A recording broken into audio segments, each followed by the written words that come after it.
Men Like Gods. By H. G. Wells. Book the First. The Eruption of the Earthlings. How do you find this book? Any thoughts about the book or the author? Any suggestion for improvement?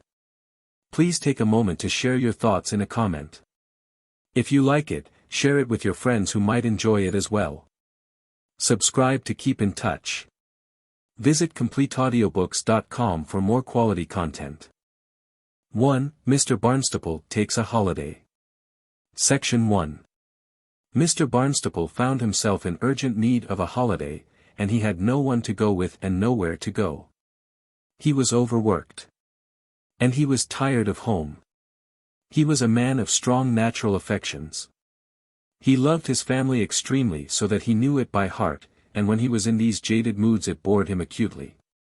His 3 sons, who were all growing up, seemed to get leggier and larger every day. They sat down in the chairs he was just going to sit down in, they played him off his own pianola, they filled the house with hoarse, vast laughter at jokes that one couldn't demand to be told. They cut in on the elderly harmless flirtations that had hitherto been one of his chief consolations in this vale, they beat him at tennis, they fought playfully on the landings, and fell downstairs by 2s and 3s with an enormous racket. Their hats were everywhere. They were late for breakfast. They went to bed every night in a storm of uproar, haw, haw, haw bump, and their mother seemed to like it. They all cost money, with a cheerful disregard of the fact that everything had gone up except Mr. Barnstaple's earning power. And when he said a few plain truths about Mr. Lloyd George at mealtimes, or made the slightest attempt to raise the tone of the table talk above the level of the silliest persiflage, their attention wandered ostentatiously. At any rate it seemed ostentatiously. He wanted badly to get away from his family to some place where he could think of its various members with quiet pride and affection, and otherwise not be disturbed by them. And also he wanted to get away for a time from Mr. Peeve. The very streets were becoming a torment to him, he wanted never to see a newspaper or a newspaper placard again. He was obsessed by apprehensions of some sort of financial and economic smash that would make the Great War seem a mere incidental catastrophe. This was because he was sub-editor and general factotum of the Liberal, that well-known organ of the more depressing aspects of advanced thought, and the unvarying pessimism of Mr. Peeve, his chief, was infecting him more and more. Formerly it had been possible to put up a sort of resistance to Mr. Peeve by joking furtively about his gloom with the other members of the staff, but now there were no other members of the staff, they had all been retrenched by Mr. Peeve in a mood of financial despondency. Practically, now, nobody wrote regularly for the Liberal except Mr. Barnstaple and Mr. Peeve. So Mr. Peeve had it all his own way with Mr. Barnstaple. He would sit hunched up in the editorial chair, with his hands deep in his trouser pockets, taking a gloomy view of everything, sometimes for 2 hours together. Mr. Barnstaple's natural tendency was towards a modest hopefulness and a belief in progress, but Mr. Peeve held very strongly that a belief in progress was at least 6 years out of date, and that the brightest hope that remained to liberalism was for a good day of judgment soon. And having finished the copy of what the staff, when there was a staff, used to call his weekly indigest, Mr. Peeve would depart and leave Mr. Barnstaple to get the rest of the paper together for the next week. Even in ordinary times Mr. Peeve would have been hard enough to live with, but the times were not ordinary, they were full of disagreeable occurrences that made his melancholy anticipations all too plausible. The great coal lockout had been going on for a month and seemed to foreshadow the commercial ruin of England. Every morning brought intelligence of fresh outrages from Ireland, unforgivable and unforgettable outrages. A prolonged drought threatened the harvests of the world, the League of Nations, of which Mr. Barnstaple had hoped enormous things in the great days of President Wilson, was a melancholy and self-satisfied futility. Everywhere there was conflict, everywhere unreason, 7/8 of the world seemed to be sinking down towards chronic disorder and social dissolution. Even without Mr. Peeve it would have been difficult enough to have made headway against the facts. Mr. Barnstaple was, indeed, ceasing to secrete hope, and for such types as he, hope is the essential solvent without which there is no digesting life. His hope had always been in liberalism and generous liberal effort. But he was beginning to think that liberalism would never do anything more forever than sit hunched up with its hands in its pockets grumbling and peeving at the activities of baser but more energetic men, whose scrambling activities would inevitably wreck the world. Night and day now, Mr. Barnstaple was worrying about the world at large. By night even more than by day, for sleep was leaving him. And he was haunted by a dreadful craving to bring out a number of the Liberal of his very own to alter it all after Mr. Peeve had gone away, to cut out all the dyspeptic stuff, the miserable, empty girding at this wrong and that, the gloating on cruel and unhappy things, the exaggeration of the simple, natural, human misdeeds of Mr. Lloyd George, the appeals to Lord Grey, Lord Robert Cecil, Lord Lansdowne, the Pope, Queen Anne, or the Emperor Frederick Barbarossa. It varied from week to week, to arise and give voice and form to the young aspirations of a world reborn, and instead, to fill the number with Utopia. To say to the amazed readers of the Liberal, here are things that have to be done. Here are the things we are going to do. What a blow it would be for Mr. Peeve at his Sunday breakfast. For once, too astonished to secrete abnormally, he might even digest that meal. But this was the most foolish of dreaming. There were the 3 young Barnstaples at home and their need for a decent start in life to consider. And beautiful as the thing was as a dream, Mr. Barnstaple had a very unpleasant conviction that he was not really clever enough to pull such a thing off. He would make a mess of it somehow. One might jump from the frying pan into the fire. The Liberal was a dreary, discouraging, ungenerous paper, but anyhow it was not a base and wicked paper. Still, if there was to be no such disastrous outbreak it was imperative that Mr. Barnstaple should rest from Mr. Peeve for a time. Once or twice already he had contradicted him. A row might occur any when. And the first step towards resting from Mr. Peeve was evidently to see a doctor. So Mr. Barnstaple went to a doctor. "My nerves are getting out of control," said Mr. Barnstaple. "I feel horribly neurasthenic." "You are suffering from neurasthenia," said the doctor. "I dread my daily work." "You want a holiday. You think I need a change. As complete a change as you can manage. Can you recommend any place where I could go?" "Where do you want to go?" "Nowhere definite." "I thought you could recommend. Let some place attract you and go there. Do nothing to force your inclinations at the present time." Mr. Barnstaple paid the doctor the sum of 1 guinea, and armed with these instructions prepared to break the news of his illness and his necessary absence to Mr. Peeve whenever the occasion seemed ripe for doing so. Section 2. For a time this prospective holiday was merely a fresh addition to Mr. Barnstaple's already excessive burthen of worries. To decide to get away was to find oneself face to face at once with 3 apparently insurmountable problems: how to get away, whither, and since Mr. Barnstaple was one of those people who tire very quickly of their own company, with whom? A sharp gleam of furtive scheming crept into the candid misery that had recently become Mr. Barnstaple's habitual expression. But then, no one took much notice of Mr. Barnstaple's expressions. One thing was very clear in his mind. Not a word of this holiday must be breathed at home.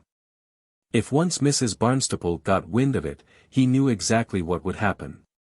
She would, with an air of competent devotion, take charge of the entire business. "You must have a good holiday," she would say.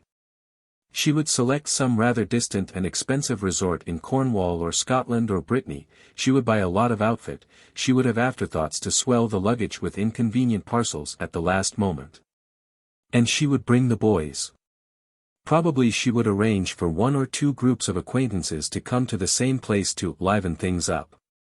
If they did they were certain to bring the worst sides of their natures with them and to develop into the most indefatigable of bores. There would be no conversation. There would be much unreal laughter, there would be endless games. No. But how is a man to go away for a holiday without his wife getting wind of it? Somehow a bag must be packed and smuggled out of the house. The most hopeful thing about Mr. Barnstaple's position from Mr. Barnstaple's point of view was that he owned a small automobile of his very own. It was natural that this car should play a large part in his secret plannings. It seemed to offer the easiest means of getting away. It converted the possible answer to whither. From a fixed and definite place into what mathematicians call, I believe, a locus. And there was something so companionable about the little beast that it did to a slight but quite perceptible extent answer the question, with whom? It was a two-seater. It was known in the family as the foot bath, Coleman's mustard, and the yellow peril. As these names suggest, it was a low, open car of a clear yellow color. Mr. Barnstaple used it to come up to the office from Sydenham because it did 33 miles to the gallon and was ever so much cheaper than a season ticket. It stood up in the court under the office window during the day. At Sydenham it lived in a shed of which Mr. Barnstaple carried the only key. So far he had managed to prevent the boys from either driving it or taking it to pieces. At times Mrs. Barnstaple made him drive her about Sydenham for her shopping, but she did not really like the little car because it exposed her to the elements too much and made her dusty and disheveled. Both by reason of all that it made possible and by reason of all that it debarred, the little car was clearly indicated as the medium for the needed holiday. And Mr. Barnstaple really liked driving it. He drove very badly, but he drove very carefully, and though it sometimes stopped and refused to proceed, it did not do, or at any rate it had not so far done as most other things did in Mr. Barnstaple's life, which was to go due east when he turned the steering wheel west. So that it gave him an agreeable sense of mastery. In the end Mr. Barnstaple made his decisions with great rapidity. Opportunity suddenly opened in front of him. Thursday was his day at the printer's, and he came home on Thursday evening feeling horribly jaded. The weather kept obstinately hot and dry. It made it none the less distressing that this drought presaged famine and misery for half the world. And London was in full season, smart and grinning. If anything it was a sillier year than 1913, the great tango year, which, in the light of subsequent events, Mr. Barnstaple had hitherto regarded as the silliest year in the world's history. The Star had the usual batch of bad news along the margin of the sporting and fashionable intelligence that got the displayed space. Fighting was going on between the Russians and Poles, and also in Ireland, Asia Minor, the India frontier, and eastern Siberia. There had been 3 new horrible murders. The miners were still out, and a big engineering strike was threatened. There had been only standing room in the down train and it had started 20 minutes late. He found a note from his wife explaining that her cousins at Wimbledon had telegraphed that there was an unexpected chance of seeing the tennis there with Mademoiselle Lenglen and all the rest of the champions. And that she had gone over with the boys and would not be back until late. It would do their game no end of good, she said, to see some really first-class tennis. Also it was the servants' social that night.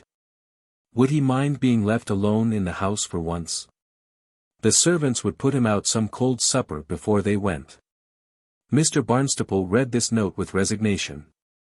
While he ate his supper he ran his eye over a pamphlet a Chinese friend had sent him to show how the Japanese were deliberately breaking up what was left of the civilization and education of China. It was only as he was sitting and smoking a pipe in his little back garden after supper that he realized all that being left alone in the house meant for him. Then suddenly he became very active. He rang up Mr. Peeve, told him of the doctor's verdict, explained that the affairs of the Liberal were just then in a particularly leavable state, and got his holiday.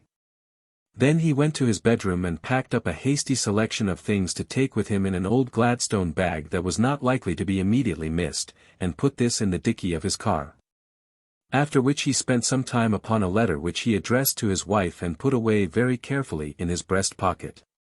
Then he locked up the car shed and composed himself in a deck chair in the garden with his pipe and a nice thoughtful book on the bankruptcy of Europe, so as to look and feel as innocent as possible before his family came home. When his wife returned he told her casually that he believed he was suffering from neurasthenia, and that he had arranged to run up to London on the morrow and consult a doctor in the matter. Mrs. Barnstaple wanted to choose him a doctor, but he got out of that by saying that he had to consider Peeve in the matter and that Peeve was very strongly set on the man he had already in fact consulted. And when Mrs. Barnstaple said that she believed they all wanted a good holiday, he just grunted in a noncommittal manner. In this way Mr. Barnstaple was able to get right away from his house with all the necessary luggage for some weeks' holiday, without arousing any insurmountable opposition. He started next morning London-ward. The traffic on the way was gay and plentiful, but by no means troublesome, and the Yellow Peril was running so sweetly that she might almost have been named the Golden Hope.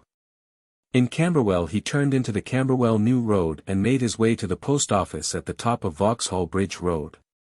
There he drew up. He was scared but elated by what he was doing. He went into the post office and sent his wife a telegram. Dr. Pagan, he wrote, says solitude and rest urgently needed, so am going off Lake District recuperate, have got bag and things, expecting this letter follows. Then he came outside and fumbled in his pocket and produced and posted the letter he had written so carefully overnight. It was deliberately scrawled to suggest neurasthenia at an acute phase. Dr. Pagan, it explained, had ordered an immediate holiday and suggested that Mr. Barnstaple should wander north. It would be better to cut off all letters for a few days, or even a week or so. He would not trouble to write unless something went wrong. No news would be good news. Rest assured all would be well. As soon as he had a certain address for letters he would wire it, but only very urgent things were to be sent on. After this he resumed his seat in his car with such a sense of freedom as he had never felt since his first holidays from his first school. He made for the Great North Road, but at the traffic jam at Hyde Park Corner he allowed the policeman to turn him down towards Knightsbridge.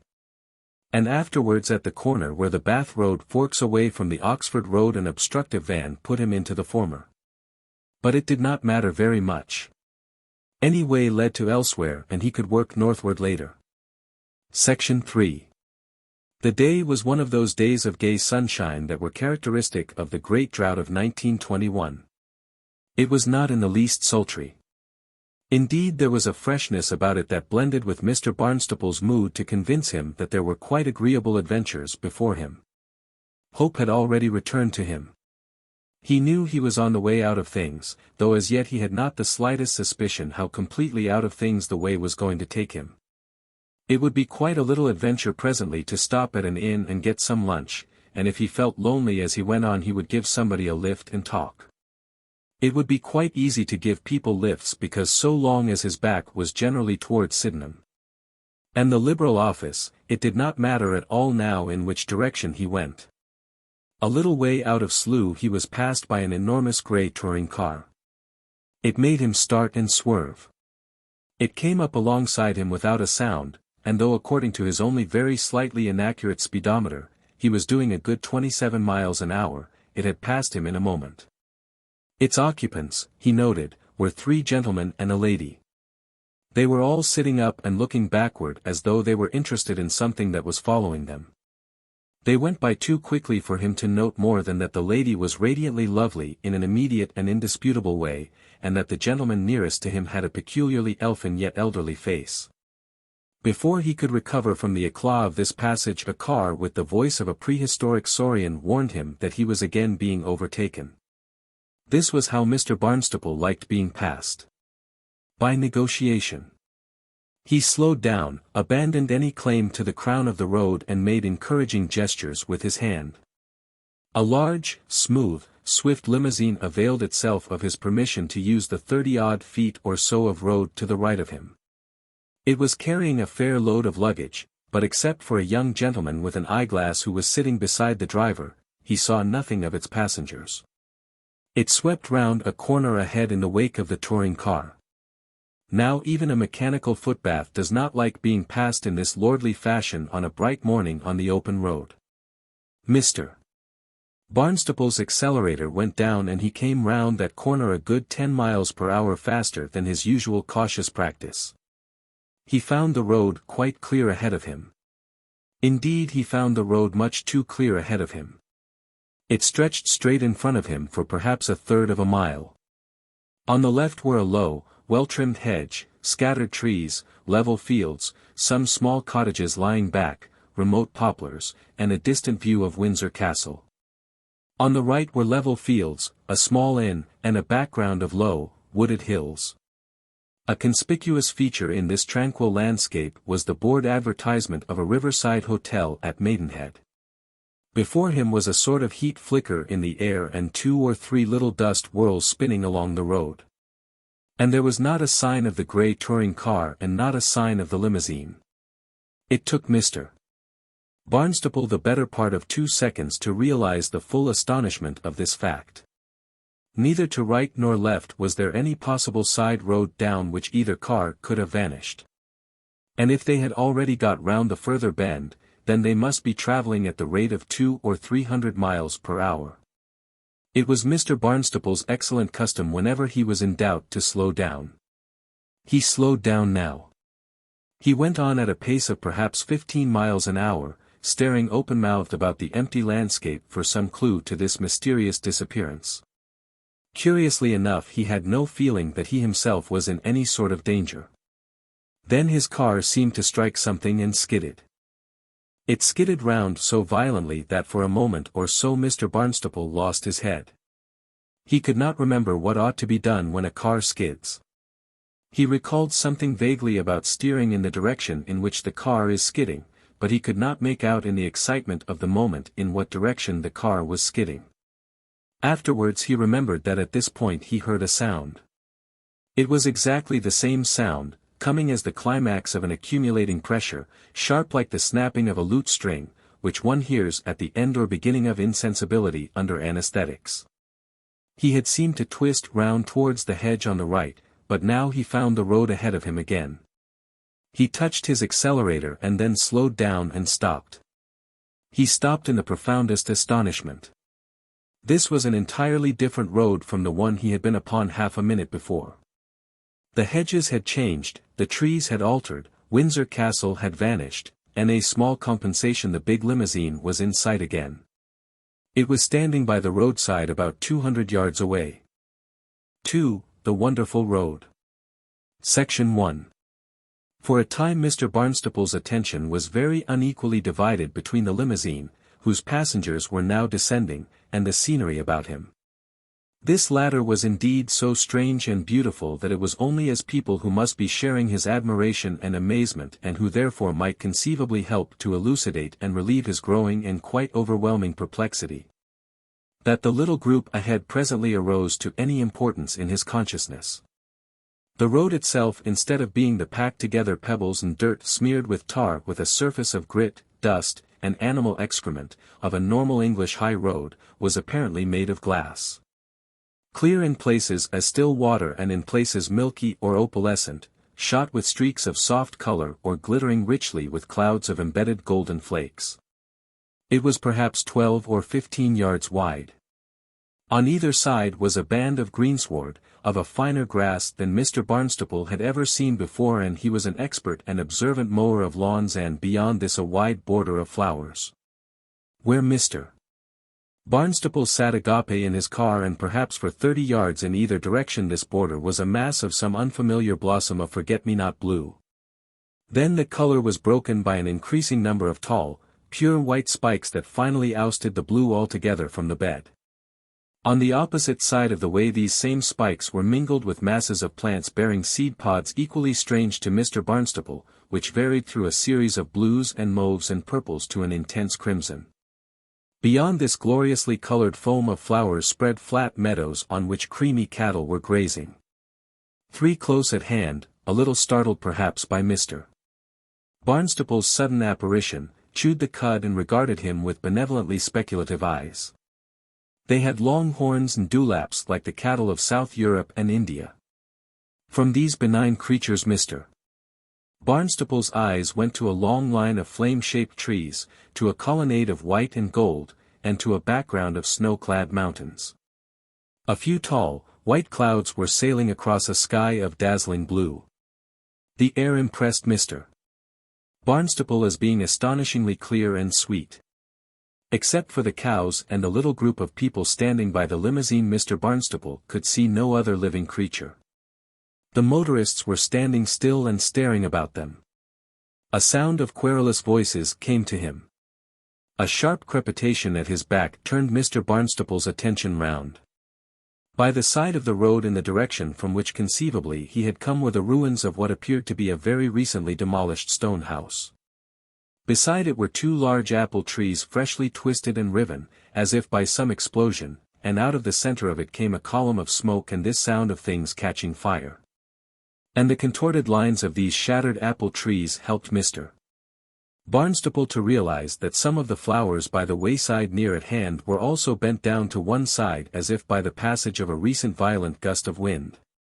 Yet he had heard no explosion nor felt any wind.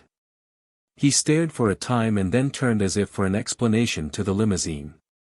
Three of these people were now coming along the road towards him, led by a tall, slender, grey-headed gentleman in a felt hat and a long motoring dust coat.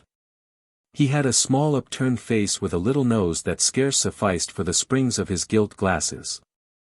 Mr. Barnstaple restarted his engine and drove slowly to meet them. As soon as he judged himself within hearing distance he stopped and put his head over the side of the yellow peril with a question. At the same moment the tall, grey-headed gentleman asked practically the same question, "Can you tell me at all, sir, where we are?" Section 2. 5 minutes ago, said Mr. Barnstaple, I should have said we were on the Maidenhead Road. Near Slough. Exactly, said the tall gentleman in earnest, argumentative tones. Exactly. And I maintain that there is not the slightest reason for supposing that we are not still on the Maidenhead Road. The challenge of the dialectician rang in his voice. It doesn't look like the Maidenhead Road, said Mr. Barnstaple. Agreed. But are we to judge by appearances or are we to judge by the direct continuity of our experience? The Maidenhead Road led to this, was in continuity with this, and therefore I hold that this is the Maidenhead Road. Those mountains, considered Mr. Barnstaple. Windsor Castle ought to be there, said the tall gentleman brightly as if he gave a point in a gambit. Was there 5 minutes ago, said Mr. Barnstaple. Then obviously those mountains are some sort of a camouflage, said the tall gentleman triumphantly, and the whole of this business is, as they say nowadays, a put-up thing. It seems to be remarkably well put up, said Mr. Barnstaple. Came a pause during which Mr. Barnstaple surveyed the tall gentleman's companions. The tall gentleman he knew perfectly well. He had seen him a score of times at public meetings and public dinners. He was Mr. Cecil Burleigh, the great conservative leader. He was not only distinguished as a politician, he was eminent as a private gentleman, a philosopher and a man of universal intelligence. Behind him stood a short, thick-set, middle-aged young man, unknown to Mr. Barnstaple, the natural hostility of whose appearance was greatly enhanced by an eyeglass. The third member of the little group was also a familiar form, but for a time Mr. Barnstaple could not place him. He had a clean-shaven, round, plump face and a well-nourished person and his costume suggested either a high church clergyman or a prosperous Roman Catholic priest. The young man with the eyeglass now spoke in a kind of impotent falsetto.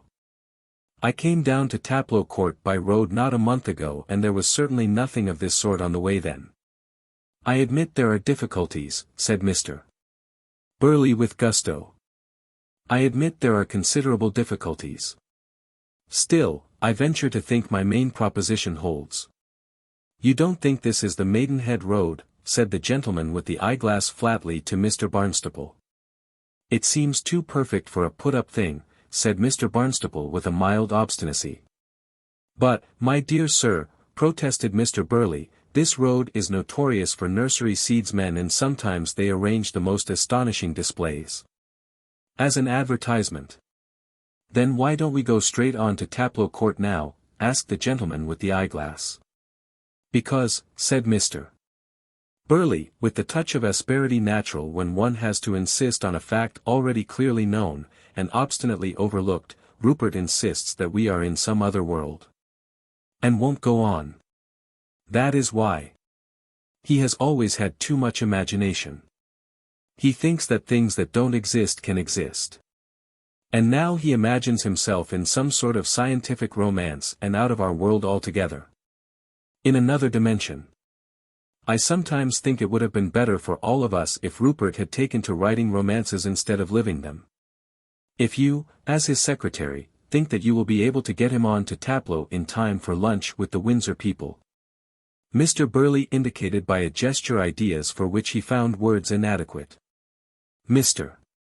Barnstaple had already noted a slow-moving, intent, sandy-complexioned figure in a grey top hat with a black band that the caricaturists had made familiar, exploring the flowery tangle beside the limousine. This then must be no less well-known person than Rupert Catskill, the Secretary of State for War. For once Mr. Barnstaple found himself in entire agreement with this all-too adventurous politician. This was another world. Mr. Barnstaple got out of his car and addressed himself to Mr. Burley. I think we may get a lot of light upon just where we are, sir, if we explore this building which is burning here close at hand. I thought just now that I saw a figure lying on the slope close behind it. If we could catch one of the hoaxers. He left his sentence unfinished because he did not believe for a moment that they were being hoaxed. Mr. Burley had fallen very much in his opinion in the last 5 minutes. All 4 men turned their faces to the smoking ruin. It's a very extraordinary thing that there isn't a soul in sight, remarked the eyeglass gentleman searching the horizon.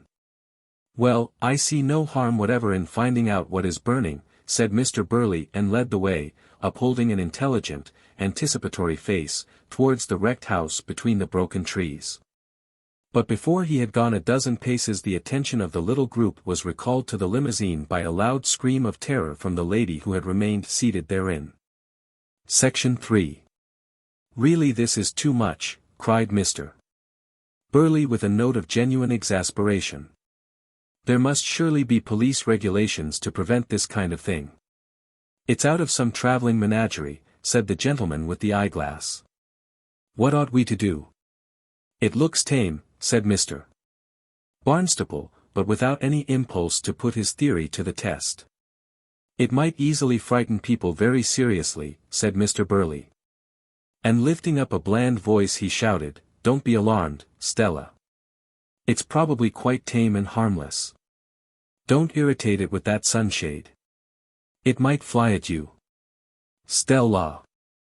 It was a big and beautifully marked leopard which had come very softly out of the flowers and sat down like a great cat in the middle of the glass road at the side of the big car. It was blinking and moving its head from side to side rhythmically, with an expression of puzzled interest, as the lady, in accordance with the best traditions of such cases, opened and shut her parasol at it as rapidly as she could. The chauffeur had taken cover behind the car. Mr. Rupert Catskill stood staring, knee-deep in flowers, apparently only made aware of the creature's existence by the same scream that had attracted the attention of Mr. Burley and his companions. Mr. Catskill was the first to act, and his act showed his mettle. It was at once discreet and bold. Stop flopping that sunshade, Lady Stella, he said. I will catch its eye. He made a detour round the car so as to come face to face with the animal. Then for a moment he stood, as it were displaying himself, a resolute little figure in a grey frock coat and a black banded top hat. He held out a cautious hand, not too suddenly for fear of startling the creature. Pussy, he said. The leopard, relieved by the cessation of Lady Stella's sunshade, regarded him with interest and curiosity. He drew closer. The leopard extended its muzzle and sniffed. If it will only let me stroke it, said Mr. Catskill, and came within arm's length. The beast sniffed the extended hand with an expression of incredulity. Then with a suddenness that sent Mr. Catskill back several paces, it sneezed. It sneezed again much more violently, regarded Mr. Catskill reproachfully for a moment and then leapt lightly over the flower bed and made off in the direction of the white and golden colonnade. The grazing cattle in the field, Mr. Barnstaple noted, watched its passage without the slightest sign of dismay. Mr. Catskill remained in a slightly expanded state in the middle of the road. No animal, he remarked, can stand up to the steadfast gaze of the human eye. Not one. It is a riddle for your materialist. Shall we join Mr. Cecil, Lady Stella? He seems to have found something to look at down there. The man in the little yellow car may know where he is. He assisted the lady to get out of the car and the two came on after Mr. Barnstaple's party, which was now again approaching the burning house. The chauffeur, evidently not wishing to be left alone with the limousine in this world of incredible possibilities, followed as closely as respect permitted. 3. The Beautiful People. Section 1. The fire in the little house did not seem to be making headway. The smoke that came from it was much less now than when Mr. Barnstaple had first observed it. As they came close they found a quantity of twisted bits of bright metal and fragments of broken glass among the shattered masonry. The suggestion of exploded scientific apparatus was very strong. Then almost simultaneously the entire party became aware of a body lying on the grassy slope behind the ruins. It was the body of a man in the prime of life, naked except for a couple of bracelets and a necklace and girdle, and blood was oozing from his mouth and nostrils. With a kind of awe Mr. Barnstaple knelt down beside this prostrate figure and felt its still heart. He had never seen so beautiful a face and body before. "Dead," he whispered. "Look," cried the shrill voice of the man with the eyeglass. "Another." He was pointing to something that was hidden from Mr. Barnstaple by a piece of wall. Mr. Barnstaple had to get up and climb over a heap of rubble before he could see this second find. It was a slender girl, clothed as little as the man. She had evidently been flung with enormous violence against the wall and killed instantaneously. Her face was quite undistorted although her skull had been crushed in from behind. Her perfect mouth and green-gray eyes were a little open and her expression was that of one who is still thinking out some difficult but interesting problem. She did not seem in the least dead but merely disregardful. One hand still grasped a copper implement with a handle of glass. The other lay limp and prone. For some seconds nobody spoke. It was as if they all feared to interrupt the current of her thoughts. Then Mr. Barnstaple heard the voice of the priestly gentleman speaking very softly behind him. "What a perfect form," he said. "I admit I was wrong," said Mr. Burley with deliberation. "I have been wrong. These are no earthly people. Manifestly. And ergo, we are not on earth. I cannot imagine what has happened nor where we are. In the face of sufficient evidence I have never hesitated to retract an opinion. This world we are in is not our world. It is something." He paused. "It is something very wonderful indeed." "And the Windsor party," said Mr. Catskill without any apparent regret, "must have its lunch without us." "But then," said the clerical gentleman, "what world are we in, and how did we get here?" "Ah! There," said Mr. Burley blandly, "you go altogether beyond my poor powers of guessing. We are here in some world that is singularly like our world and singularly unlike it. It must be in some way related to our world or we could not be here. But how it can be related, is, I confess, a hopeless mystery to me. Maybe we are in some other dimension of space than those we wot of. But my poor head whirls at the thought of these dimensions. I am mazed. Einstein, injected the gentleman with the eyeglass compactly and with evident self-satisfaction. "Exactly," said Mr. Burley. "Einstein might make it clear to us. Or dear old Haldane might undertake to explain it and fog us up with that adipose Hegelianism of his. But I am neither Haldane nor Einstein. Here we are in some world which is, for all practical purposes, including the purposes of our weekend engagements, nowhere. Or if you prefer the Greek of it, we are in Utopia. And as I do not see that there is any manifest way out of it again, I suppose the thing we have to do as rational creatures is to make the best of it. And watch our opportunities. It is certainly a very lovely world. The loveliness is even greater than the wonder. And there are human beings here with minds. I judge from all this material lying about, it is a world in which experimental chemistry is pursued indeed to the bitter end under almost idyllic conditions. Chemistry and nakedness. I feel bound to confess that whether we are to regard these two people who have apparently just blown themselves up here as Greek gods or as naked savages, seems to me to be altogether a question of individual taste. I admit a bias for the Greek god and goddess. Except that it is a little difficult to think of two dead immortals, squeaked the gentleman of the eyeglass in the tone of one who scores a point. Mr. Burley was about to reply, and to judge from his ruffled expression his reply would have been of a disciplinary nature. But instead he exclaimed sharply and turned round to face two newcomers. The whole party had become aware of them at the same moment. Two stark Apollos stood over the ruin and were regarding our Earthlings with an astonishment at least as great as that they created. One spoke, and Mr. Barnstaple was astonished beyond measure to find understandable words reverberating in his mind. "Red gods," cried the Utopian. "What things are you? And how did you get into the world?" English. It would have been far less astounding if they had spoken Greek. But that they should speak any known language was a matter for incredulous amazement. Section 2. Mr. Cecil Burley was the least disconcerted of the party.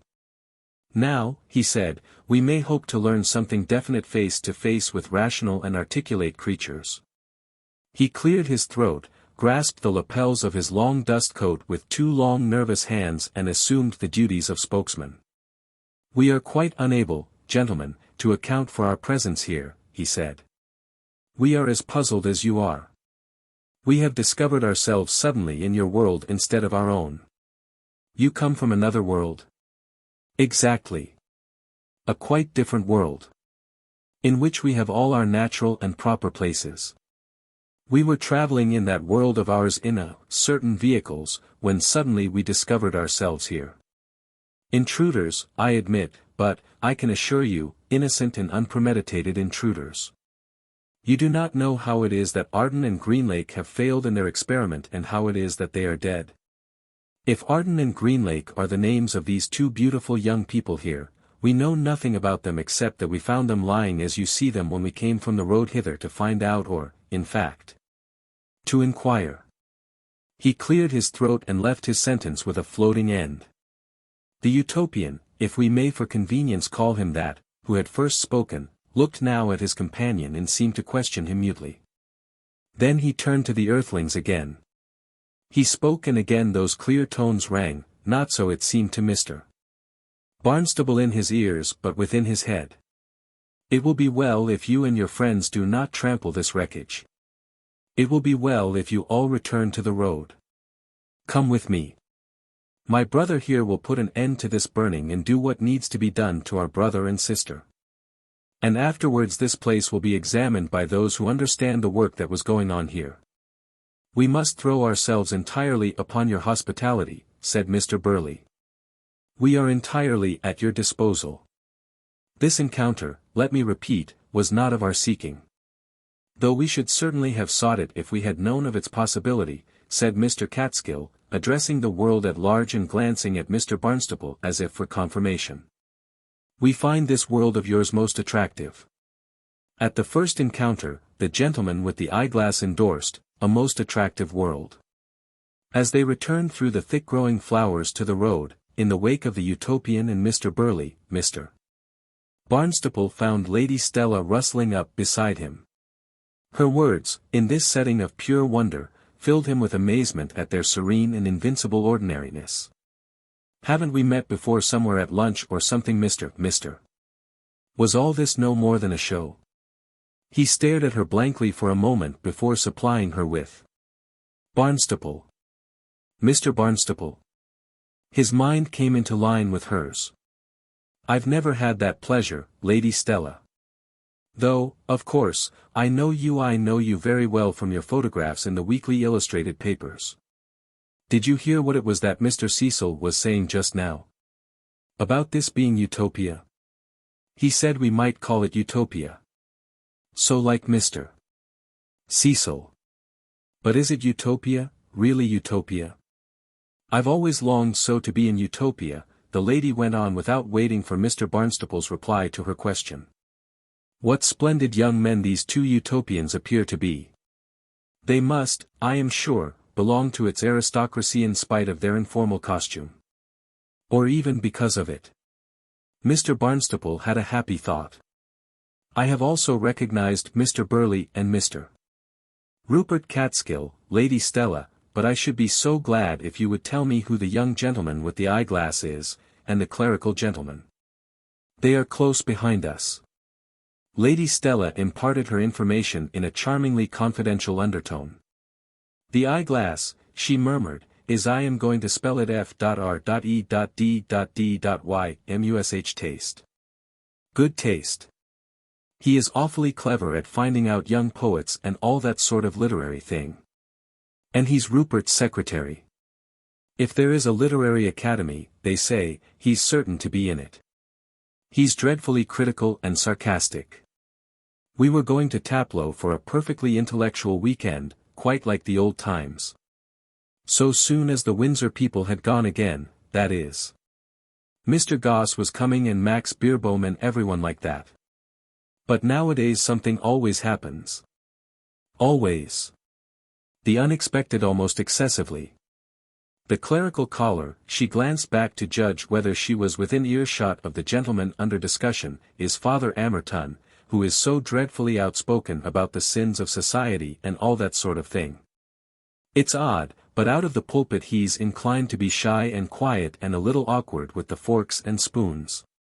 Paradoxical, isn't it? Of course, cried Mr. Barnstaple. I remember him now. I knew his face but I couldn't place it. Thank you so much, Lady Stella. Section 3. There was something very reassuring to Mr. Barnstaple in the company of these famous and conspicuous people and particularly in the company of Lady Stella.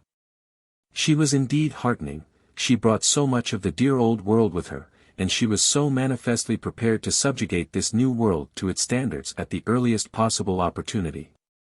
She fended off much of the wonder and beauty that had threatened to submerge Mr. Barnstaple altogether.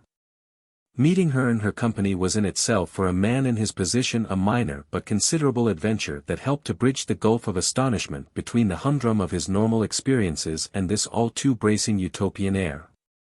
It solidified, it if one may use the word in such a connection it degraded the luminous splendor about him towards complete credibility that it should also be seen and commented on by her and by Mr. Burley, and viewed through the appraising monocle of Mr. Freddie Mush. It brought it within range of the things that get into the newspapers.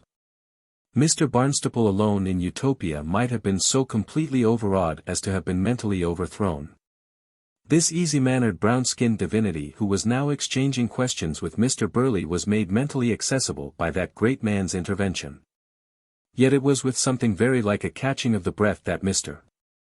Barnstaple's attention reverted from the limousine people to this noble-seeming world into which he and they had fallen. What sort of beings really were these men and women of a world where ill-bred weeds, it seemed, had ceased to thrust and fight amidst the flowers, and where leopards void of feline malice looked out with friendly eyes upon the passer-by? It was astounding that the first two inhabitants they had found in this world of subjugated nature should be lying dead, victims, it would seem, of some hazardous experiment. It was still more astonishing that this other pair who called themselves the brothers of the dead man and woman should betray so little grief or dismay at the tragedy. There had been no emotional scene at all, Mr. Barnstaple realized, no consternation or weeping. They were evidently much more puzzled and interested than either horrified or distressed. The Utopian who had remained in the ruin, had carried out the body of the girl to lay it beside her companions, and he had now, Mr. Barnstaple saw, returned to a close scrutiny of the wreckage of the experiment. But now more of these people were coming upon the scene. They had aeroplanes in this world, for two small ones, noiseless and swift in their flight as swallows, had landed in the fields nearby. A man had come up along the road on a machine like a small two-wheeled two-seater with its wheels in series, bicycle fashion. Lighter and neater it was than any earthly automobile and mysteriously able to stand up on its two wheels while standing still. A burst of laughter from down the road called Mr. Barnstaple's attention to a group of these Utopians who had apparently found something exquisitely ridiculous in the engine of the limousine. Most of these people were as scantily clothed and as beautifully built as the two dead experimentalists, but one or two were wearing big hats of straw. And one who seemed to be an older woman of 30 or more wore a robe of white bordered by an intense red line. She was speaking now to Mr. Burley. Although she was a score of yards away, her speech presented itself in Mr. Barnstaple's mind with great distinctness. "We do not even know as yet what connection your coming into our world may have with the explosion that has just happened here or whether, indeed, it has any connection. We want to inquire into both these things. It will be reasonable, we think, to take you and all the possessions you have brought with you to a convenient place for a conference not very far from here. We are arranging for machines to take you thither. There perhaps you will eat. I do not know when you are accustomed to eat." "Refreshment," said Mr. Burley, rather catching at the idea. "Some refreshment would certainly be acceptable before very long. In fact, had we not fallen so sharply out of our own world into yours, by this time we should have been lunching in the best of company." Wonder and lunch, thought Mr. Barnstaple. Man is a creature who must eat by necessity whether he wonder or no. Mr. Barnstaple perceived indeed that he was already hungry and that the air he was breathing was a keen and appetizing air. The Utopian seemed struck by a novel idea. "Do you eat several times a day? What sort of things do you eat?" "Oh. Surely. They're not vegetarians," cried Mr. Mush sharply in a protesting parenthesis, dropping his eyeglass from its socket. They were all hungry. It showed upon their faces.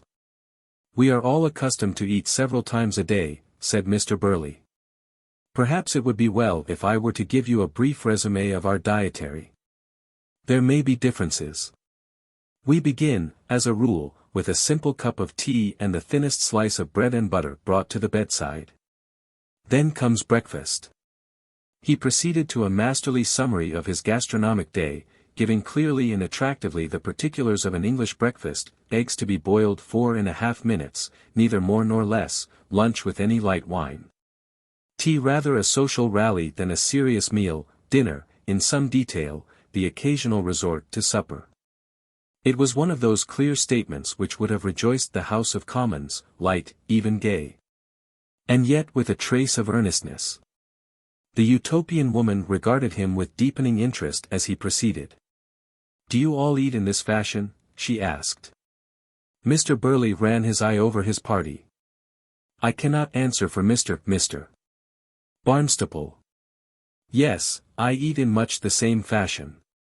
For some reason the Utopian woman smiled at him. She had very pretty brown eyes, and though he liked her to smile he wished that she had not smiled in the way she did. "And you sleep?" she asked. "From 6 to 10 hours, according to circumstances," said Mr. Burley. "And you make love?" The question perplexed and to a certain extent shocked our Earthlings. What exactly did she mean? For some moments no one framed a reply. Mr. Barnstaple's mind was filled with a hurrying rush of strange possibilities. Then Mr. Burley, with his fine intelligence and the quick evasiveness of a modern leader of men, stepped into the breach. "Not habitually, I can assure you," he said. "Not habitually." The woman with the red-bordered robe seemed to think this over for a swift moment. Then she smiled faintly. "We must take you somewhere where we can talk of all these things," she said. "Manifestly you come from some strange other world. Our men of knowledge must get together with you and exchange ideas." Section 4. At 10:30 that morning Mr. Barnstaple had been motoring along the main road through Slough, and now at 1:30 he was soaring through Wonderland with his own world half forgotten. "Marvelous," he repeated. "Marvelous. I knew that I should have a good holiday. But this. He was extraordinarily happy with the bright unclouded happiness of a perfect dream. Never before had he enjoyed the delights of an explorer in new lands, never before had he hoped to experience these delights. Only a few weeks before he had written an article for the Liberal lamenting the end of the age of exploration, an article so thoroughly and aimlessly depressing that it had pleased Mr. Peeve extremely.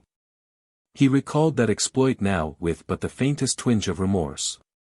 The Earthling party had been distributed among 4 small aeroplanes, and as Mr. Barnstaple and his companion, Father Amerton, rose in the air, he looked back to see the automobiles and luggage being lifted with astonishing ease into 2 lightly built lorries. Each lorry put out a pair of glittering arms and lifted up its automobile as a nurse might lift up a baby. By contemporary earthly standards of safety, Mr. Barnstaple's aviator flew very low. There were times when he passed between trees rather than over them, and this, even if at first it was a little alarming, permitted a fairly close inspection of the landscape. For the earlier part of the journey it was garden pasture with grazing creamy cattle and patches of brilliantly colored vegetation of a nature unknown to Mr. Barnstaple. Amidst this cultivation narrow tracks, which may have been foot or cycle tracks, threaded their way. Here and there ran a road bordered with flowers and shaded by fruit trees. There were few houses and no towns or villages at all. The houses varied very greatly in size, from little isolated buildings which Mr. Barnstaple thought might be elegant summer houses or little temples, to clusters of roofs and turrets which reminded him of country chateaux or suggested extensive farming or dairying establishments. Here and there people were working in the fields or going to and fro on foot or on machines, but the effect of the whole was of an extremely underpopulated land. It became evident that they were going to cross the range of snowy mountains that had so suddenly blotted the distant view of Windsor Castle from the landscape. As they approached these mountains, broad stretches of golden cornland replaced the green of the pastures, and then the cultivation became more diversified. He noted unmistakable vineyards on sunny slopes, and the number of workers visible and the habitations multiplied. The little squadron of aeroplanes flew up a broad valley towards a pass so that Mr. Barnstaple was able to scrutinize the mountain scenery.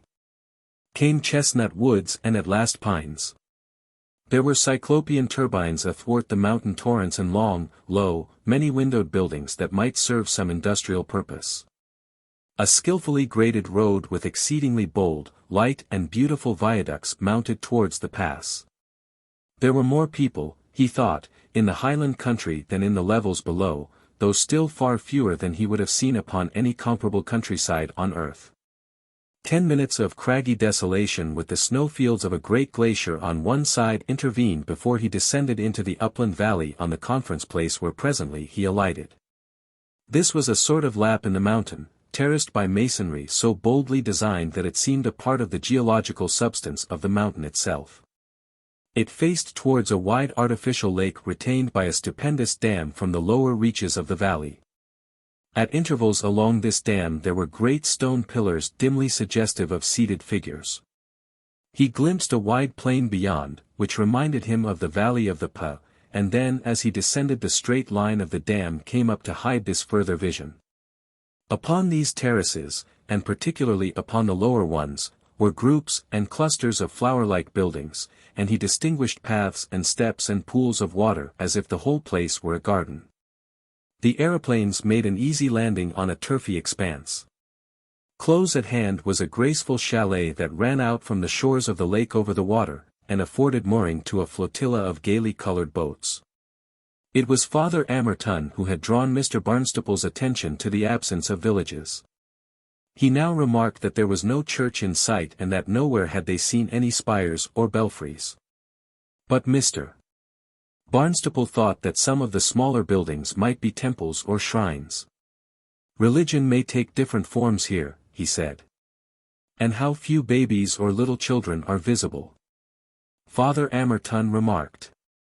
Nowhere have I seen a mother with her child. On the other side of the mountains there was a place like the playing field of a big school. There were children there and 1 or 2 older people dressed in white. I saw that. But I was thinking of babes. Compare this with what one would see in Italy. The most beautiful and desirable young women, added the reverend gentleman, most desirable and not a sign of maternity. Their aviator, a suntanned blonde with very blue eyes, helped them out of his machine, and they stood watching the descent of the other members of their party. Mr. Barnstaple was astonished to note how rapidly he was becoming familiarized with the color and harmony of this new world. The strangest things in the whole spectacle now were the figures and clothing of his associates. Mr. Rupert Catskill in his celebrated grey top hat, Mr. Mush with his preposterous eyeglass, the peculiar long slenderness of Mr. Burley, and the square leather-clad lines of Mr. Burley's chauffeur, struck him as being far more incredible than the graceful Utopian forms about him. The aviator's interest and amusement enhanced Mr. Barnstaple's perception of his companion's oddity. And then came a wave of profound doubt. "I suppose this is really real," he said to Father Amerton. "Really real? What else can it be? I suppose we are not dreaming all this. Are your dreams and my dreams likely to coincide?" "Yes. But there are quite impossible things, absolutely impossible things." "As, for instance?" "Well, how is it that these people are speaking to us in English, modern English? I never thought of that. It is rather incredible. They don't talk in English to one another." Mr. Barnstaple stared in round-eyed amazement at Father Amerton, struck for the first time by a still more incredible fact. "They don't talk in anything to one another," he said. "And we haven't noticed it until this moment. For, the shadow of Einstein falls across the story but passes lightly by." Section 1. Except for that one perplexing fact that all these Utopians had apparently a complete command of idiomatic English, Mr. Barnstaple found his vision of this new world developing with a congruity that no dream in his experience had ever possessed.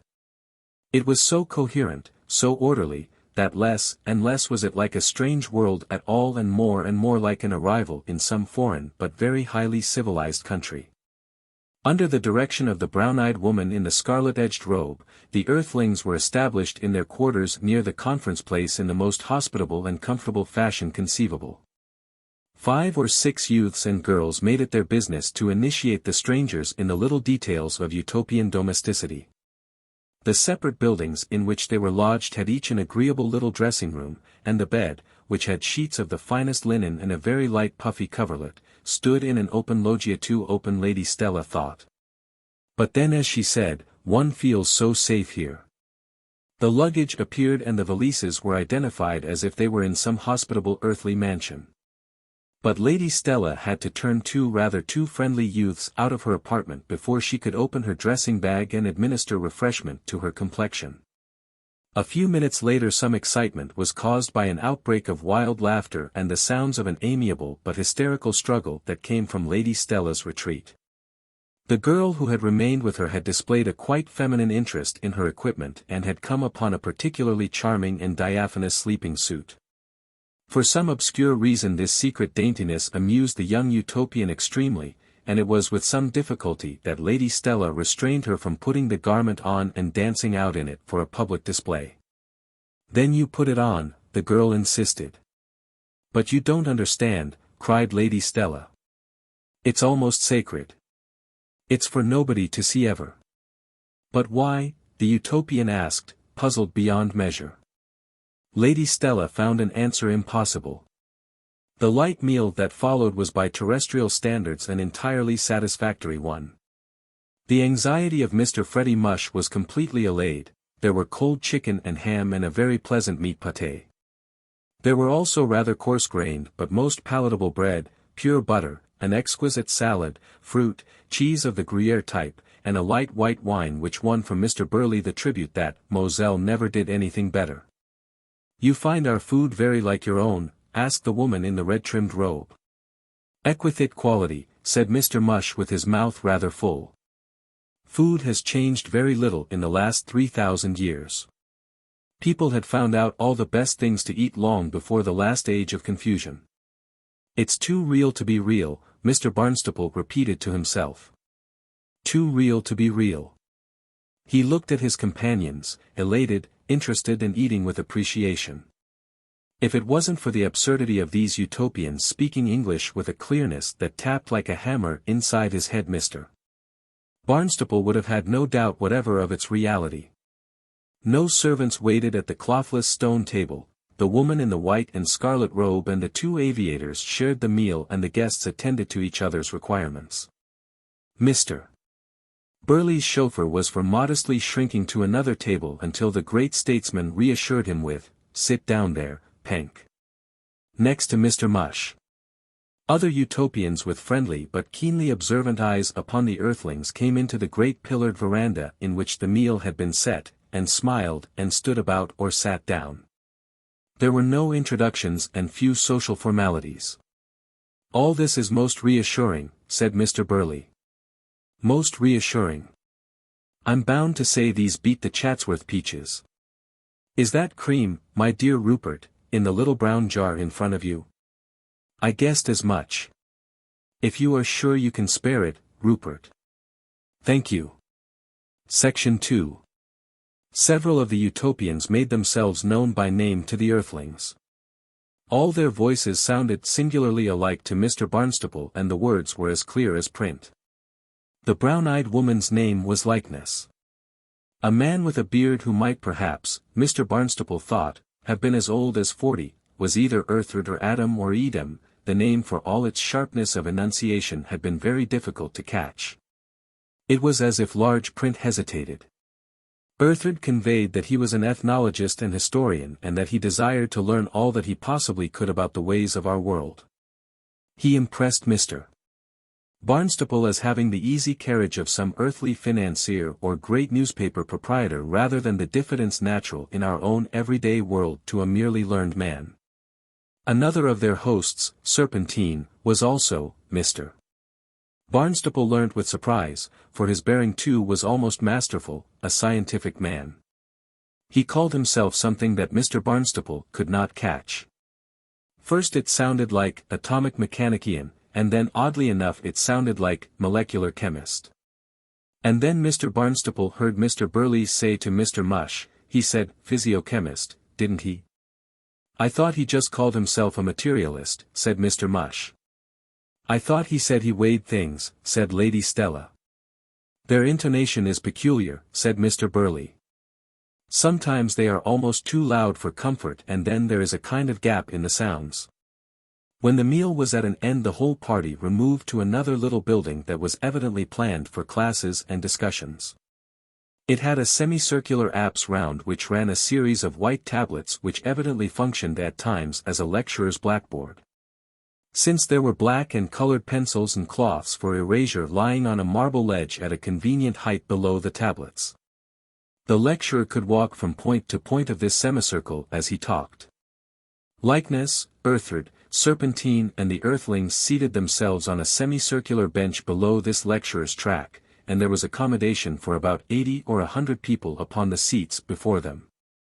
All these were occupied, and beyond stood a number of graceful groups against a background of rhododendron-like bushes, between which Mr. Barnstaple caught glimpses of grassy vistas leading down to the shining waters of the lake. They were going to talk over this extraordinary eruption into their world. Could anything be more reasonable than to talk it over?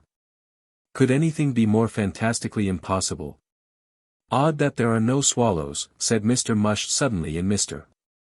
Barnstaple's ear. I wonder why there are no swallows. Mr. Barnstaple's attention went to the empty sky. No gnats nor flies perhaps, he suggested. It was odd that he had not missed the swallows before. SSSH, said Lady Stella. He's beginning.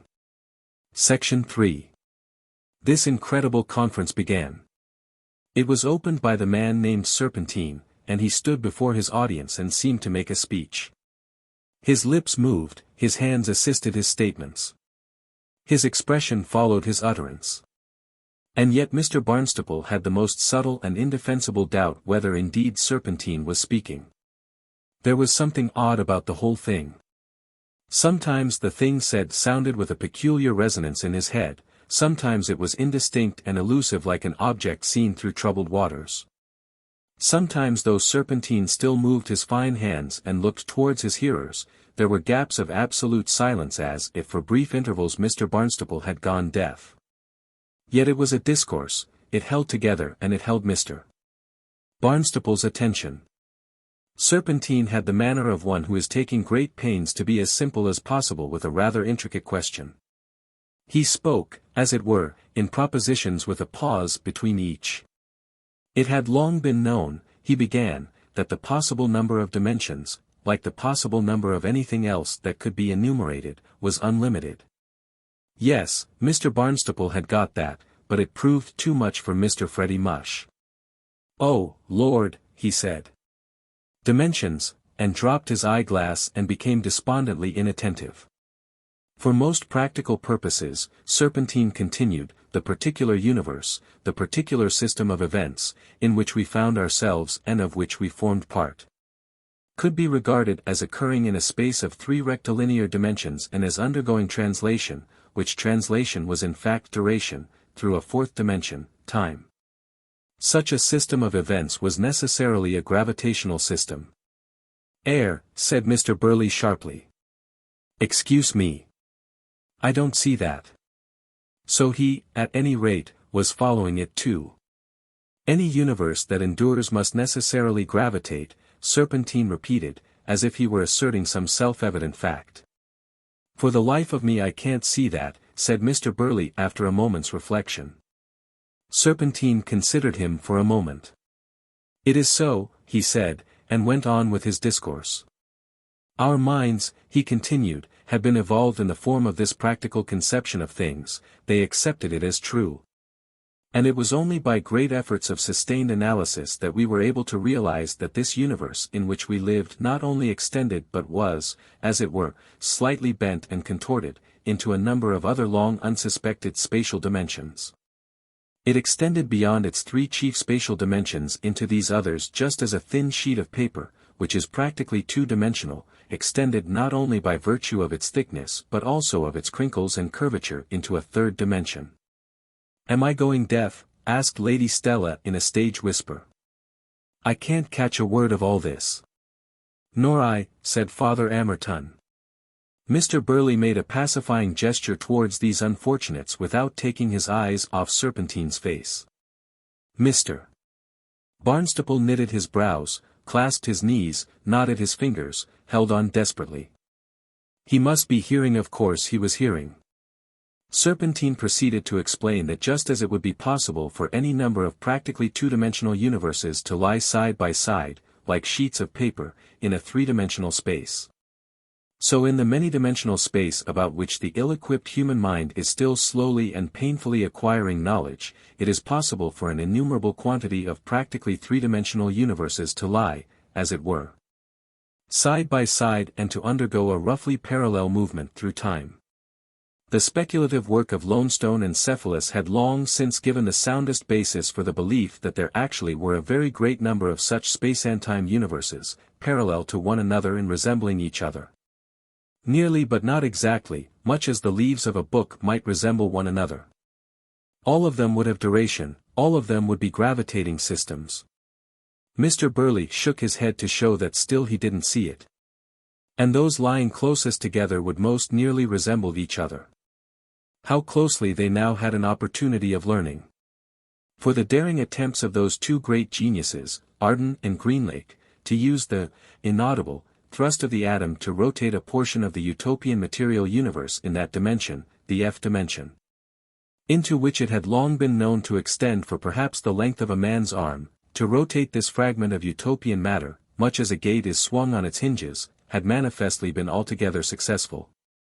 The gate had swung back again, bringing with it a breath of close air, a storm of dust and, to the immense amazement of Utopia, 3 sets of visitors from an unknown world. 3, whispered Mr. Barnstaple doubtfully. Did he say 3?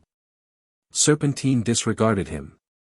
Our brother and sister have been killed by some unexpected release of force, but their experiment has opened a way that now need never be closed again.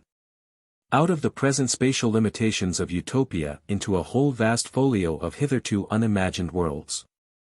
Close at hand to us, even as Loanstone guessed ages ago, nearer to us, as he put it, than the blood in our hearts. Nearer to us than breathing and closer than hands and feet, Father Amerton misquoted, waking up suddenly. But what is he talking about? I don't catch it. We discover another planet, much the same size as ours to judge by the scale of its inhabitants, circulating, we may certainly assume, round a sun like that in our skies, a planet bearing life and being slowly subjugated. Even as our own is being subjugated, by intelligent life which has evidently evolved under almost exactly parallel conditions to those of our own evolution. This sister universe to ours is, so far as we may judge by appearances, a little retarded in time in relation to our own. Our visitors wear something very like the clothing and display physical characteristics resembling those of our ancestors during the last age of confusion. We are not yet justified in supposing that their history has been strictly parallel to ours. No two particles of matter are alike, no two vibrations. In all the dimensions of being, in all the universes of God, there has never been and there can never be an exact repetition. That we have come to realize is the one impossible thing. Nevertheless, this world you call Earth is manifestly very near and like to this universe of ours. We are eager to learn from you Earthlings, to check our history, which is still very imperfectly known, by your experiences, to show you what we know. To make out what may be possible and desirable in intercourse and help between the people of your planet and ours. We, here, are the merest beginners in knowledge. We have learnt as yet scarcely anything more than the immensity of the things that we have yet to learn and do. In a million kindred things our two worlds may perhaps teach each other and help each other. Possibly there are streaks of heredity in your planet that have failed to develop or that have died out in ours. Possibly there are elements or minerals in one world that are rare or wanting in the other. The structure of your atoms. Our worlds may intermarry. To their common invigoration. He passed into the inaudible just when Mr. Barnstaple was most moved and most eager to follow what he was saying. Yet a deaf man would have judged he was still speaking. Mr. Barnstaple met the eye of Mr. Rupert Catskill, as distressed and puzzled as his own. Father Amerton's face was buried in his hands. Lady Stella and Mr. Mush were whispering softly together, they had long since given up any pretense of listening. Such, said Serpentine, abruptly becoming audible again, is our first rough interpretation of your apparition in our world and of the possibilities of our interaction. I have put our ideas before you as plainly as I can. I would suggest that now one of you tell us simply and plainly what you conceive to be the truth about your world in relation to ours. 5. The Governance and History of Utopia. Section 1. Came a pause. The Earthlings looked at one another and their gaze seemed to converge upon Mr. Cecil Burleigh. That statesman feigned to be unaware of the general expectation. Rupert, he said. Won't you? I reserve my comments, said Mr. Catskill. Father Amerton, you are accustomed to treat of other worlds. Not in your presence, Mr. Cecil. No. But what am I to tell them? What you think of it, said Mr. Barnstaple. Exactly, said Mr. Catskill. Tell them what you think of it. No one else appeared to be worthy of consideration. Mr. Burleigh rose slowly and walked thoughtfully to the center of the semicircle. He grasped his coat lapels and remained for some moments with face downcast as if considering what he was about to say. Mr. Serpentine, he began at last, raising a candid countenance and regarding the blue sky above the distant lake through his glasses. Ladies and gentlemen. He was going to make a speech. As though he was at a Primrose League garden party or Geneva. It was preposterous and yet, what else was there to be done? I must confess, sir, that although I am by no means a novice at public speaking, I find myself on this occasion somewhat at a loss. Your admirable discourse, sir, simple, direct, lucid, compact, and rising at times to passages of unaffected eloquence, has set me a pattern that I would fain follow and before which, in all modesty, I quail. You ask me to tell you as plainly and clearly as possible the outline facts as we conceive them about this kindred world out of which with so little premeditation we have come to you. So far as my poor powers of understanding or discussing such recondite matters go, I do not think I can better or indeed supplement in any way your marvelous exposition of the mathematical aspects of the case. What you have told us embodies the latest, finest thoughts of terrestrial science and goes, indeed, far beyond our current ideas. On certain matters, for example, the relationship of time and gravitation, I feel bound to admit that I do not go with you, but that is rather a failure to understand your position than any positive dissent. Upon the broader aspects of the case there need be no difficulties between us. We accept your main proposition unreservedly. Namely, that we conceive ourselves to be living in a parallel universe to yours, on a planet the very brother of your own, indeed quite amazingly like yours, having regard to all the possible contrasts we might have found here. We are attracted by and strongly disposed to accept your view that our system is, in all probability, a little less seasoned and mellowed by the touch of time than yours, short perhaps by some hundreds or some thousands of years of your experiences. Assuming this, it is inevitable, sir, that a certain humility should mingle in our attitude towards you. As your juniors it becomes us not to instruct but to learn. It is for us to ask, what have you done? To what have you reached? Rather than to display to you with an artless arrogance all that still remains for us to learn and do. No, said Mr. Barnstaple to himself but half audibly. This is a dream. If it were anyone else. He rubbed his knuckles into his eyes and opened them again, and there he was still, sitting next to Mr. Mush in the midst of these Olympian divinities. And Mr. Burley, that polished skeptic, who never believed, who was never astonished, was leaning forward on his toes and speaking, with the assurance of a man who has made 10,000 speeches. He could not have been more sure of himself and his audience in the Guildhall in London. And they were understanding him. Which was absurd. There was nothing to do but to fall in with this stupendous absurdity and sit and listen.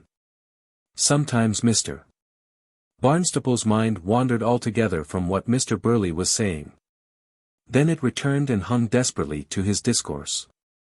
In his halting, parliamentary way, his hands trifling with his glasses or clinging to the lapels of his coat, Mr. Burley was giving Utopia a brief account of the world of men, seeking to be elementary and lucid and reasonable, telling them of states and empires, of wars and the Great War, of economic organization and disorganization. Of revolutions and Bolshevism, of the terrible Russian famine that was beginning, of the difficulties of finding honest statesmen and officials, and of the unhelpfulness of newspapers, of all the dark and troubled spectacle of human life. Serpentine had used the term, the last age of confusion, and Mr. Burley had seized upon the phrase and was making much of it. It was a great oratorical impromptu. It must have gone on for an hour, and the Utopians listened with keen, attentive faces, now and then nodding their acceptance and recognition of this statement or that. Very like, would come tapping into Mr. Barnstaple's brain. With us also in the age of confusion. At last Mr. Burley, with the steady deliberation of an old parliamentary hand, drew to his end. Compliments. He bowed. He had done. Mr. Mush startled everyone by a vigorous hand-clapping in which no one else joined. The tension in Mr. Barnstaple's mind had become intolerable. He leapt to his feet. Section 2. He stood making those weak propitiatory gestures that come so naturally to the inexperienced speaker. Ladies and gentlemen, he said. Utopians, Mr. Burley. I crave your pardon for a moment. There is a little matter. Urgent. For a brief interval he was speechless. Then he found attention and encouragement in the eye of Earthard. Something I don't understand. Something incredible, I mean, incompatible. The little rift turns everything into a fantastic phantasmagoria. The intelligence in Earthard's eye was very encouraging. Mr. Barnstaple abandoned any attempt to address the company as a whole, and spoke directly to Earthard. You live in Utopia, hundreds of thousands of years in advance of us. How is it that you are able to talk contemporary English, to use exactly the same language that we do? I ask you, how is that? It is incredible. It jars. It makes a dream of you. And yet you are not a dream. It makes me feel almost insane. Earthard smiled pleasantly. We don't speak English, he said. Mr. Barnstaple felt the ground slipping from under his feet. But I hear you speaking English, he said. Nevertheless we do not speak it, said Earthling. He smiled still more broadly. We don't for ordinary purposes speak anything. Mr. Barnstaple, with his brain resigning its functions, maintained his pose of deferential attention. Ages ago, Earthling continued, we certainly used to speak languages. We made sounds and we heard sounds. People used to think, and then chose and arranged words and uttered them. The hearer heard, noted, and retranslated the sounds into ideas. Then, in some manner which we still do not understand perfectly, people began to get the idea before it was clothed in words and uttered in sounds. They began to hear in their minds, as soon as the speaker had arranged his ideas and before he put them into word symbols even in his own mind. They knew what he was going to say before he said it. This direct transmission presently became common. It was found out that with a little effort most people could get over to each other in this fashion to some extent, and the new mode of communication was developed systematically. That is what we do now habitually in this world. We think directly to each other. We determine to convey the thought and it is conveyed at once provided the distance is not too great. We use sounds in this world now only for poetry and pleasure and in moments of emotion or to shout at a distance, or with animals, not for the transmission of ideas from human mind to kindred human mind any more. When I think to you, the thought, so far as it finds corresponding ideas and suitable words in your mind, is reflected in your mind. My thought clothes itself in words in your mind, which words you seem to hear and naturally enough in your own language and your own habitual phrases. Very probably the members of your party are hearing what I am saying to you, each with his own individual difference of vocabulary and phrasing. Mr. Barnstaple had been punctuating this discourse with sharp, intelligent nods, coming now and then to the verge of interruption. Now he broke out with, and that is why occasionally as for instance when Mr. Serpentine made his wonderful explanation just now when you soar into ideas of which we haven't even a shadow in our minds, we just hear nothing at all. Are there such gaps? Asked Earthling. Many, I fear for all of us, said Mr. Burley. It's like being deaf in spots, said Lady Stella. Large spots. Father Amerton nodded agreement. And that is why we cannot be clear whether you are called Earthling or Adam, and why I have found myself confusing Arden and green trees and forest in my mind. I hope that now you are mentally more at your case, said Earthling. Oh, quite, said Mr. Barnstaple. Quite. And all things considered, it is really very convenient for us that there should be this method of transmission. For otherwise I do not see how we could have avoided weeks of linguistic bother, first principles of our respective grammars, logic, significs, and so forth, boring stuff for the most part. Before we could have got to anything like our present understanding. A very good point indeed, said Mr. Burley, turning round to Mr. Barnstaple in a very friendly way. A very good point indeed. I should never have noted it if you had not called my attention to it. It is quite extraordinary. I had not noted anything of this difference. I was occupied, I am bound to confess, by my own thoughts. I supposed they were speaking English. Took it for granted. Section 3. It seemed to Mr. Barnstaple that this wonderful experience was now so complete that there remained nothing more to wonder at except its absolute credibility.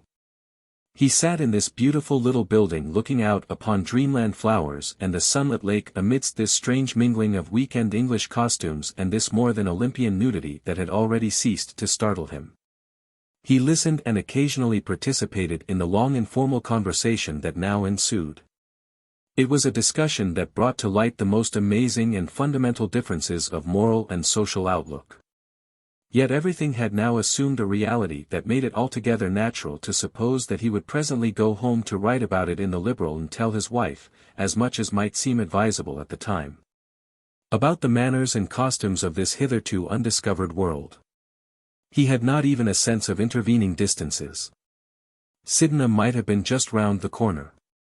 Presently two pretty young girls made tea at an equipage among the rhododendra and brought it round to people. Tea. It was what we should call China tea, very delicate, and served in little cups without handles, Chinese fashion, but it was real and very refreshing tea. The earlier curiosities of the Earthlings turned upon methods of government. This was perhaps natural in the presence of two such statesmen as Mr. Burley and Mr. Catskill. "What form of government do you have?" asked Mr. Burley. "Is it a monarchy or an autocracy or a pure democracy? Do you separate the executive and the legislative?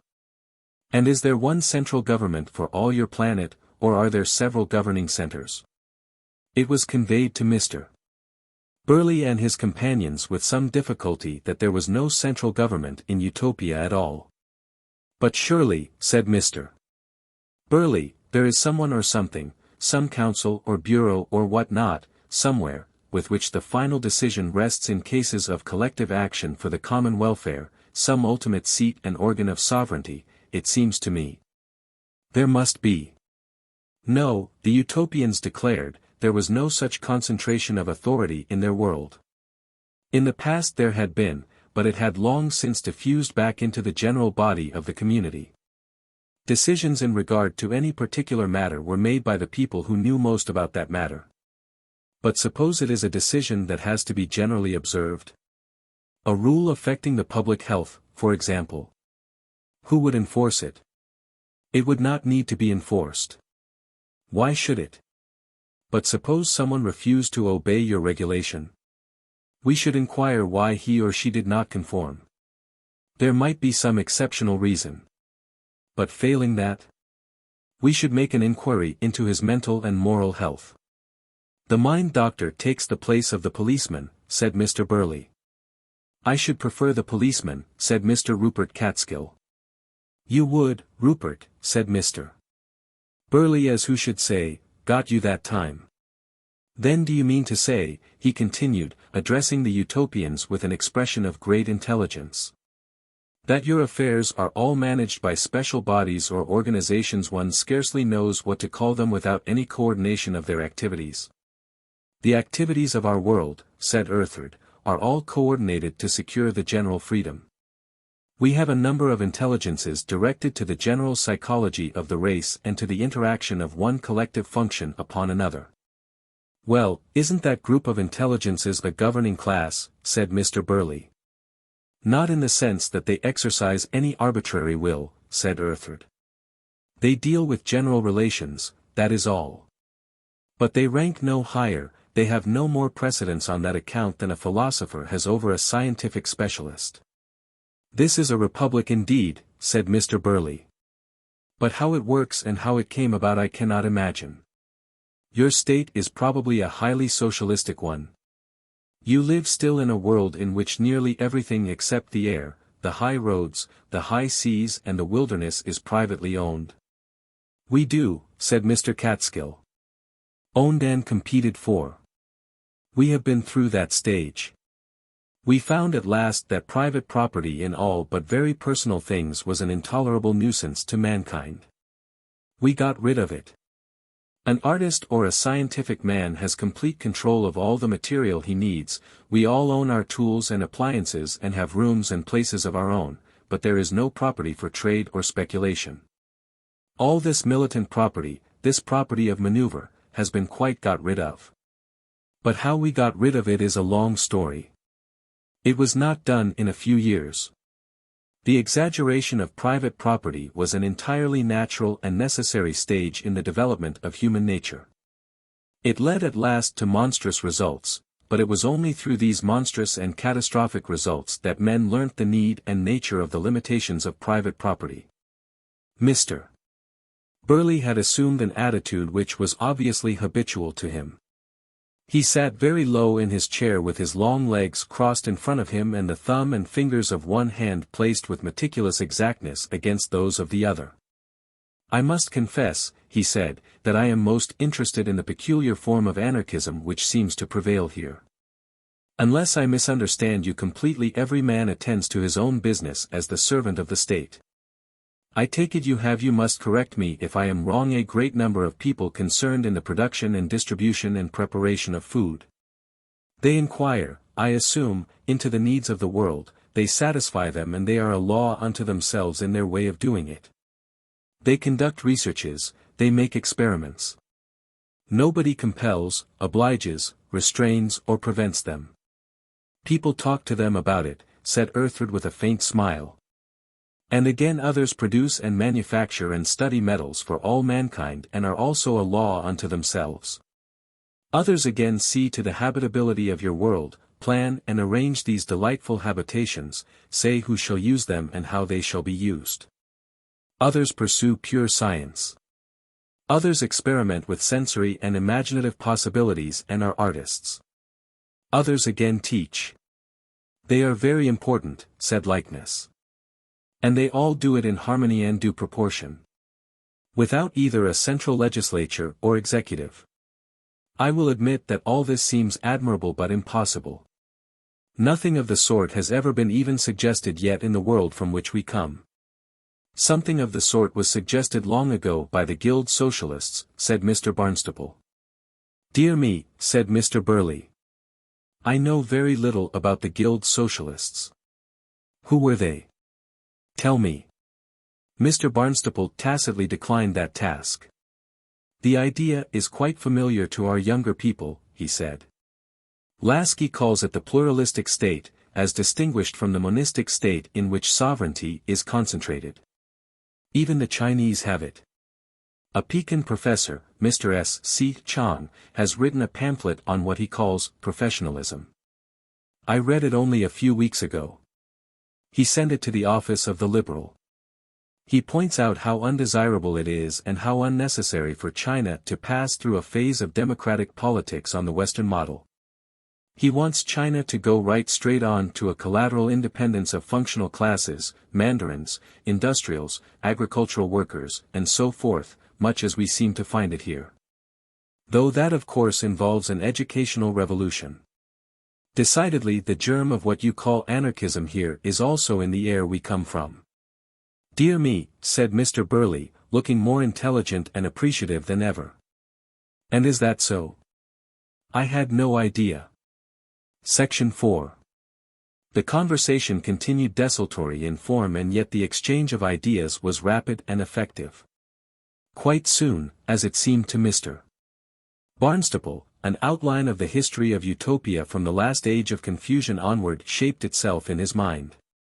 The more he learned of that last age of confusion, the more it seemed to resemble the present time on Earth. In those days the Utopians had worn abundant clothing and lived in towns quite after the earthly fashion. A fortunate conspiracy of accidents rather than any set design had opened for them some centuries of opportunity and expansion. Climatic phases and political chances had smiled upon the race after a long period of recurrent shortage, pestilence and destructive warfare. For the first time the Utopians had been able to explore the whole planet on which they lived, and these explorations had brought great virgin areas under the axe, the spade and the plough. There had been an enormous increase in real wealth and in leisure and liberty.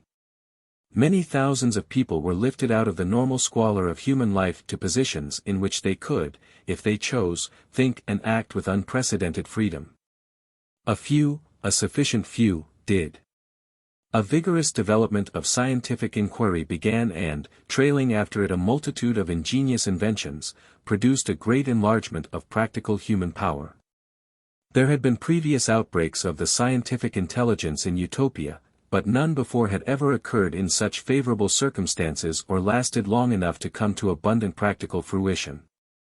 Now in a couple of brief centuries the Utopians, who had hitherto crawled about their planet like sluggish ants or traveled parasitically on larger and swifter animals, found themselves able to fly rapidly or speak instantaneously to any other point on the planet.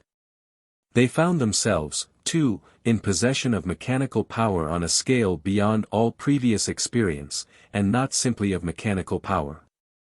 Physiological and then psychological science followed in the wake of physics and chemistry, and extraordinary possibilities of control over his own body and over his social life dawned upon the Utopian. But these things came, when at last they did come, so rapidly and confusingly that it was only a small minority of people who realized the possibilities, as distinguished from the concrete achievements, of this tremendous expansion of knowledge. The rest took the novel inventions as they came, haphazard, with as little adjustment as possible of their thoughts and ways of living to the new necessities these novelties implied. The first response of the general population of Utopia to the prospect of power, leisure and freedom thus opened out to it was proliferation. It behaved just as senselessly and mechanically as any other animal or vegetable species would have done. It bred until it had completely swamped the ampler opportunity that had opened before it. It spent the great gifts of science as rapidly as it got them in a mere insensate multiplication of the common life. At one time in the last age of confusion the population of Utopia had mounted to over 2,000 million. But what is it now? Asked Mr. Burley. About 250 million, the Utopians told him. That had been the maximum population that could live a fully developed life upon the surface of Utopia. But now with increasing resources the population was being increased. A gasp of horror came from Father Amerton. He had been dreading this realization for some time. It struck at his moral foundations. And you dare to regulate increase. You control it. Your women consent to bear children as they are needed or refrain. Of course, said Earthling. Why not? I feared as much, said Father Amerton, and leaning forward he covered his face with his hands, murmuring, I felt this in the atmosphere. The human stud farm. Refusing to create souls. The wickedness of it. Oh, my God. Mr. Burley regarded the emotion of the reverend gentleman through his glasses with a slightly shocked expression. He detested catchwords. But Father Amerton stood for very valuable conservative elements in the community. Mr. Burley turned to the Utopian again. That is extremely interesting, he said. Even at present our Earth contrives to carry a population of at least 5 times that amount. But 20 millions or so will starve this winter, you told us a little while ago in a place called Russia. And only a very small proportion of the rest are leading what even you would call full and spacious lives. Nevertheless the contrast is very striking, said Mr. Burley. It is terrible, said Father Amerton. The overcrowding of the planet in the last age of confusion was, these Utopians insisted, the fundamental evil out of which all the others that afflicted the race arose. An overwhelming flood of newcomers poured into the world and swamped every effort the intelligent minority could make to educate a sufficient proportion of them to meet the demands of the new and still rapidly changing conditions of life. And the intelligent minority was not itself in any position to control the racial destiny. These great masses of population that had been blundered into existence, swayed by damaged and decaying traditions and amenable to the crudest suggestions, were the natural prey and support of every adventurer with a mind blatant enough and a conception of success coarse enough to appeal to them. The economic system, clumsily and convulsively reconstructed to meet the new conditions of mechanical production and distribution, became more and more a cruel and impudent exploitation of the multitudinous congestion of the common man by the predatory and acquisitive few. That all too common man was hustled through misery and subjection from his cradle to his grave. He was cajoled and lied to, he was bought, sold and dominated by an impudent minority, bolder and no doubt more energetic, but in all other respects no more intelligent than himself. It was difficult, Earthling said, for a Utopian nowadays to convey the monstrous stupidity, wastefulness and vulgarity to which these rich and powerful men of the last age of confusion attained. We will not trouble you, said Mr. Burley. Unhappily we know. We know. Only too well do we know. Upon this festering, excessive mass of population disasters descended at last like wasps upon a heap of rotting fruit. It was its natural, inevitable destiny. A war that affected nearly the whole planet dislocated its flimsy financial system and most of its economic machinery beyond any possibility of repair. Civil wars and clumsily conceived attempts at social revolution continued the disorganization. A series of years of bad weather accentuated the general shortage. The exploiting adventurers, too stupid to realize what had happened, continued to cheat and hoodwink the commonalty and burk any rally of honest men, as wasps will continue to eat even after their bodies have been cut away. The effort to make past out of utopian life, triumphantly superseded by the effort to get. Production dwindled down towards the vanishing point. Accumulated wealth vanished. An overwhelming system of debt, a swarm of creditors, morally incapable of helpful renunciation, crushed out all fresh initiative. The long diastole in utopian affairs that had begun with the great discoveries, passed into a phase of rapid systole.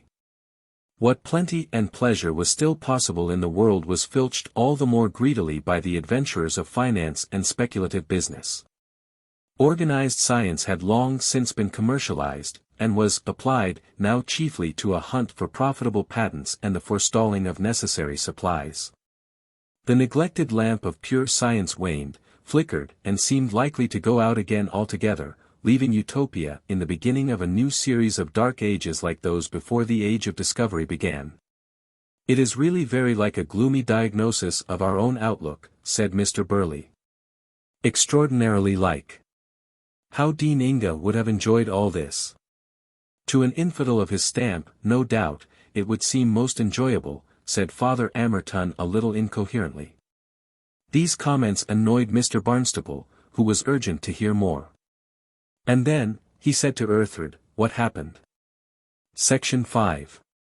What happened, Mr. Barnstaple gathered, was a deliberate change in utopian thought.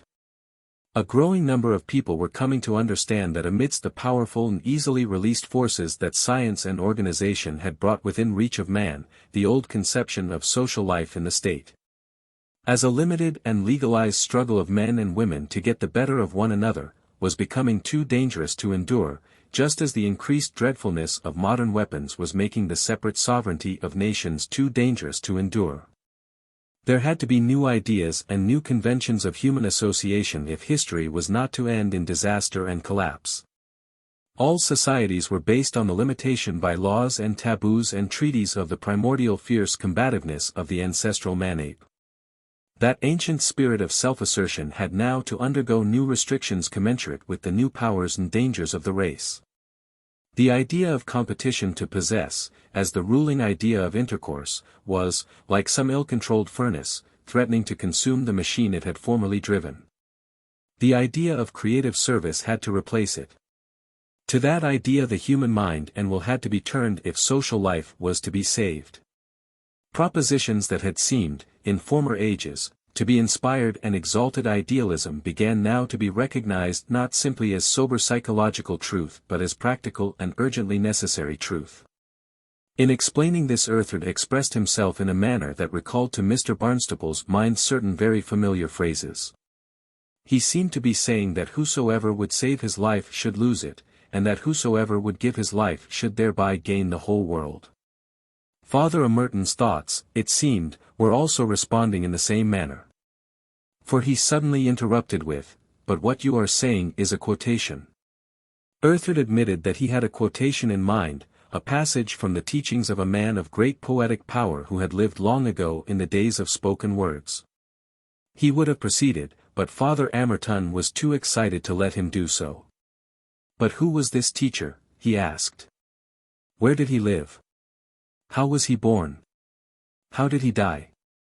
A picture was flashed upon Mr. Barnstaple's consciousness of a solitary-looking pale-faced figure, beaten and bleeding, surrounded by armored guards, in the midst of a thrusting, jostling, sun-bit crowd which filled a narrow, high-walled street. Behind, some huge ugly implement was borne along, dipping and swaying with the swaying of the multitude. "Did he die upon the cross in this world also?" cried Father Amerton. "Did he die upon the cross?" This prophet in Utopia they learnt had died very painfully, but not upon the cross. He had been tortured in some way, but neither the Utopians or these particular Earthlings had sufficient knowledge of the technicalities of torture to get any idea over about that. And then apparently he had been fastened upon a slowly turning wheel and exposed until he died. It was the abominable punishment of a cruel and conquering race, and it had been inflicted upon him because his doctrine of universal service had alarmed the rich and dominant who did not serve. Mr. Barnstaple had a momentary vision of a twisted figure upon that wheel of torture in the blazing sun. And, marvelous triumph over death! Out of a world that could do such a deed had come this great peace and universal beauty about him. But Father Amerton was pressing his questions. But did you not realize who he was? Did not this world suspect? A great many people thought that this man was a god. But he had been accustomed to call himself merely a son of God or a son of man. Father Amerton stuck to his point. But you worship him now? We follow his teaching because it was wonderful and true, said Earthard. But worship? No. But does nobody worship? There were those who worshipped him. There were those who worshipped him. There were those who quailed before the stern magnificence of his teaching and yet who had a tormenting sense that he was right in some profound way. So they played a trick upon their own uneasy consciences by treating him as a magical god instead of as a light to their souls. They interwove with his execution ancient traditions of sacrificial kings. Instead of receiving him frankly and clearly and making him a part of their understandings and wills, they pretended to eat him mystically and make him a part of their bodies. They turned his will into a miraculous symbol, and they confused it with the equator and the sun and the ecliptic and indeed with anything else that was round. In cases of ill luck, ill health, or bad weather, it was believed to be very helpful for the believer to describe a circle in the air with the forefinger. And since this teacher's memory was very dear to the ignorant multitude because of his gentleness and charity, it was seized upon by cunning and aggressive types who constituted themselves champions and exponents of the wheel. Who grew rich and powerful in its name, led people into great wars for its sake and used it as a cover and justification for envy, hatred, tyranny and dark desires. Until at last men said that had that ancient prophet come again to Utopia, his own triumphant wheel would have crushed and destroyed him afresh. Father Amerton seemed inattentive to this communication. He was seeing it from another angle. But surely, he said, there is a remnant of believers still. Despised perhaps, but a remnant. There was no remnant.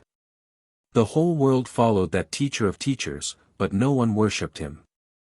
On some old treasured buildings the wheel was still to be seen carved, often with the most fantastic decorative elaborations. And in museums and collections there were multitudes of pictures, images, charms and the like. I don't understand this, said Father Amerton. It is too terrible. I am at a loss. I do not understand. Section 6. A fair and rather slender man with a delicately beautiful face whose name, Mr. Barnstaple was to learn later, was Lion, presently took over from Earthard the burthen of explaining and answering the questions of the Earthlings. He was one of the educational coordinators in Utopia. He made it clear that the changeover in Utopian affairs had been no sudden revolution. No new system of laws and customs, no new method of economic cooperation based on the idea of universal service to the common good, had sprung abruptly into being complete and finished. Throughout a long period, before and during the last age of confusion, the foundations of the new state were laid by a growing multitude of inquirers and workers, having no set plan or preconceived method, but brought into unconscious cooperation by a common impulse to service and a common lucidity and veracity of mind.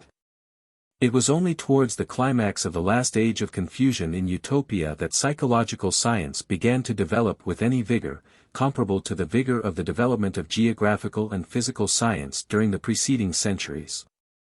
And the social and economic disorder which was checking experimental science and crippling the organized work of the universities was stimulating inquiry into the processes of human association and making it desperate and fearless. The impression given Mr.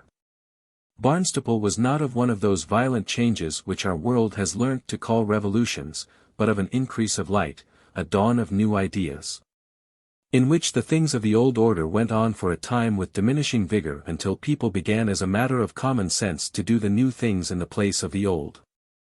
The beginnings of the new order were in discussions, books and psychological laboratories.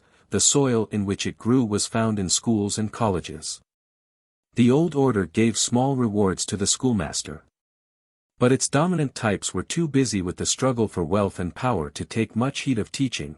It was left to any man or woman who would give thought and labor without much hope of tangible rewards, to shape the world anew in the minds of the young.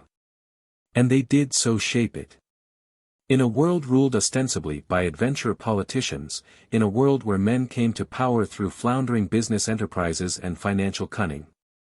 It was presently being taught and understood that extensive private property was socially a nuisance, and that the state could not do its work properly nor education produce its proper results, side by side with a class of irresponsible rich people.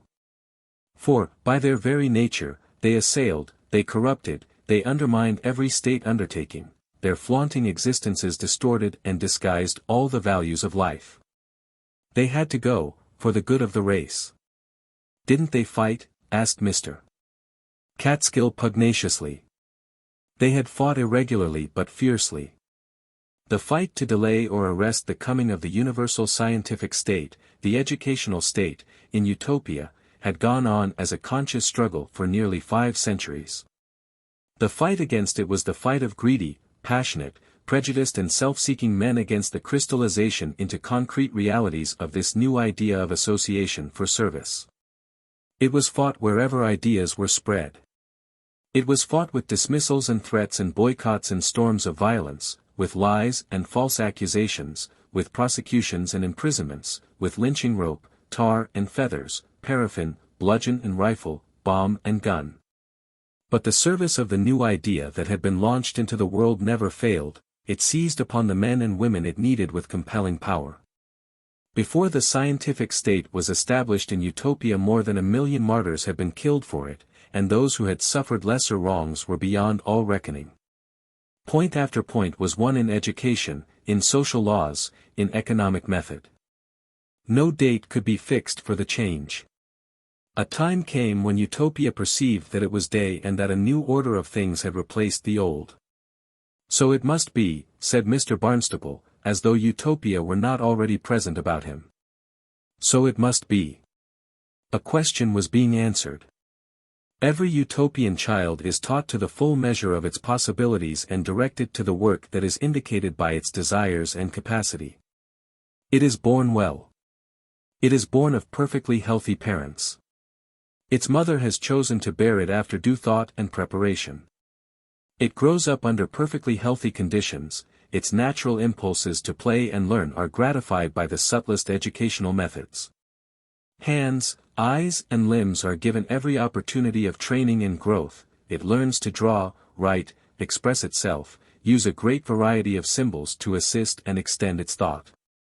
Kindness and civility become ingrained habits, for all about it are kind and civil. And in particular the growth of its imagination is watched and encouraged. It learns the wonderful history of its world and its race. How man has struggled and still struggles out of his earlier animal narrowness and egotism towards an empire over being that is still but faintly apprehended through dense veils of ignorance. All its desires are made fine, it learns from poetry, from example and the love of those about it to lose its solicitude for itself in love. Its sexual passions are turned against its selfishness, its curiosity flowers into scientific passion, its combativeness is set to fight disorder, its inherent pride and ambition are directed towards an honorable share in the common achievement. It goes to the work that attracts it and chooses what it will do. If the individual is indolent there is no great loss, there is plenty for all in Utopia, but then it will find no lovers, nor will it ever bear children, because no one in Utopia loves those who have neither energy nor distinction.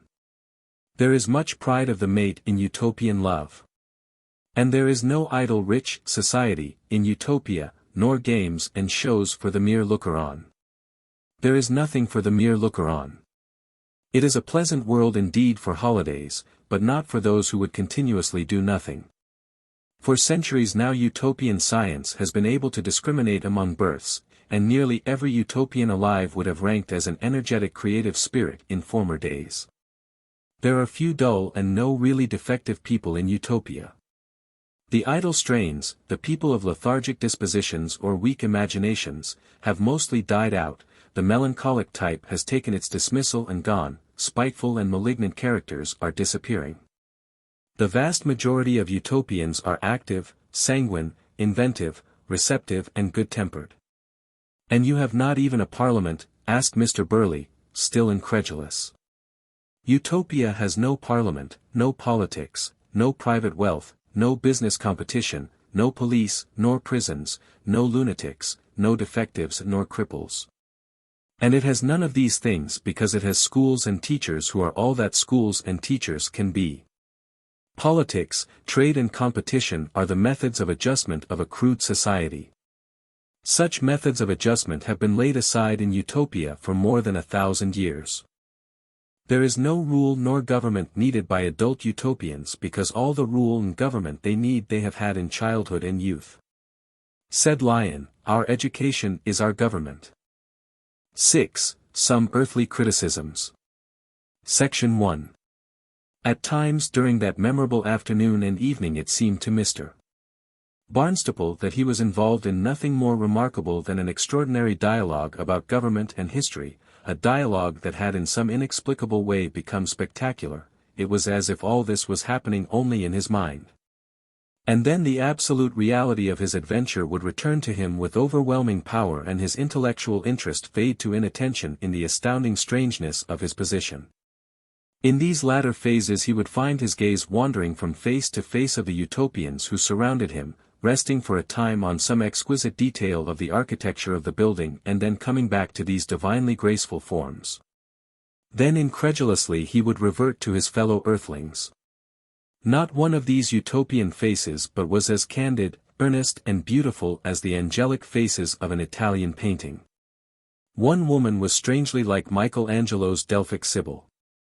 They sat in easy attitudes, men and women together, for the most part concentrated on the discussion, but every now and then Mr.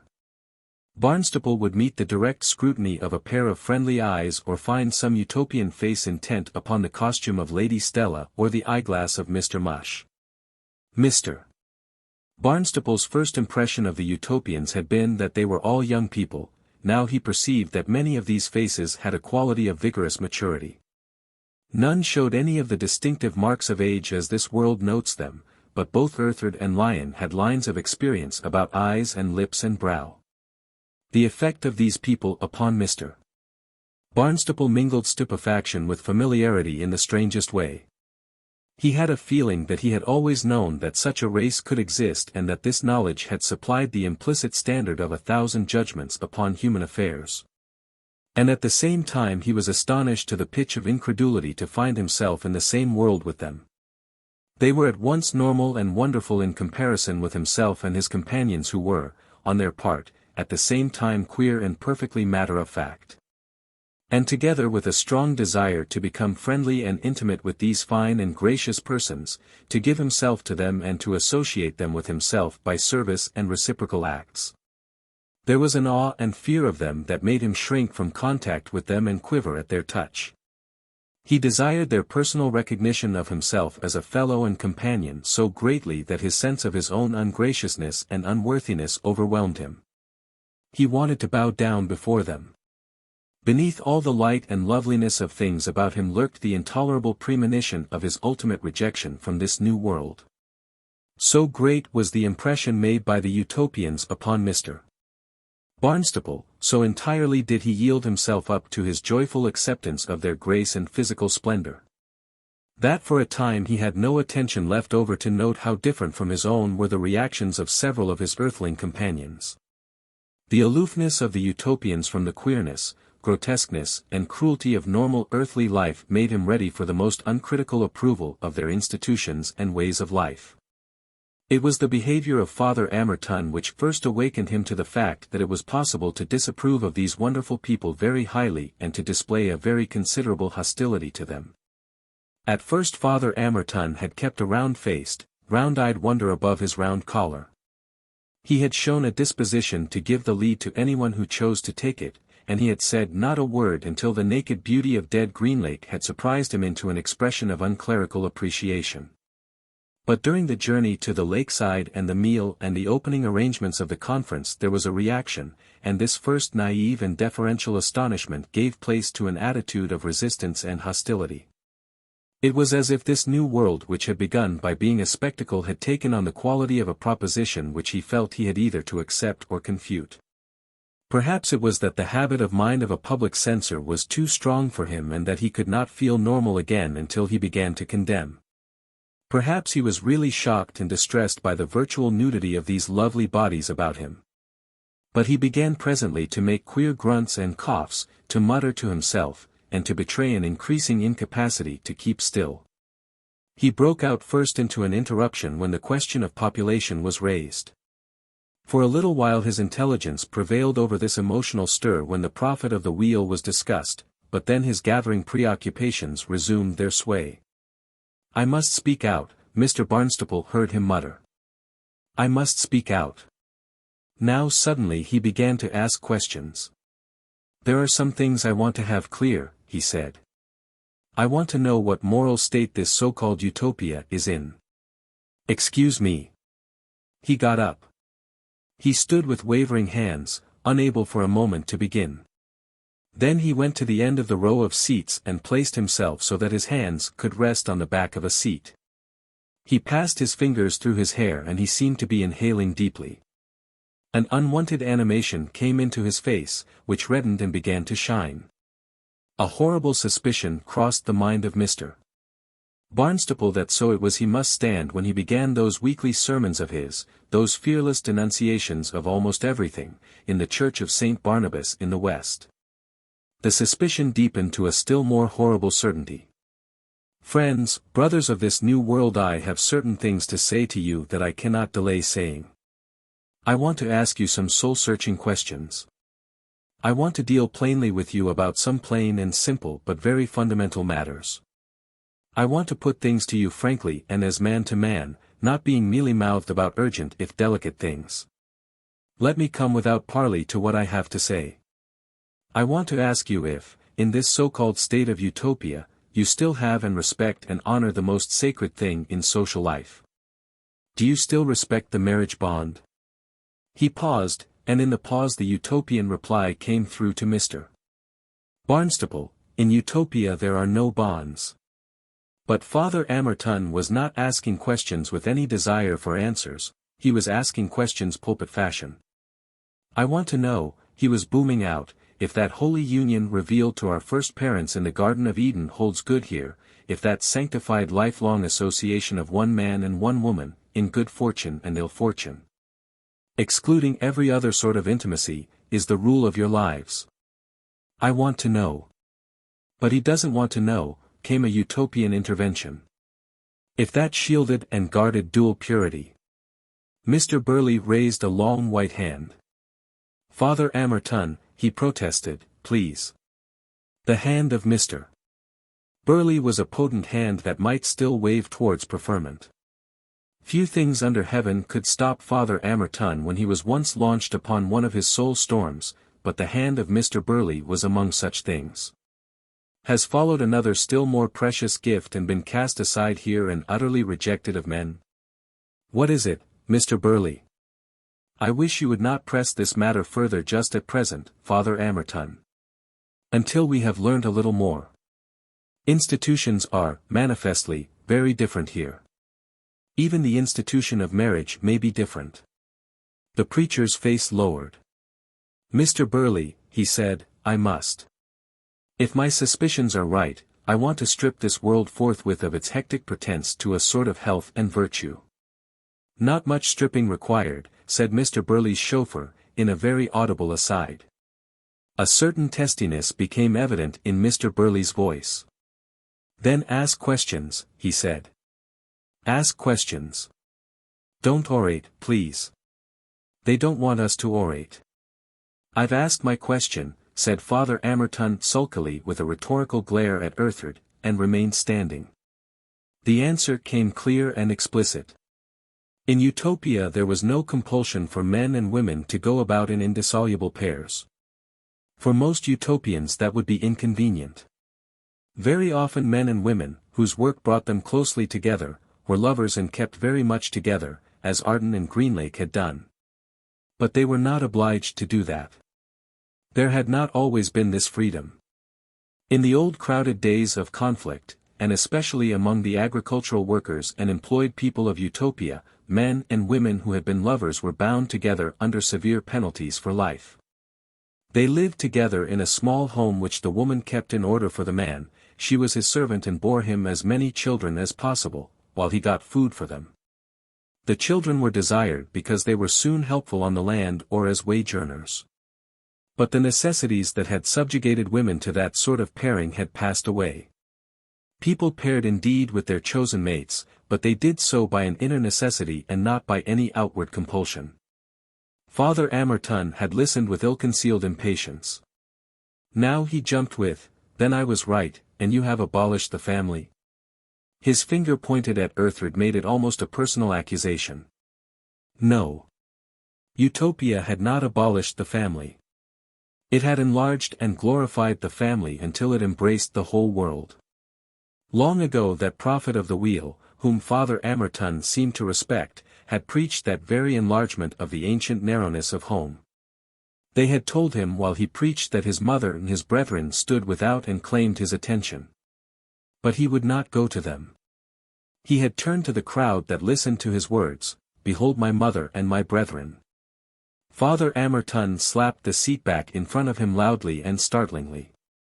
"A quibble," he cried, "a quibble. Satan too can quote the scriptures." It was clear to Mr. Barnstaple that Father Amerton was not in complete control of himself. He was frightened by what he was doing and yet impelled to do it. He was too excited to think clearly or control his voice properly, so that he shouted and boomed in the wildest way. He was letting himself go and trusting to the habits of the pulpit of St. Barnabas to bring him through. "I perceive now how you stand. Only too well do I perceive how you stand. From the outset I guessed how things were with you. I waited to be perfectly sure, before I bore my testimony. But it speaks for itself the shamelessness of your costume, the licentious freedom of your manners. Young men and women, smiling, joining hands, near to caressing, when averted eyes, are the least tribute you could pay to modesty. And this vile talk of lovers loving without bonds or blessings, without rules or restraint. What does it mean? Whither does it lead? Do not imagine because I am a priest, a man pure and virginal in spite of great temptations, do not imagine that I do not understand. Have I no vision of the secret places of the heart? Do not the wounded sinners, the broken potsherds, creep to me with their pitiful confessions? And I will tell you plainly whither you go and how you stand. This so-called freedom of yours is nothing but license. Your so-called utopia, I see plainly, is nothing but a hell of unbridled indulgence. Unbridled indulgence. Mr. Burley held up a protesting hand, but Father Amerton's eloquence soared over the obstruction. He beat upon the back of the seat before him. "I will bear my witness," he shouted. "I will bear my witness. I will make no bones about it. I refuse to mince matters, I tell you. You are all living in promiscuity. That is the word for it. In animal promiscuity. In bestial promiscuity." Mr. Burley had sprung to his feet. He was holding up his two hands and motioning the London Boanerges to sit down.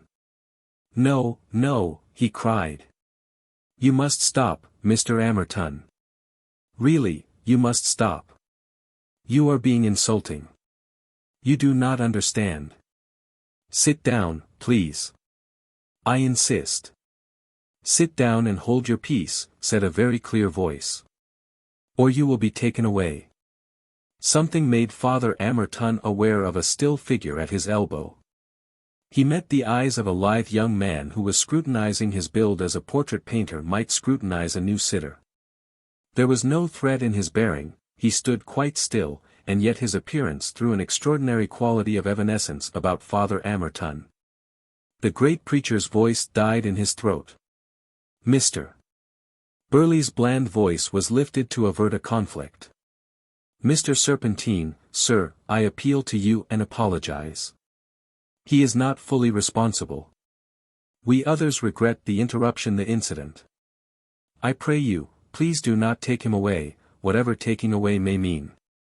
I will answer personally for his good behavior. Do sit down, Mr. Amerton, please, now, or I shall wash my hands of the whole business." Father Amerton hesitated.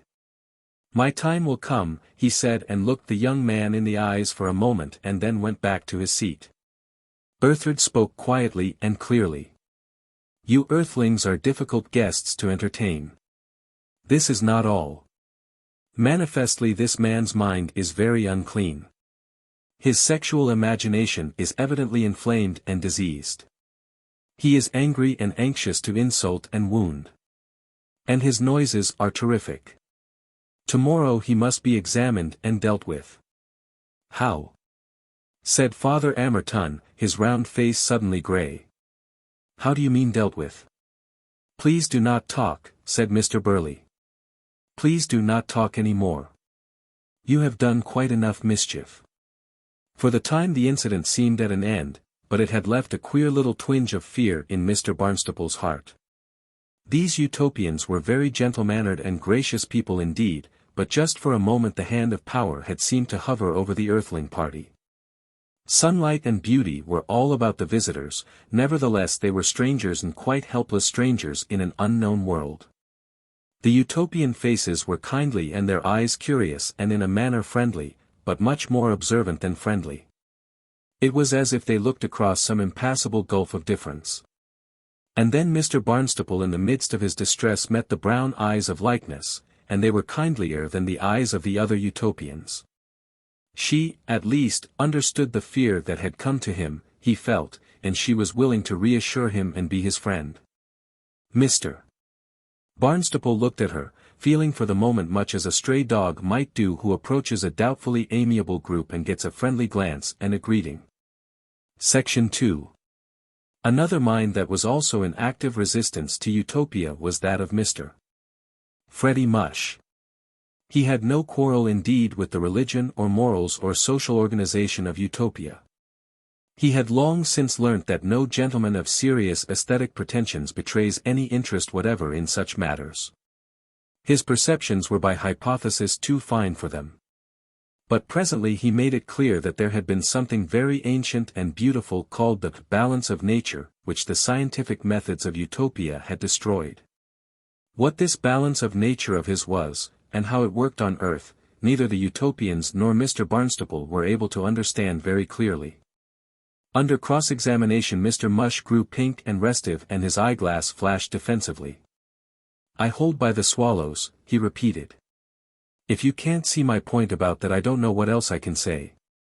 He began with the fact and reverted to the fact that there were no swallows to be seen in Utopia, and there were no swallows to be seen in Utopia because there were no gnats nor midges.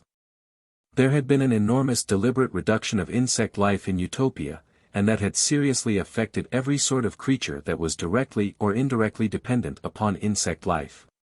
So soon as the new state of affairs was securely established in Utopia and the educational state working, the attention of the Utopian community had been given to the long-cherished idea of a systematic extermination of tiresome and mischievous species. A careful inquiry was made into the harmfulness and the possibility of eliminating the housefly, for example, wasps and hornets, various species of mice and rats, rabbits, stinging nettles. 10,000 species, from disease germ to rhinoceros and hyena, were put upon their trial. Every species found was given an advocate. Of each it was asked, what good is it? What harm does it do? How can it be extirpated? What else may go with it if it goes? Is it worth while wiping it out of existence? Or can it be mitigated and retained? And even when the verdict was death final and complete, Utopia set about the business of extermination with great caution. A reserve would be kept and was in many cases still being kept, in some secure isolation, of every species condemned. Most infectious and contagious fevers had been completely stamped out, some had gone very easily. Some had only been driven out of human life by proclaiming a war and subjecting the whole population to discipline. Many internal and external parasites of man and animals had also been got rid of completely. And further, there had been a great cleansing of the world from noxious insects, from weeds and vermin and hostile beasts. The mosquito had gone, the housefly, the blowfly, and indeed a great multitude of flies had gone. They had been driven out of life by campaigns involving an immense effort and extending over many generations. It had been infinitely more easy to get rid of such big annoyances as the hyena and the wolf than to abolish these smaller pests. The attack upon the flies had involved the virtual rebuilding of a large proportion of utopian houses and a minute cleansing of them all throughout the planet. The question of what else would go if a certain species went was one of the most subtle that Utopia had to face. Certain insects, for example, were destructive and offensive grubs in the opening stage of their lives. Were evil as caterpillar or pupa and then became either beautiful in themselves or necessary to the fertilization of some useful or exquisite flowers. Others offensive in themselves were a necessary irreplaceable food to pleasant and desirable creatures. It was not true that swallows had gone from Utopia, but they had become extremely rare. And rare too were a number of little insectivorous birds, the flycatcher for example, that harlequin of the air. But they had not died out altogether, the extermination of insects had not gone to that length. Sufficient species had remained to make some districts still habitable for these delightful birds. Many otherwise obnoxious plants were a convenient source of chemically complex substances that were still costly or tedious to make synthetically, and so had kept a restricted place in life. Plants and flowers, always simpler and more plastic in the hands of the breeder and hybridizer than animals, had been enormously changed in Utopia. Our Earthlings were to find 100 sorts of foliage and of graceful and scented blossoms that were altogether strange to them. Plants, Mr. Barnstaple learnt, had been trained and bred to make new and unprecedented secretions, waxes, gums, essential oils and the like, of the most desirable quality. There had been much befriending and taming of big animals. The larger carnivora, combed and cleaned, reduced to a milk dietary, emasculated in spirit and altogether becapped, were pets and ornaments in Utopia. The almost extinct elephant had increased again and Utopia had saved her giraffes. The brown bear had always been disposed to sweets and vegetarianism and had greatly improved in intelligence. The dog had given up barking and was comparatively rare. Sporting dogs were not used nor small pet animals. Horses Mr. Barnstaple did not see, but as he was a very modern urban type he did not miss them very much and he did not ask any questions about them while he was actually in Utopia. He never found out whether they had or had not become extinct. As he heard on his first afternoon in that world of this revision and editing, this weeding and cultivation of the kingdoms of nature by mankind, it seemed to him to be the most natural and necessary phase in human history. After all, he said to himself, it was a good invention to say that man was created a gardener. And now man was weeding and cultivating his own strain. The Utopians told of eugenic beginnings, of a new and surer decision in the choice of parents, of an increasing certainty in the science of heredity, and as Mr. Barnstaple contrasted the firm clear beauty of face and limb that every Utopian displayed with the carelessly assembled features and bodily disproportions of his earthly associates, he realized that already. With but 3,000 years or so of advantage, these Utopians were passing beyond man towards a nobler humanity. They were becoming different in kind. Section 3. They were different in kind. As the questions and explanations and exchanges of that afternoon went on, it became more and more evident to Mr. Barnstaple that the difference of their bodies was as nothing to the differences of their minds. Innately better to begin with, the minds of these children of light had grown up uninjured by any such tremendous frictions, concealments, ambiguities and ignorances as cripple the growing mind of an earthling. They were clear and frank and direct. They had never developed that defensive suspicion of the teacher, that resistance to instruction, which is the natural response to teaching that is half aggression.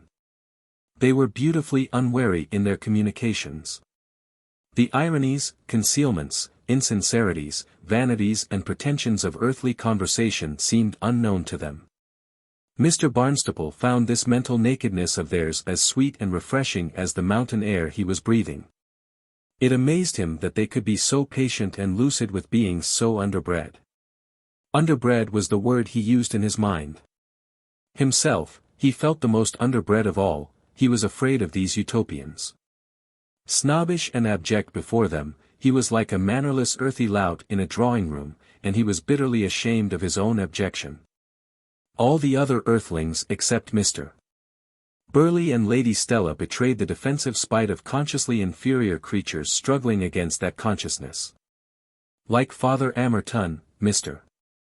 Burley's chauffeur was evidently greatly shocked and disturbed by the unclothed condition of the Utopians. His feelings expressed themselves by gestures, grimaces, and an occasional sarcastic comment such as, "I don't think," or "What oh?" These he addressed for the most part to Mr. Barnstaple, for whom, as the owner of a very little old car, he evidently mingled feelings of profound contempt and social fellowship. He would also direct Mr. Barnstaple's attention to anything that he considered remarkable in bearing or gesture, by means of a peculiar stare and grimace combined with raised eyebrows. He had a way of pointing with his mouth and nose that Mr. Barnstaple under more normal circumstances might have found entertaining. Lady Stella, who had impressed Mr. Barnstaple at first as a very great lady of the modern type, he was now beginning to feel was on her defense and becoming rather too ladylike.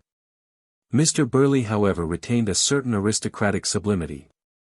He had been a great man on earth for all his life, and it was evident that he saw no reason why he should not be accepted as a great man in Utopia.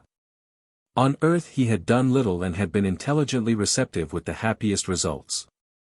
That alert, questioning mind of his, free of all persuasions, convictions or revolutionary desires, fell with the utmost ease into the pose of a distinguished person inspecting, in a sympathetic but entirely noncommittal manner, the institutions of an alien state. "Tell me," that engaging phrase, laced his conversation. The evening was drawing on, the clear Utopian sky was glowing with the gold of sunset and a towering mass of cloud above the lake was fading from pink to a dark purple, when Mr. Rupert Catskill imposed himself upon Mr. Barnstaple's attention. He was fretting in his place. "I have something to say," he said. "I have something to say." Presently he jumped up and walked to the center of the semicircle from which Mr. Burley had spoken earlier in the afternoon. "Mr. Serpentine," he said. "Mr. Burley. There are a few things I should be glad to say if you can give me this opportunity of saying them." Section 4. He took off his grey top hat, went back and placed it on his seat and returned to the center of the apse. He put back his coat tails, rested his hands on his hips, thrust his head forward, regarded his audience for a moment with an expression half cunning, half defiant, muttered something inaudible and began. His opening was not prepossessing. There was some slight impediment in his speech, the little brother of a lisp, against which his voice beat gutturally. His first few sentences had an effect of being jerked out by unsteady efforts. Then it became evident to Mr. Barnstaple that Mr. Catskill was expressing a very definite point of view, he was offering a reasoned and intelligible view of Utopia. Mr. Barnstaple disagreed with that criticism, indeed he disagreed with it violently, but he had to recognize that it expressed an understandable attitude of mind. Mr. Catskill began with a sweeping admission of the beauty and order of Utopia. He praised the glowing health he saw on every cheek, the wealth, tranquility, and comfort of Utopian life. They had tamed the forces of nature and subjugated them altogether to one sole end, to the material comfort of the race. "But Arden and Greenlake," murmured Mr. Barnstaple. Mr. Catskill did not hear or heed the interruption. "The first effect, Mr. Speaker, Mr. Serpentine, should say the first effect upon an earthly mind is overwhelming. Is it any wonder," he glanced at Mr. Burley and Mr. Barnstaple, "is it any wonder that admiration has carried some of us off our feet? Is it any wonder that for a time your almost magic beauty has charmed us into forgetting much that is in our own natures, into forgetting deep and mysterious impulses, cravings, necessities, so that we have been ready to say, 'Here at last is Lotus Land. Here let us abide, let us adapt ourselves to this planned and ordered splendor and live our lives out here and die.' I, too, Mr. Serpentine, succumbed to that magic for a time. But only for a time. Already, sir, I find myself full of questionings." His bright, headlong mind had seized upon the fact that every phase in the weeding and cleansing of Utopia from pests and parasites and diseases had been accompanied by the possibility of collateral limitations and losses. Or perhaps it would be juster to say that that fact had seized upon his mind. He ignored the deliberation and precautions that had accompanied every step in the process of making a world securely healthy and wholesome for human activity. He assumed there had been losses with every gain. He went on to exaggerate these losses and ran on glibly to the inevitable metaphor of throwing away the baby with its bath inevitable, that is, for a British parliamentarian. The Utopians, he declared, were living lives of extraordinary ease, safety and, may I say so, indulgence. They work, said Mr. Barnstaple, but with 1,000 annoyances and disagreeables gone, had not something else greater and more precious gone also? Life on earth was, he admitted, insecure, full of pains and anxieties, full indeed of miseries and distresses and anguish, but also, and indeed by reason of these very things, it had moments of intensity, hopes, joyful surprises, escapes. Attainments, such as the ordered life of Utopia could not possibly afford. You have been getting away from conflicts and distresses. Have you not also been getting away from the living and quivering realities of life? He launched out upon a eulogy of earthly life. He extolled the vitality of life upon earth as though there were no signs of vitality in the high splendor about him. He spoke of the thunder of our crowded cities, of the urge of our teeming millions, of the broad tides of commerce and industrial effort and warfare, that swayed and came and went in the hives and harbors of our race. He had the knack of the plausible phrase and that imaginative touch which makes for eloquence. Mr. Barnstaple forgot that slight impediment and the thickness of the voice that said these things. Mr. Catskill boldly admitted all the earthly evils and dangers that Mr. Burley had retailed. Everything that Mr. Burley had said was true. All that he had said fell indeed far short of the truth. Famine we knew, and pestilence. We suffered from 1,000 diseases that Utopia had eliminated. We were afflicted by 1,000 afflictions that were known to Utopia now only by ancient tradition. The rats gnaw and the summer flies persecute and madden. At times life reeks and stinks. I admit it, sir, I admit it. We go down far below your extremest experiences into discomforts and miseries, anxieties and anguish of soul and body, into bitterness, terror and despair. Yeah. But do we not also go higher? I challenge you with that. What can you know in this immense safety of the intensity, the frantic, terror-driven intensity, of many of our efforts? What can you know of reprieves and interludes and escapes? Think of our many happinesses beyond your ken. What do you know here of the sweet early days of convalescence? Of going for a holiday out of disagreeable surroundings? Of taking some great risk to body or fortune and bringing it off? Of winning a bet against enormous odds? Of coming out of prison?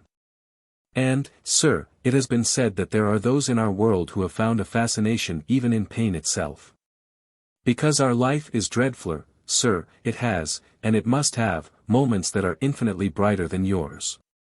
It is titanic, sir, where this is merely tidy. And we are inured to it and hardened by it. We are tempered to a finer edge. That is the point to which I am coming.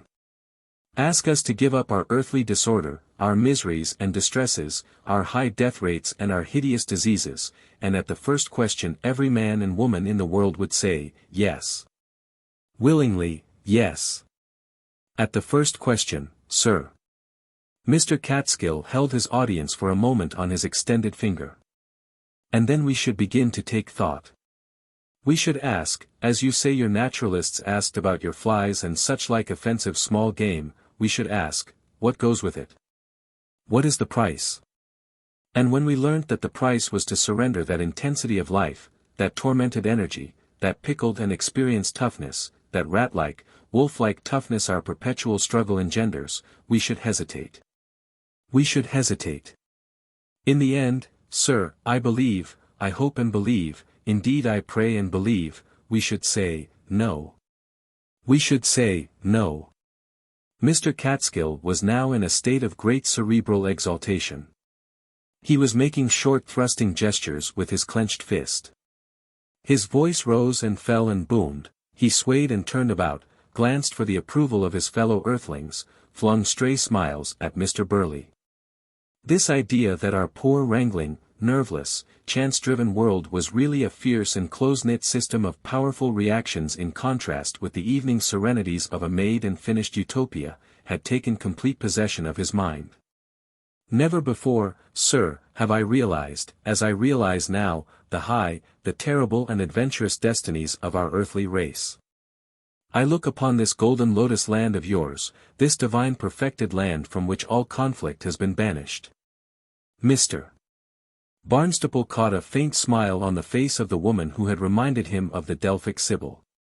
And I admit and admire its order and beauty as some dusty and resolute pilgrim might pause, on his exalted and mysterious quest, and admit and admire the order and beauty of the pleasant gardens of some prosperous Sybarite.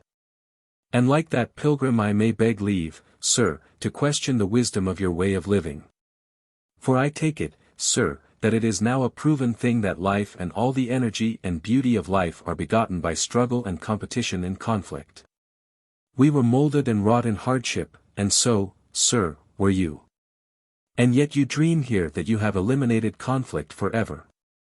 Your economic state, I gather, is some form of socialism. You have abolished competition in all the businesses of peace. Your political state is one universal unity. You have altogether cut out the bracing and ennobling threat and the purging and terrifying experience of war. Everything is ordered and provided for. Everything is secure. Everything is secure, sir, except for one thing. I grieve to trouble your tranquility, sir, but I must breathe the name of that one forgotten thing: degeneration. What is there here to prevent degeneration? Are you preventing degeneration? What penalties are there any longer for indolence? What rewards for exceptional energy and effort? What is there to keep men industrious, what watchful, when there is no personal danger and no personal loss but only some remote danger or injury to the community? For a time by a sort of inertia you may keep going. You may seem to be making a success of things. I admit it, you do seem to be making a success of things. Autumnal glory. Sunset splendor. While about you in universes parallel to yours, parallel races still toil, still suffer, still compete and eliminate and gather strength and energy. Mr. Catskill flourished his hand at the Utopians in rhetorical triumph. I would not have you think, sir, that these criticisms of your world are offered in a hostile spirit. They are offered in the most amiable and helpful spirit. I am the skeleton, but the most friendly and apologetic skeleton, at your feast. I ask my searching and disagreeable question because I must. Is it indeed the wise way that you have chosen? You have sweetness and light and leisure. Granted. But if there is all this multitude of universes, of which you have told us, Mr. Serpentine, so clearly and illuminatingly, and if one may suddenly open into another as ours has done into yours, I would ask you most earnestly how safe is your sweetness, your light and your leisure. We talk here, separated by we know not how flimsy a partition from innumerable worlds. And at that thought, sir, it seems to me that as I stand here in the great golden calm of this place I can almost hear the trampling of hungry myriads as fierce and persistent as rats or wolves. The snarling voices of races inured to every pain and cruelty, the threat of terrible heroisms and pitiless aggressions. He brought his discourse to an abrupt end. He smiled faintly. It seemed to Mr. Barnstaple that he triumphed over Utopia. He stood with hands on his hips and, as if he bent his body by that method, bowed stiffly. Sir, he said with that ghost of a lisp of his eye on Mr. Burley, I have said my say. He turned about and regarded Mr. Barnstaple for a moment with his face screwed up almost to the appearance of a wink. He nodded his head, as if he tapped a nail with a hammer, jerked himself into activity, and returned to his proper place. Section 5. Earther did not so much answer Mr. Catskill as sit, elbow on knee and chin on hand, thinking audibly about him. The gnawing vigor of the rat, he mused, the craving pursuit of the wolf, the mechanical persistence of wasp and fly and disease germ, have gone out of our world.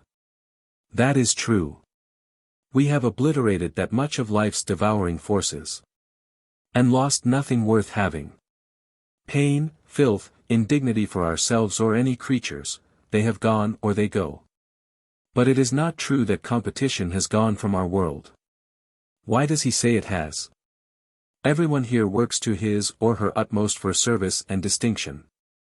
None may cheat himself out of toil or duty as men did in the age of confusion, when the mean and acquisitive lived and bred in luxury upon the heedlessness of more generous types. Why does he say we degenerate? He has been told better already. The indolent and inferior do not procreate here. And why should he threaten us with fancies of eruptions from other, fiercer, more barbaric worlds? It is we who can open the doors into such other universes or close them as we choose. Because we know. We can go to them when we know enough we shall, but they cannot come to us. There is no way but knowledge out of the cages of life. What is the matter with the mind of this man? These earthlings are only in the beginnings of science. They are still for all practical ends in that phase of fear and taboos that came also in the development of Utopia before confidence and understanding. Out of which phase our own world struggled during the last age of confusion. The minds of these earthlings are full of fears and prohibitions, and though it has dawned upon them that they may possibly control their universe, the thought is too terrible yet for them to face. They avert their minds from it. They still want to go on thinking, as their fathers did before them, that the universe is being managed for them better than they can control it for themselves. Because if that is so, they are free to obey their own violent little individual motives. Leave things to God, they cry, or leave them to competition. Evolution was our blessed word, said Mr. Barnstaple, deeply interested. It is all the same thing, God, or evolution, or what you will, so long as you mean a power beyond your own which excuses you from your duty. Utopia says, do not leave things at all. Take hold. But these earthlings still lack the habit of looking at reality undraped. This man with the white linen fetter round his neck is afraid even to look upon men and women as they are. He is disgustingly excited by the common human body. This man with the glass lens before his left eye struggles to believe that there is a wise old Mother Nature behind the appearances of things, keeping a balance. It was fantastic to hear about his balance of nature. Cannot he with 2 eyes and a lens see better than that? This last man who spoke so impressively, thinks that this old beldame nature is a limitless source of will and energy if only we submit to her freaks and cruelties and imitate her most savage moods. If only we sufficiently thrust and kill and rob and ravish one another. He too preaches the old fatalism and believes it is the teaching of science. These earthlings do not yet dare to see what our Mother Nature is. At the back of their minds is still the desire to abandon themselves to her. They do not see that except for our eyes and wills, she is purposeless and blind. She is not awful, she is horrible. She takes no heed to our standards, nor to any standards of excellence. She made us by accident. All her children are bastards undesired, she will cherish or expose them, pet or starve or torment without rhyme or reason. She does not heed, she does not care. She will lift us up to power and intelligence, or debase us to the mean feebleness of the rabbit or the slimy white filthiness of 1,000 of her parasitic inventions. There must be good in her because she made all that is good in us, but also there is endless evil. Do not you earthlings see the dirt of her, the cruelty, the insane indignity of much of her work? Phew! Worse than nature red in tooth and claw, murmured Mr. Freddie Mush. These things are plain, mused Earthard. If they dared to see. Half the species of life in our planet also, half and more than half of all the things alive, were ugly, or obnoxious, inane, miserable, wretched, with elaborate diseases, helplessly ill-adjusted to nature's continually fluctuating conditions. When first we took this old hag, our mother, in hand. We have, after centuries of struggle, suppressed her nastier fancies, and washed her and combed her and taught her to respect and heed the last child of her wantonings man. With man came logos, the word and the will into our universe, to watch it and fear it, to learn it and cease to fear it, to know it and comprehend it and master it. So that we of Utopia are no longer the beaten and starved children of nature, but her free and adolescent sons. We have taken over the old lady's estate. Every day we learn a little better how to master this little planet. Every day our thoughts go out more surely to our inheritance, the stars. And the deeps beyond and beneath the stars. You have reached the stars, cried Mr. Barnstaple. Not yet. Not even the other planets. But very plainly the time draws near when those great distances will cease to restrain us. He paused. Many of us will have to go out into the deeps of space. And never return. Giving their lives. And into these new spaces countless brave men. Earthling turned towards Mr. Catskill. We find your frankly expressed thoughts particularly interesting today. You help us to understand the past of our own world. You help us to deal with an urgent problem that we will presently explain to you. There are thoughts and ideas like yours in our ancient literature of 2,000 or 3,000 years ago, the same preaching of selfish violence as though it was a virtue. Even then intelligent men knew better, and you yourself might know better if you were not willfully set in wrong opinions. But it is plain to see from your manner and bearing that you are very willful indeed in your opinions. You are not, you must realize, a very beautiful person, and probably you are not very beautiful in your pleasures and proceedings. But you have superabundant energy, and so it is natural for you to turn to the excitements of risk and escape, to think that the best thing in life is the sensation of conflict and winning. Also in the economic confusion of such a world as yours there is an intolerable amount of toil that must be done. Toil so disagreeable that it makes everyone of spirit anxious to thrust away as much of it as possible and to claim exemption from it on account of nobility, gallantry, or good fortune. People in your world no doubt persuade themselves very easily that they are justifiably exempted, and you are under that persuasion. You live in a world of classes. Your badly trained mind has been under no necessity to invent its own excuses. The class into which you were born had all its excuses ready for you. So it is you take the best of everything without scruple and you adventure with life, chiefly at the expense of other people. With a mind trained by all its circumstances to resist the idea that there is any possible way of human living that can be steadfast and disciplined and at the same time vigorous and happy. You have argued against that persuasion all your life as though it were your personal enemy. It is your personal enemy, it condemns your way of life altogether, it damns you utterly for your adventures. Confronted now with an ordered and achieved beauty of living you still resist, you resist to escape dismay, you argue that this world of ours is unromantic, wanting in intensity, decadent, feeble. Now in the matter of physical strength, grip hands with that young man who sits beside you. Mr. Catskill glanced at the extended hand and shook his head knowingly. You go on talking, he said. Yet when I tell you that neither our wills nor our bodies are as feeble as yours, your mind resists obstinately. You will not believe it. If for a moment your mind admits it, afterwards it recoils to the system of persuasions that protect your self-esteem. Only one of you accepts our world at all, and he does so rather because he is weary of yours than willing for ours. So I suppose it has to be. Yours are age of confusion minds, trained to conflict, trained to insecurity in secret self-seeking.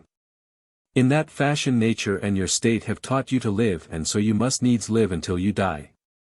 Such lessons are to be unlearnt only in 10,000 generations, by the slow education of 3,000 years. And we are puzzled by the question, what are we to do with you? We will try our utmost to deal fairly and friendly with you if you will respect our laws and ways. But it will be very difficult, we know, for you. You do not realize yet how difficult your habits and preconceptions will make it for you. Your party so far has behaved very reasonably and properly, in act if not in thought. But we have had another experience of earthling ways today of a much more tragic kind. Your talk of fiercer, barbaric worlds breaking in upon us has had its grotesque parallel in reality today. It is true, there is something fierce and rat-like and dangerous about earthly men. You are not the only Earthlings who came into Utopia through this gate that swung open for a moment today. There are others. Of course, said Mr. Barnstaple. I should have guessed it. That third lot. There is yet another of these queer locomotive machines of yours in Utopia. The grey car, said Mr. Barnstaple to Mr. Burley. It wasn't 100 yards ahead of you. Raced us from Hounslow, said Mr. Burley's driver. Real hot stuff. Mr. Burley turned to Mr. Freddie Mush. I think you said you recognized someone. Lord Barralonga, sir, almost to a certainty, and I think Miss Greta Gray. There were 2 other men, said Mr. Barnstaple. They will complicate things, said Mr. Burley. They do complicate things, said Earthard. They have killed a man. A Utopian? These other people, there are 5 of them whose names you seem to know, came into Utopia just in front of your 2 vehicles. Instead of stopping as you did when they found themselves on a new strange road, they seem to have quickened their pace very considerably. They passed some men and women and they made extraordinary gestures to them and abominable noises produced by an instrument specially designed for that purpose. Further on they encountered a silver cheetah and charged at it and ran right over it, breaking its back. They do not seem to have paused to see what became of it. A young man named Gold came out into the road to ask them to stop. But their machine is made in the most fantastic way, very complex and very foolish. It is quite unable to stop short suddenly. It is not driven by a single engine that is completely controlled. It has a complicated internal conflict. It has a sort of engine that drives it forward by a complex cogged gear on the axle of the hind wheels, and it has various clumsy stopping contrivances by means of friction at certain points. You can apparently drive the engine at the utmost speed and at the same time jam the wheels to prevent them going round. When this young man stepped forward in front of them, they were quite unable to stop. They may have tried to do so. They say they did. Their machine swerved dangerously and struck him with its side. And killed him. And killed him instantly. His body was horribly injured. But they did not stop even for that.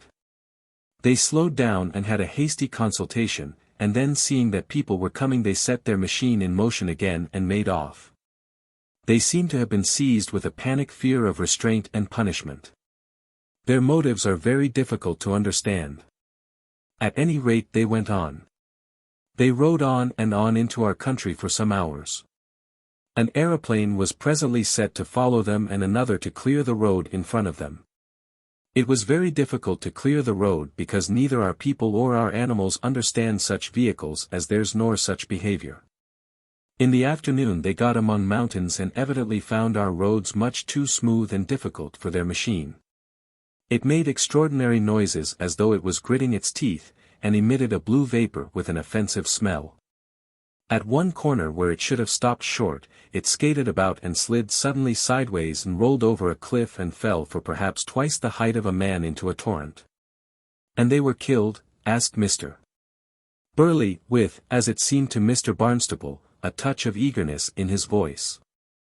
Not one of them. Oh, said Mr. Burley, then what happened? One of them has a broken arm and another is badly cut about the face. The other 2 men and the woman are uninjured except for fright and shock. When our people came up to them the 4 men held their hands above their heads. Apparently they feared they would be killed at once and did this as an appeal for mercy. And what are you doing with them? We are bringing them here. It is better, we think, to keep all you Earthlings together. At present we cannot imagine what must be done to you. We want to learn from you and we want to be friendly with you if it is possible. It has been suggested that you should be returned to your world. In the end that may be the best thing to do. But at present we do not know enough to do this certainly. Arden and Greenlake, when they made the attempt to rotate a part of our matter through the F dimension, believed that they would rotate it in empty space in that dimension. The fact that you were there and were caught into our universe, is the most unexpected thing that has happened in Utopia for 1,000 years. 7. The bringing in of Lord Barralonga's party. Section 1. The conference broke up upon this announcement, but Lord Barralonga and his party were not brought to the conference gardens until long after dark.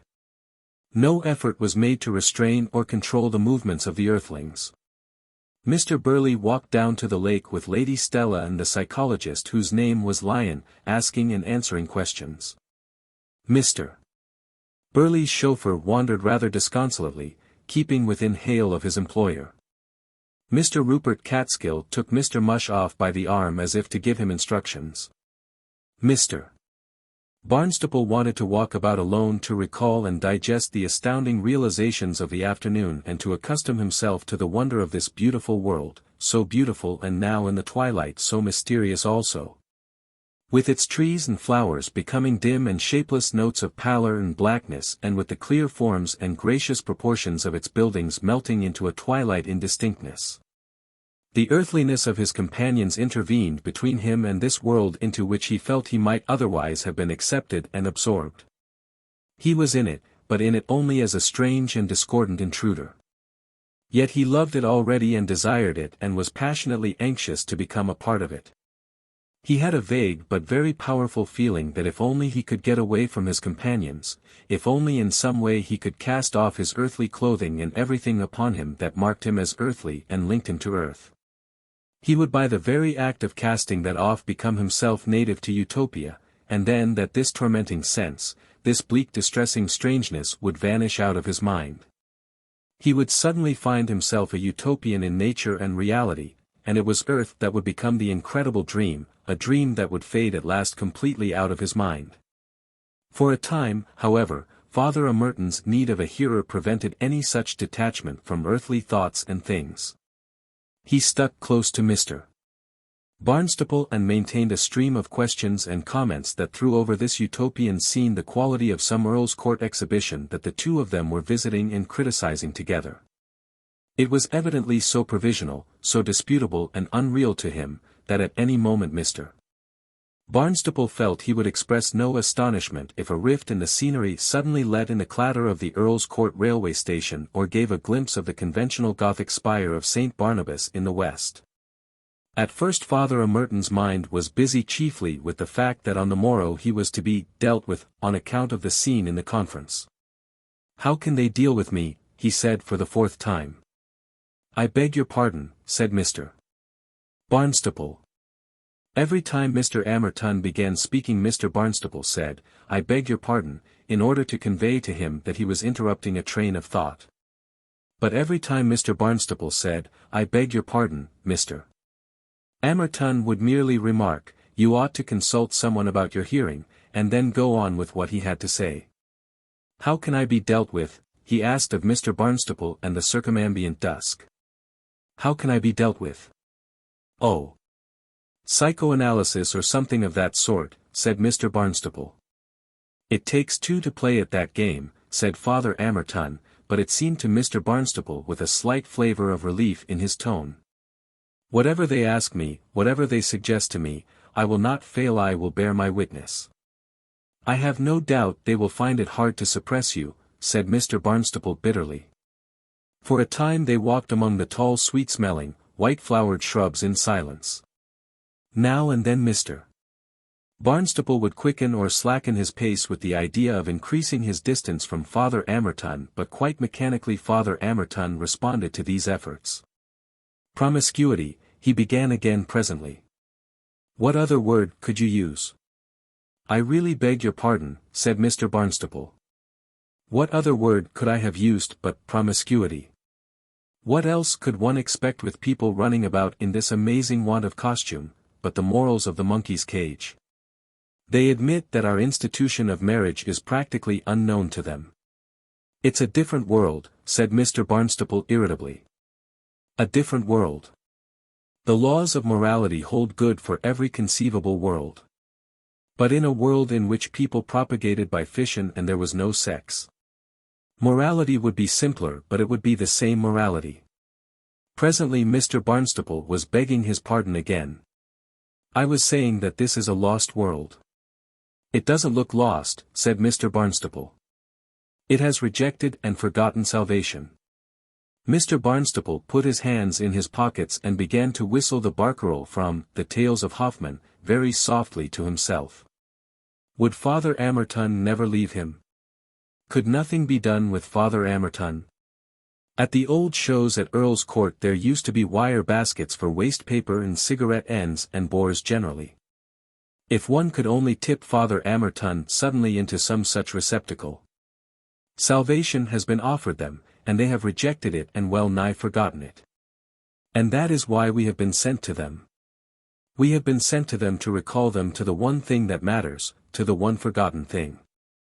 Once more we have to raise the healing symbol as Moses raised it in the wilderness. Ours is no light mission. We have been sent into this hell of sensuous materialism. "Oh, Lord," said Mr. Barnstaple, and relapsed into the barcarolle. "I beg your pardon," he exclaimed again presently. "Where is the pole star? What has happened to the wane?" Mr. Barnstaple looked up. He had not thought of the stars before, and he looked up prepared in this fresh universe to see the strangest constellations. But just as the life and size of the planet they were on ran closely parallel to the Earth's, so he beheld above him a starry vault of familiar forms. And just as the Utopian world failed to be altogether parallel to its sister universe, so did these constellations seem to be a little out in their drawing. Orion, he thought, straddled wider and with a great unfamiliar nebula at one corner, and it was true the wane was flattened out and the pointers pointed to a great void in the heavens. Their pole star gone. The pointers, the wane askew. "It is symbolical," said Father Amerton. It was only too obviously going to be symbolical. Mr. Barnstaple realized that a fresh storm of eloquence was imminent from Father Amerton. At any cost he felt this nuisance must be abated. Section 2. On Earth Mr. Barnstaple had been a passive victim to bores of all sorts, delicately and painfully considerate of the mental limitations that made their insensitive pressure possible. But the free air of Utopia had already mounted to his head and released initiatives that his excessively deferential recognition of others had hitherto restrained. He had had enough of Father Amerton. It was necessary to turn off Father Amerton, and he now proceeded to do so with a simple directness that surprised himself. "Father Amerton," he said, "I have a confession to make to you." "Ah," cried Father Amerton. "Please anything. You have been walking about with me and shouting at my ears until I am strongly impelled to murder you. If what I have said has struck home." "It hasn't struck home. It has been a tiresome, silly, deafening jabbering in my ears. It wearies me indescribably. It prevents my attending to the marvelous things about us. I see exactly what you mean and you say that there is no pole star here and that is symbolical. Before you begin I appreciate the symbol, and a very obvious, weak and ultimately inaccurate symbol it is. But you are one of those obstinate spirits who believes in spite of all evidence that the eternal hills are still eternal and the fixed stars fixed forever. I want you to understand that I am entirely out of sympathy with all this stuff of yours. You seem to embody all that is wrong and ugly and impossible in Catholic teaching. I agree with these Utopians that there is something wrong with your mind about sex, in all probability a nasty twist given to it in early life, and that what you keep saying and hinting about sexual life here is horrible and outrageous. And I am equally hostile to you and exasperated and repelled by you when you speak of religion proper. You make religion disgusting just as you make sex disgusting. You are a dirty priest. What you call Christianity is a black and ugly superstition, a mere excuse for malignity and persecution. It is an outrage upon Christ. If you are a Christian, then most passionately I declare myself not a Christian.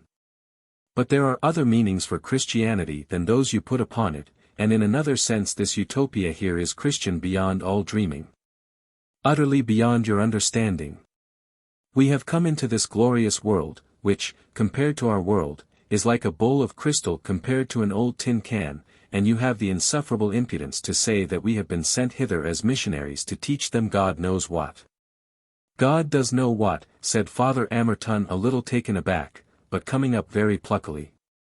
Oh, cried Mr. Barnstaple, and was for a moment speechless. Listen to me, my friend, said Father Amerton, catching at his sleeve. Not for my life, cried Mr. Barnstaple, recoiling. See!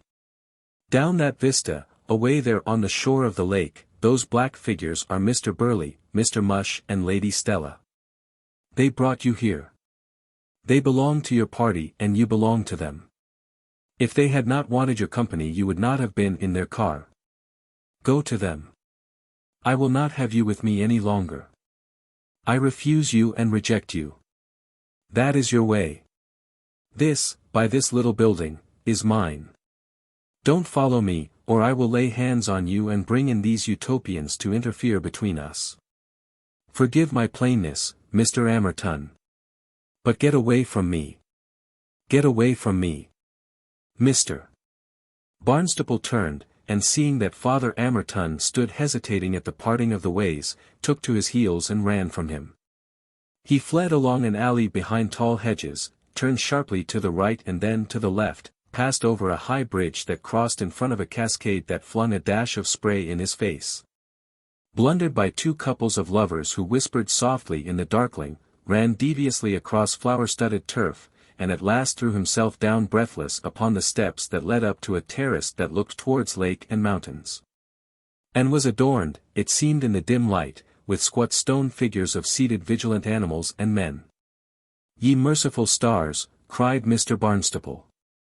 At last I am alone.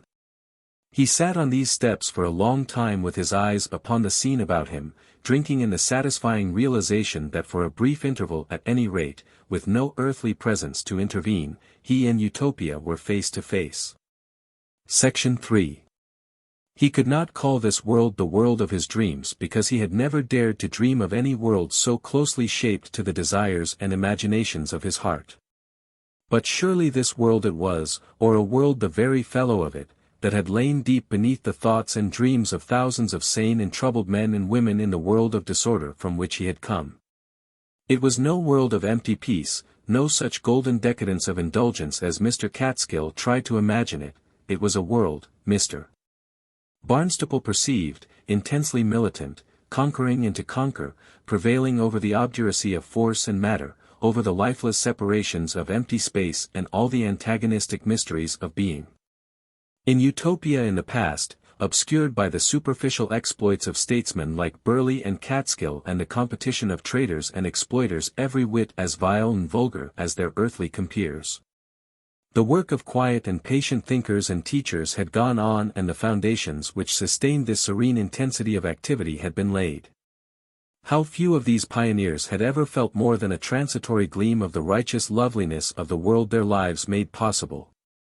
And yet even in the hate and turmoil and distresses of the days of confusion there must have been earnest enough of the exquisite and glorious possibilities of life.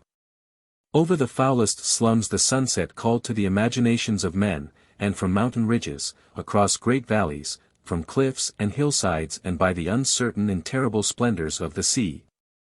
Men must have had glimpses of the conceivable and attainable magnificence of being. Every flower petal, every sunlit leaf, the vitality of young things, the happy moments of the human mind transcending itself in art, all these things must have been material for hope, incentive to effort. And now at last this world. Mr. Barnstaple lifted up his hands like one who worships to the friendly multitude of the stars above him. I have seen, he whispered. I have seen. Little lights and soft glows of illumination were coming out here and there over this great park of flower-like buildings and garden spaces that sloped down towards the lake. A circling aeroplane, itself a star, hummed softly overhead. A slender girl came past him down the steps and paused at the sight of him. Are you one of the Earthlings? Came the question, and a beam of soft light shone momentarily upon Mr. Barnstaple from the bracelet on her arm. I came today, said Mr. Barnstaple, peering up at her. You are the man who came alone in a little machine of tin, with rubber airbags round the wheels, very rusty underneath, and painted yellow. I have been looking at it. It is not a bad little car, said Mr. Barnstaple. At first we thought the priest came in it with you. He is no friend of mine. There were priests like that in Utopia many years ago. They caused much mischief among the people. He was with the other lot, said Mr. Barnstaple. For their weekend party I should think him rather a mistake. She sat down a step or so above him. It is wonderful that you should come here out of your world to us. Do you find this world of our very wonderful? I suppose many things that seem quite commonplace to me because I have been born among them seem wonderful to you. You are not very old. I am 11. I am learning the history of the ages of confusion, and they say your world is still in an age of confusion. It is just as though you came to us out of the past, out of history. I was in the conference and I was watching your face. You love this present world of ours, at least you love it much more than your other people do. I want to live all the rest of my life in it. I wonder if that is possible. Why should it not be possible? It will be easier than sending me back. I should not be very much in the way. I should only be here for 20 or 30 years at the most, and I would learn everything I could and do everything I was told. But isn't there work that you have to do in your own world? Mr. Barnstaple made no answer to that. He did not seem to hear it. It was the girl who presently broke the silence. They say that when we Utopians are young, before our minds and characters are fully formed and matured, we are very like the men and women of the age of confusion. We are more egotistical then, they tell us. Life about us is still so unknown, that we are adventurous and romantic. I suppose I am egotistical yet and adventurous. And it does still seem to me that in spite of many terrible and dreadful things there was much that must have been wildly exciting and desirable in that past which is still so like your present. What can it have been like to have been a general entering a conquered city? Or a prince being crowned? Or to be rich and able to astonish people by acts of power and benevolence? Or to be a martyr led out to die for some splendid misunderstood cause? These things sound better in stories and histories than in reality, said Mr. Barnstaple after due consideration. Did you hear Mr. Rupert Catskill, the last of the Earthlings, to make a speech?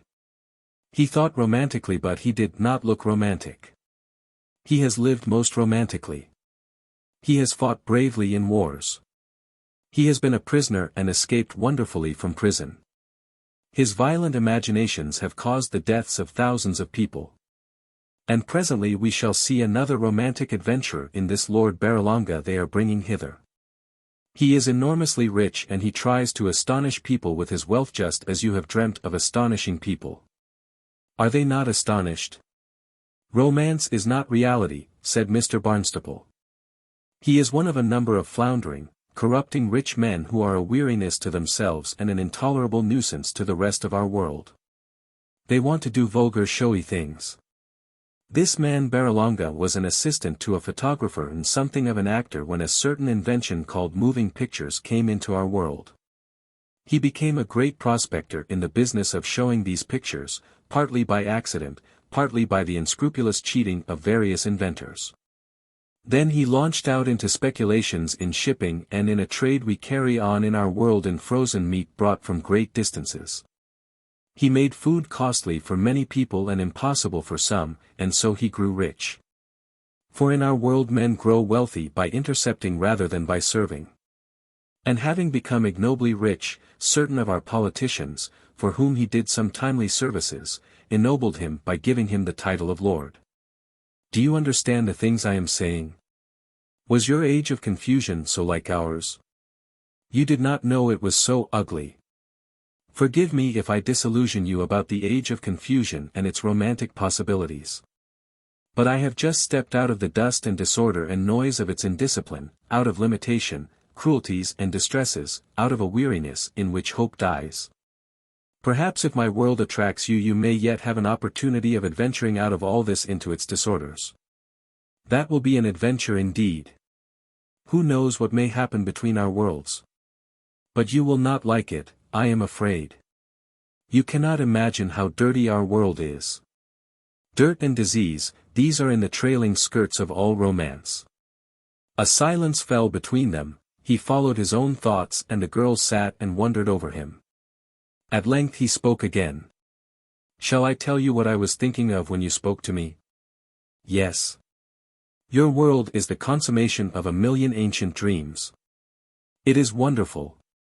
It is wonder, high as heaven. But it is a great grief to me that 2 dear friends of mine cannot be here with me to see what I am seeing. It is queer how strong the thought of them is in my mind. One has passed now beyond all the universes, alas. But the other is still in my world. You are a student, my dear, every one of your world, I suppose, is a student here, but in our world students are a class apart.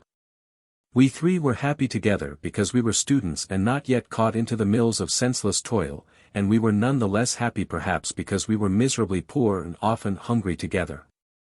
We used to talk and dispute together and in our students' debating society, discussing the disorders of our world and how some day they might be bettered. Was there, in your age of confusion, that sort of eager, hopeful, poverty-struck student life? Go on, said the girl with her eyes intent on his dim profile. In old novels I have read of just that hungry dreaming student world. We 3 agreed that the supreme need of our time was education. We agreed that was the highest service we could join. We all set about it in our various ways, I the least useful of the 3. My friends and I drifted a little apart. They edited a great monthly periodical that helped to keep the world of science together, and my friend, serving a careful and grudging firm of publishers, edited school books for them, conducted an educational paper, and also inspected schools for our university. He was too heedless of pay and profit ever to become even passably well off, though these publishers profited greatly by his work. His whole life was a continual service of toil for teaching. He did not take as much as a month's holiday in any year in his life.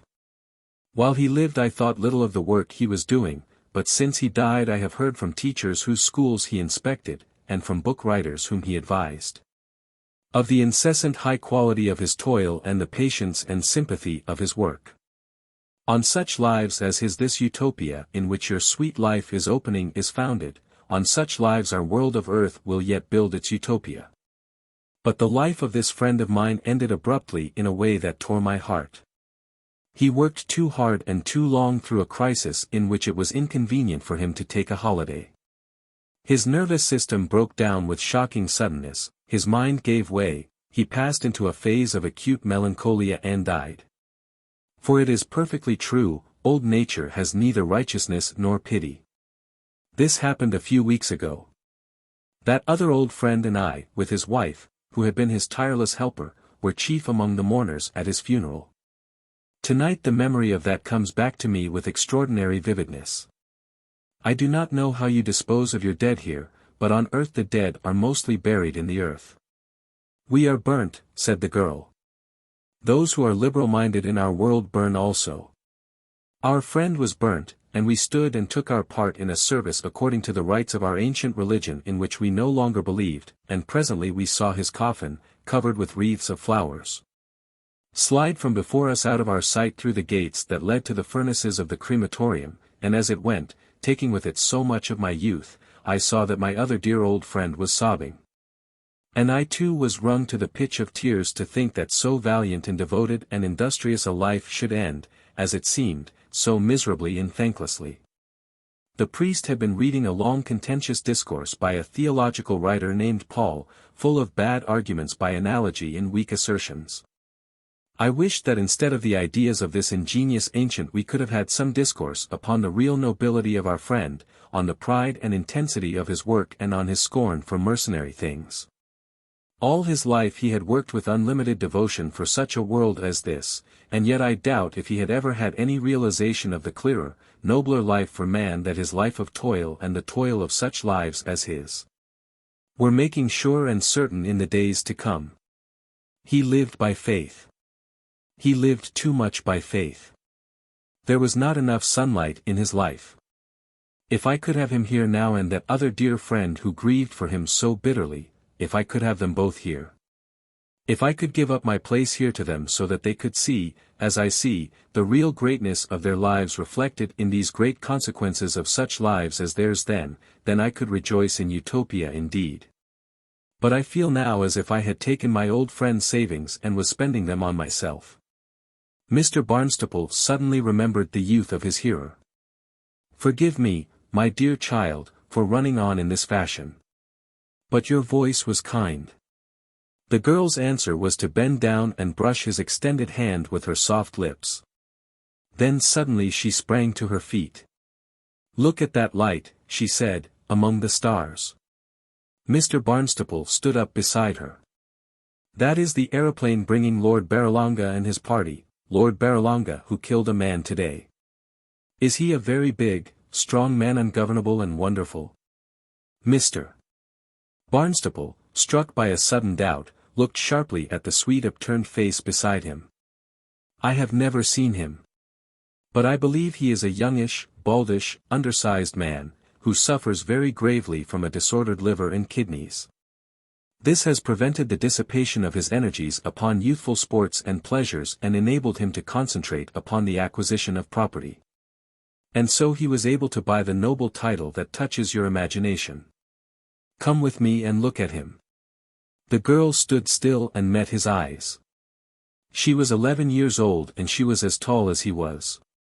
But was there no romance in the past? Only in the hearts of the young. And it died. But is there no romance? Endless romance, and it has all to come.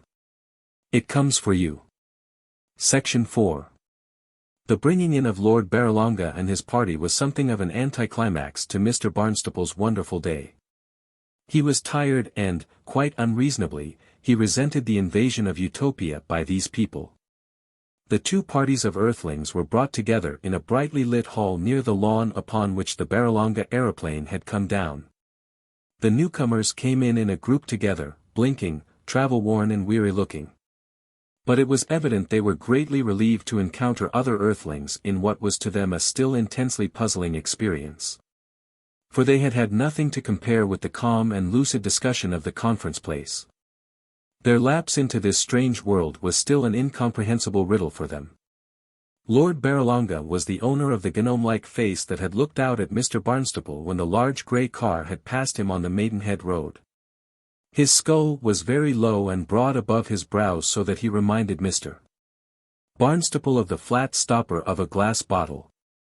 He looked hot and tired, he was considerably dishevelled as if from a struggle, and one arm was in a sling.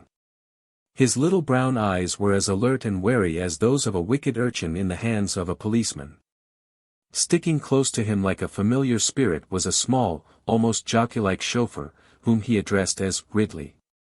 Ridley's face also was marked by the stern determination of a man in a difficult position not in any manner to give himself away. His left cheek and ear had been cut in the automobile smash and were liberally adorned with sticking plaster. Miss Greta Gray, the lady of the party, was a frankly blonde beauty in a white flannel tailor-made suit. She was extraordinarily unruffled by the circumstances in which she found herself. It was as if she had no sense whatever of their strangeness. She carried herself with the habitual hauteur of a beautiful girl almost professionally exposed to the risk of unworthy advances. Anywhere. The other two people of the party were a grey-faced, grey-clad American, also very wary-eyed, who was Mr. Barnstaple learnt from Mr. Mush, Hunker, the cinema king, and a thoroughly ruffled-looking Frenchman, a dark, smartly dressed man, with an imperfect command of English, who seemed rather to have fallen into Lord Barralonga's party than to have belonged to it properly. Mr. Barnstaple's mind leapt to the conclusion, and nothing occurred afterwards to change his opinion, that some interest in the cinematograph had brought this gentleman within range of Lord Barralonga's hospitality and that he had been caught, as a foreigner may so easily be caught, into the embrace of a thoroughly uncongenial weekend expedition. As Lord Barralonga and Mr. Hunker came forward to greet Mr. Burley and Mr. Catskill, this Frenchman addressed himself to Mr. Barnstaple with the inquiry whether he spoke French. I cannot understand, he said. We were to have gone to Wiltshire, and then one horrible thing has happened after another. What is it we have come to, and what sort of people are all these people who speak most excellent French? Is it a joke of Lord Barralonga, or a dream, or what has happened to us? Mr. Barnstaple attempted some explanation. Another dimension, said the Frenchman, an other world. That is all very well. But I have my business to attend to in London. I have no need to be brought back in this way to France, some sort of France, some other France in some other world. It is too much of a joke altogether. Mr. Barnstaple attempted some further exposition. It was clear from his interlocutor's puzzled face that the phrases he used were too difficult. He turned helplessly to Lady Stella and found her ready to undertake the task. This lady, he said, will be able to make things plain to you. Lady Stella, this is Monsieur Émile Dupont, the Frenchman bowed. I am what you call a journalist and publicist. I am interested in the cinematograph from the point of view of education and propaganda. It is why I am here with His Lordship Barralonga. French conversation was Lady Stella's chief accomplishment. She sailed into it now very readily. She took over the elucidation of M. Dupont, and only interrupted it to tell Miss Greta Gray how pleasant it was to have another woman with her in this strange world. Relieved of M. Dupont, Mr. Barnstaple stood back and surveyed the little group of Earthlings in the center of the hall and the circle of tall, watchful Utopians about them and rather aloof from them. Mr. Burley was being distantly cordial to Lord Barralonga, and Mr. Hunker was saying what a great pleasure it was to him to meet Britain's foremost statesman. Mr. Catskill stood in the most friendly manner beside Barralonga. They knew each other well, and Father Amerton exchanged comments with Mr. Mush. Ridley and Penk, after some moments of austere regard, had gone apart to discuss the technicalities of the day's experience in undertones. Nobody paid any attention to Mr. Barnstaple. It was like a meeting at a railway station. It was like a reception. It was utterly incredible and altogether commonplace. He was weary. He was saturated and exhausted by wonder. Oh, I am going to my bed, he yawned suddenly. I am going to my little bed. He made his way through the friendly-eyed Utopians out into the calm starlight. He nodded to the strange nebula at the corner of Orion as a weary parent might nod to importunate offspring. He would consider it again in the morning. He staggered drowsily through the gardens to his own particular retreat. He disrobed and went to sleep as immediately and profoundly as a tired child. 8. Early Morning in Utopia. Section 1. Mr. Barnstaple awakened slowly out of profound slumber. He had a vague feeling that a very delightful and wonderful dream was slipping from him. He tried to keep on with the dream and not to open his eyes. It was about a great world of beautiful people who had freed themselves from 1,000 earthly troubles. But it dissolved and faded from his mind. It was not often nowadays that dreams came to Mr. Barnstaple. He lay very still with his eyes closed, reluctantly coming awake to the affairs of every day. The cares and worries of the last fortnight resumed their sway. Would he ever be able to get away for a holiday by himself? Then he remembered that he had already got his valise stowed away in the Yellow Peril. But surely that was not last night. That was the night before last, and he had started. He remembered now starting and the little thrill of getting through the gate before Mrs. Barnstaple suspected anything. He opened his eyes and fixed them on a white ceiling, trying to recall that journey. He remembered turning into the Camberwell New Road and the bright exhilaration of the morning, Vauxhall Bridge and that nasty tangle of traffic at Hyde Park Corner. He always maintained that the west of London was far more difficult for motoring than the east. Then had he gone to Uxbridge? No. He recalled the road to Slough and then came a blank in his mind. What a very good ceiling this was. Not a crack nor a stain. But how had he spent the rest of the day? He must have got somewhere because here he was in a thoroughly comfortable bed, an excellent bed. With a thrush singing. He had always maintained that a good thrush could knock spots off a nightingale, but this thrush was a perfect Caruso. And another answering it. In July. Pangbourne and Caversham were wonderful places for nightingales. In June. But this was July-and thrushes. Across these drowsy thought phantoms came the figure of Mr. Rupert Catskill, hands on hips, face and head thrust forward, speaking, saying astonishing things. To a naked seated figure with a grave intent face. And other figures. One with a face like the Delphic Sibyl. Mr. Barnstaple began to remember that in some way he had got himself mixed up with a weekend party at Taplow Court. Now had this speech been given at Taplow Court? At Taplow Court they wear clothes. But perhaps the aristocracy in retirement and privacy? Utopia? But was it possible? Mr. Barnstaple sat up in his bed in a state of extreme amazement. Impossible, he said. He was lying in a little loggia half open to the air. Between the slender pillars of fluted glass he saw a range of snow-topped mountains, and in the foreground a great cluster of tall spikes bearing deep red flowers. The bird was still singing a glorified thrush, in a glorified world. Now he remembered everything. Now it was all clear. The sudden twisting of the car, the sound like the snapping of a fiddle string in Utopia. Now he had it all, from the sight of sweet dead Greenlake to the bringing in of Lord Barralonga under the strange unfamiliar stars. It was no dream. He looked at his hand on the exquisitely fine coverlet. He felt his rough chin. It was a world real enough for shaving and for a very definite readiness for breakfast. Very, for he had missed his supper.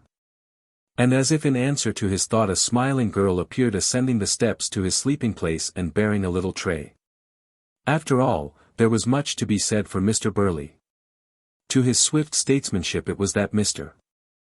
Barnstaple owed this morning cup of tea.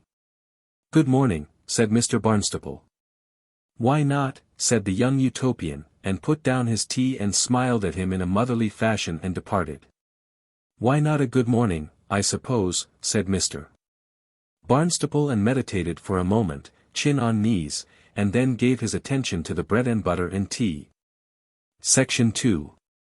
The little dressing room in which he found his clothes lying just as he had dumped them overnight, was at once extraordinarily simple and extraordinarily full of interest for Mr. Barnstaple. He paddled about it humming as he examined it. The bath was much shallower than an ordinary earthly bath. Apparently the Utopians did not believe in lying down and stewing. And the forms of everything were different, simpler and more graceful. On earth, he reflected, art was largely wit. The artist had a certain limited selection of obdurate materials and certain needs. And his work was a clever reconciliation of the obduracy and the necessity and of the idiosyncrasy of the substance to the aesthetic preconceptions of the human mind. How delightful, for example, was the earthly carpenter dealing cleverly with the grain and character of this wood or that. But here the artist had a limitless control of material, and that element of witty adaptation had gone out of his work. His data were the human mind and body. Everything in this little room was unobtrusively but perfectly convenient and difficult to misuse. If you splashed too much, a thoughtful outer rim tidied things up for you. In a tray by the bath was a very big fine sponge. So either Utopians still dived for sponges, or they grew them or trained them, who could tell, to come up of their own accord. As he set out his toilet things, a tumbler was pushed off a glass shelf onto the floor and did not break. Mr. Barnstaple, in an experimental mood, dropped it again and still it did not break. He could not find taps at first, though there was a big washing basin as well as a bath. Then he perceived a number of studs on the walls with black marks that might be Utopian writing. He experimented. He found very hot water and then very cold water filling his bath, a fountain of probably soapy warm water, and other fluids, one with an odor of pine and one with a subdued odor of chlorine. The Utopian characters on these studs set him musing for a time. They were the first writing he had seen. They appeared to be word characters, but whether they represented sounds or were greatly simplified hieroglyphics he could not imagine. Then his mind went off at a tangent in another direction, because the only metal apparent in this dressing room was gold. There was, he noted, an extraordinary lot of gold in the room. It was set and inlaid in gold. The soft yellow lines gleamed and glittered. Gold evidently was cheap in Utopia. Perhaps they knew how to make it. He roused himself to the business of his toilet. There was no looking-glass in the room, but when he tried what he thought was the handle of a cupboard door, he found himself opening a triple full-length mirror. Afterwards he was to discover that there were no displayed mirrors in Utopia. Utopians, he was to learn, thought it indecent to be reminded of themselves in that way. The Utopian method was to scrutinize oneself, see that one was all right and then forget oneself for the rest of the day. He stood now surveying his pajamaed and unshaven self with extreme disfavor. Why do respectable citizens favor such ugly pink-striped pajamas? When he unpacked his nail brush and toothbrush, shaving brush and washing glove, they seemed to him to have the coarseness of a popular burlesque.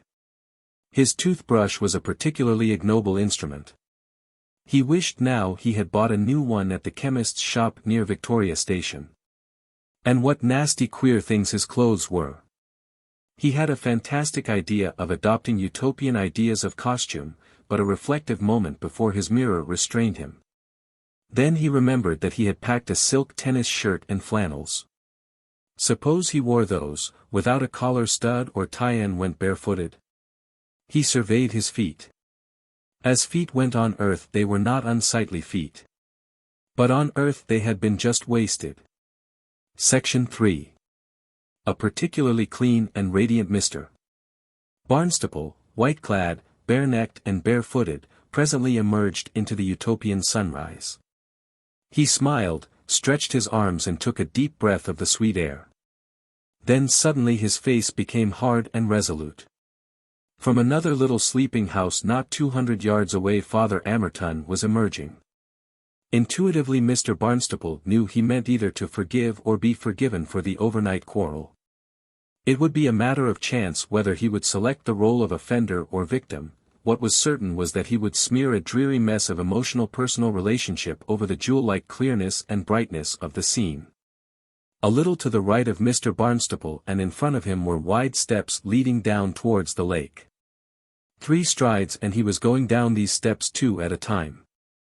It may have been his hectic fancy, but it seemed to him that he heard the voice of Father Amerton, Mr. Barnstaple, in pursuit. Mr. Barnstaple doubled and doubled again and crossed a bridge across an avalanche gully, a bridge with huge masonry in back and roof and with delicate pillars of prismatic glass towards the lake. The sunlight entangled in these pillars broke into splashes of red and blue and golden light. Then at a turfy corner gay with blue gentians, he narrowly escaped a collision with Mr. Rupert Catskill. Mr. Catskill was in the same costume that he had worn on the previous day except that he was without his grey top hat. He walked with his hands clasped behind him. "Hello," he said. "What's the hurry? We seem to be the first people up. I saw Father Amerton. That accounts for it. You were afraid of being caught up in a service, matins or prime or whatever he calls it. Wise man to run. He shall pray for the lot of us. Me too." He did not wait for any endorsement from Mr. Barnstaple, but went on talking. "You have slept well. What did you think of the old fellow's answer to my speech?"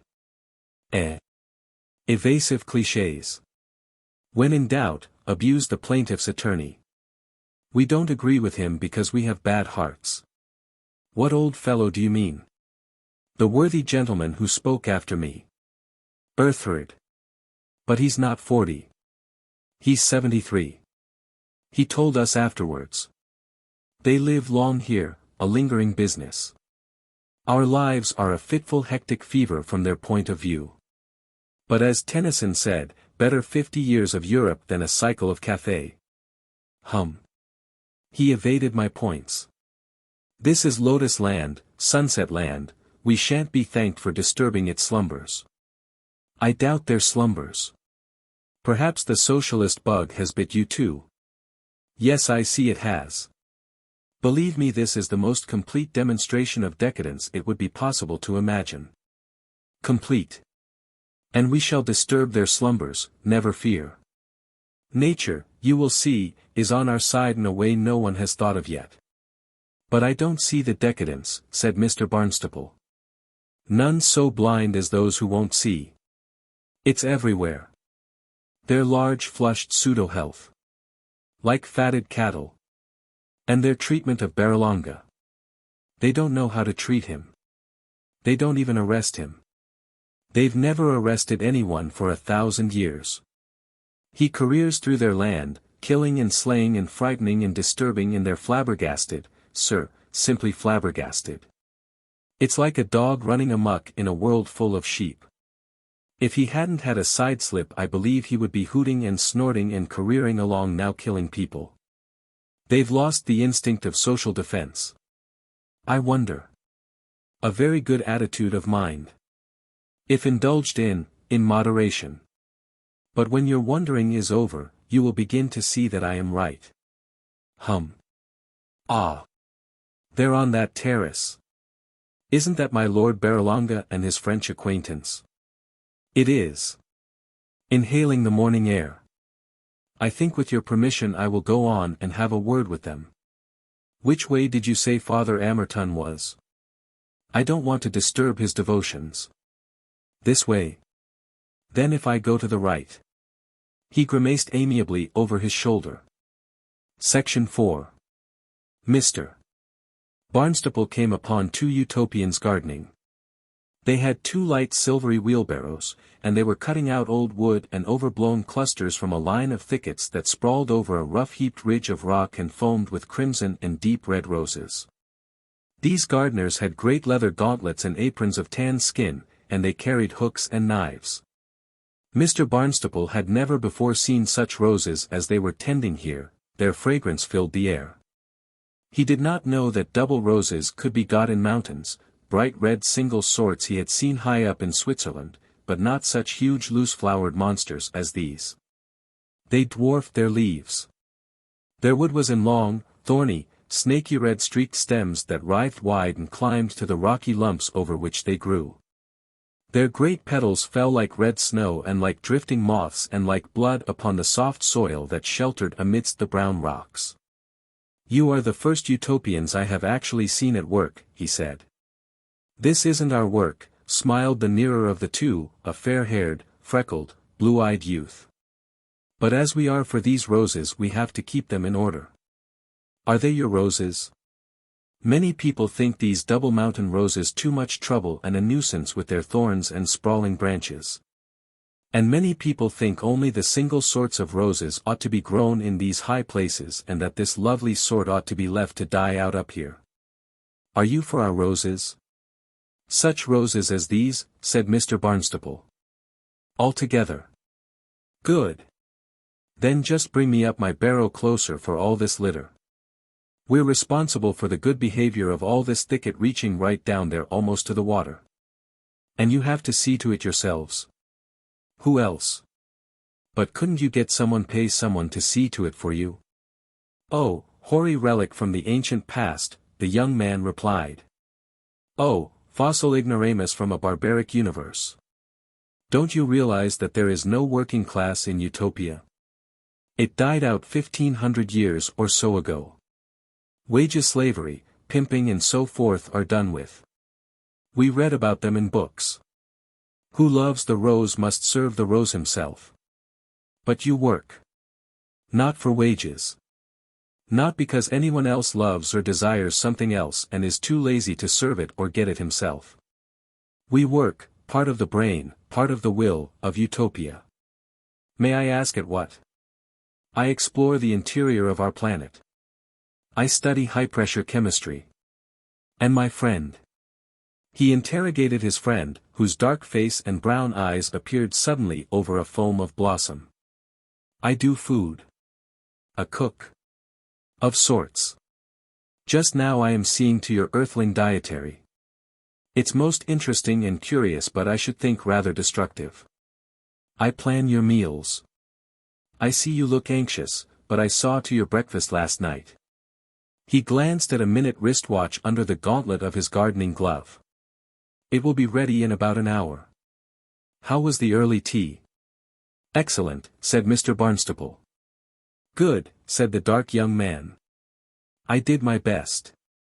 I hope the breakfast will be as satisfactory. I had to fly 200 kilometers for a pig last night and kill it and cut it up myself, and find out how to cure it. Eating bacon has gone out of fashion in Utopia. I hope you will find my rashers satisfactory. It seems very rapid curing for a rasher, said Mr. Barnstaple. We could have done without it. Your spokesman made such a point of it. The fair young man struggled out of the thicket and wheeled his barrow away. Mr. Barnstaple wished the dark young man good morning. Why shouldn't it be? Asked the dark young man. Section 5. He discovered Ridley and Penk approaching him. Ridley's face and ear were still adorned with sticking plaster and his bearing was eager and anxious.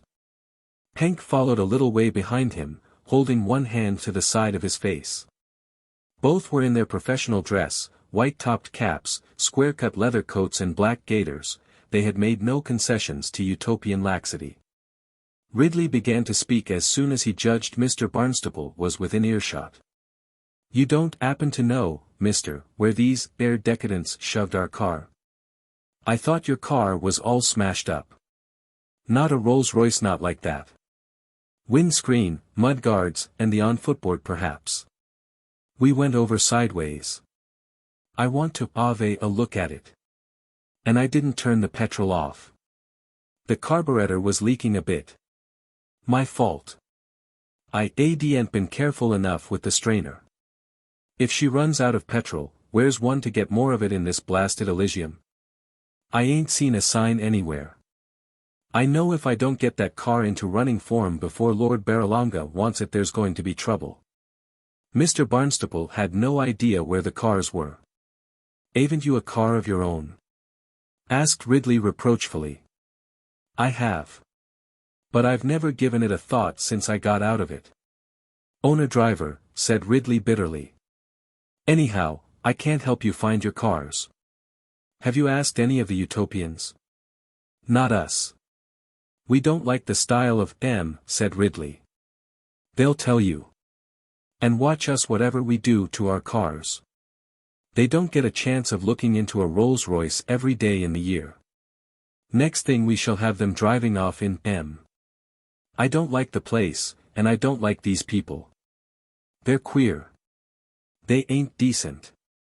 His lordship says they're a lot of degenerates, and it seems to me his lordship is about right.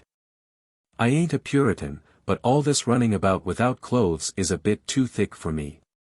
I wish I knew where they'd stowed those cars. Mr. Barnstaple was considering Penk. You haven't hurt your face? He asked. Nothing to speak of, said Penk. I suppose we ought to be getting on. Ridley looked at Penk and then at Mr. Barnstaple. He's had a bit of a contusion, he remarked, a faint smile breaking through his sourness. We better be getting on if we're going to find those cars, said Penk.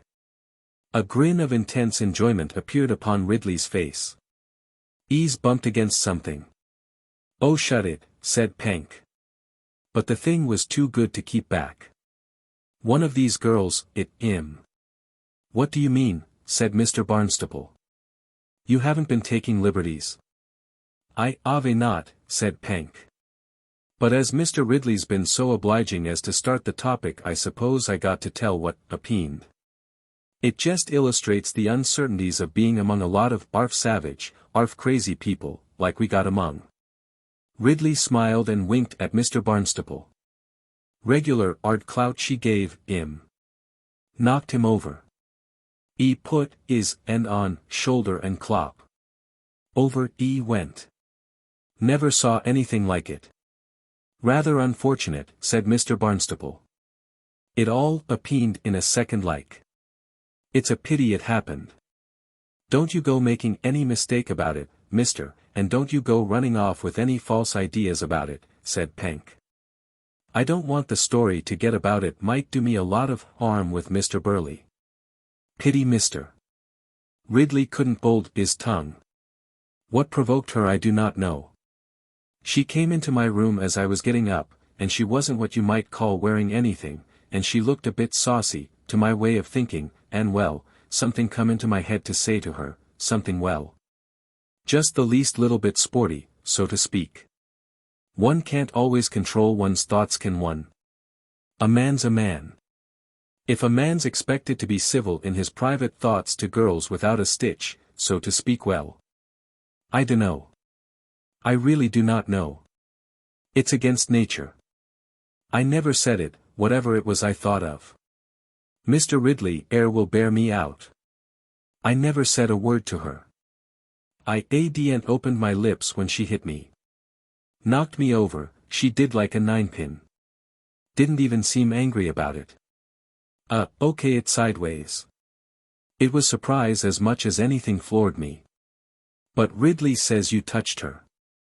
Laid me and on shoulder perhaps, in a sort of fatherly way. As she was turning to go, not being sure whether I wasn't going to speak to her, I admit. And there you are. If I'm to get into trouble because I was wantonly it. Hank conveyed despair of the world by an eloquent gesture.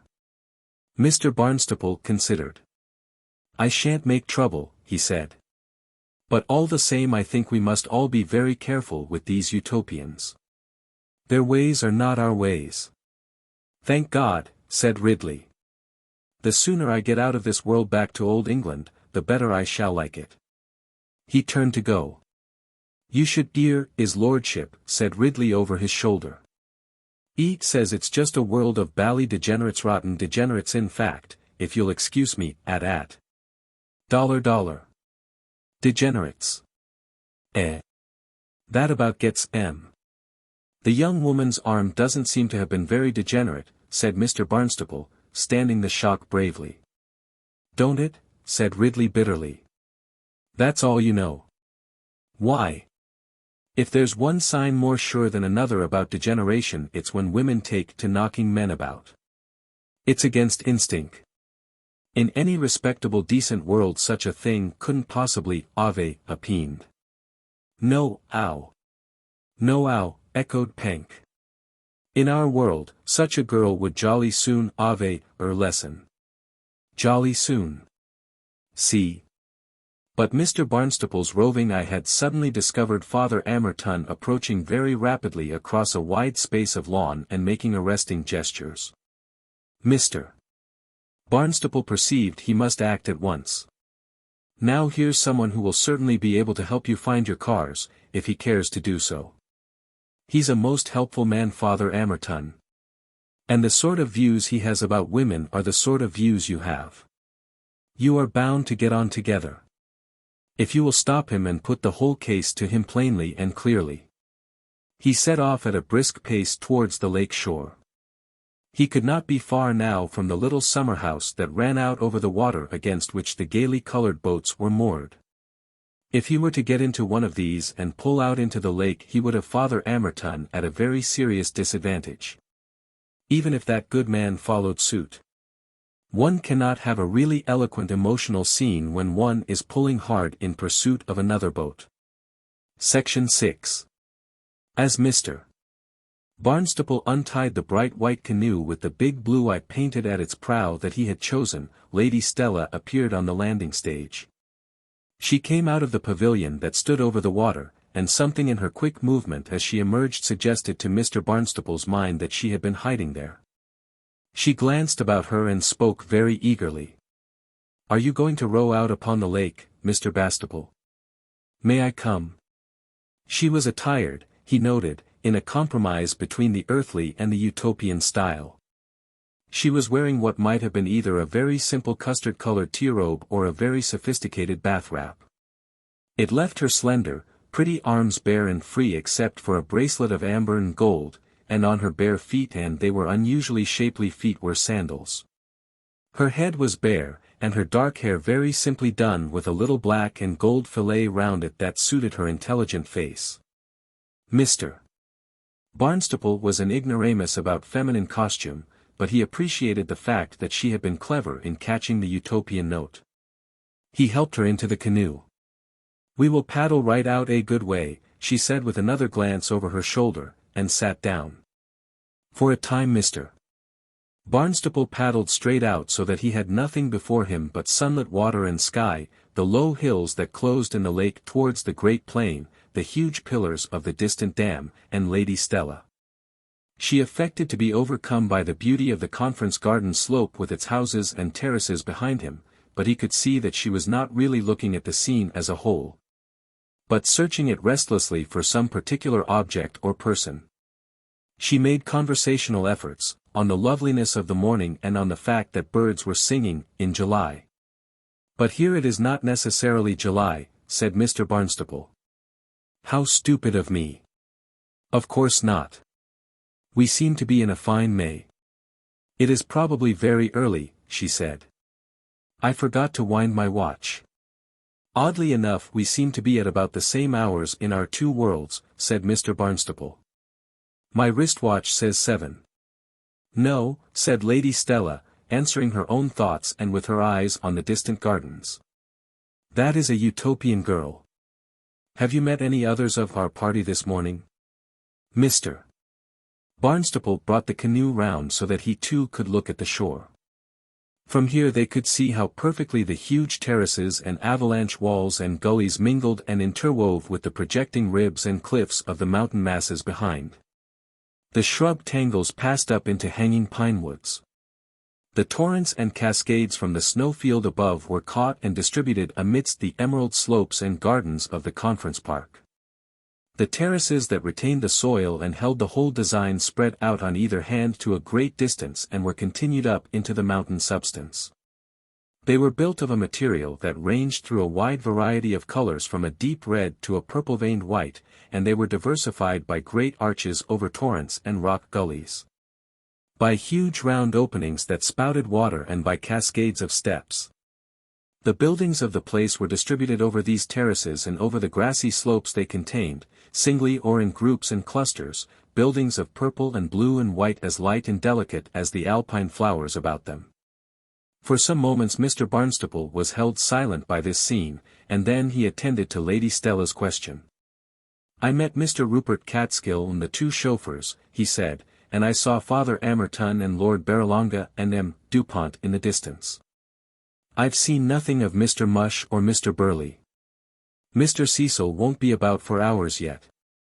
He will lie in bed until 10 or 11. He always takes a good rest in the morning when there is any great mental exertion before him." The lady hesitated and then asked, "I suppose you haven't seen Miss Greta Gray?" "No," said Mr. Barnstaple. "I wasn't looking for our people. I was just strolling about and avoiding somebody." "The censor of manners and costumes?" "Yes.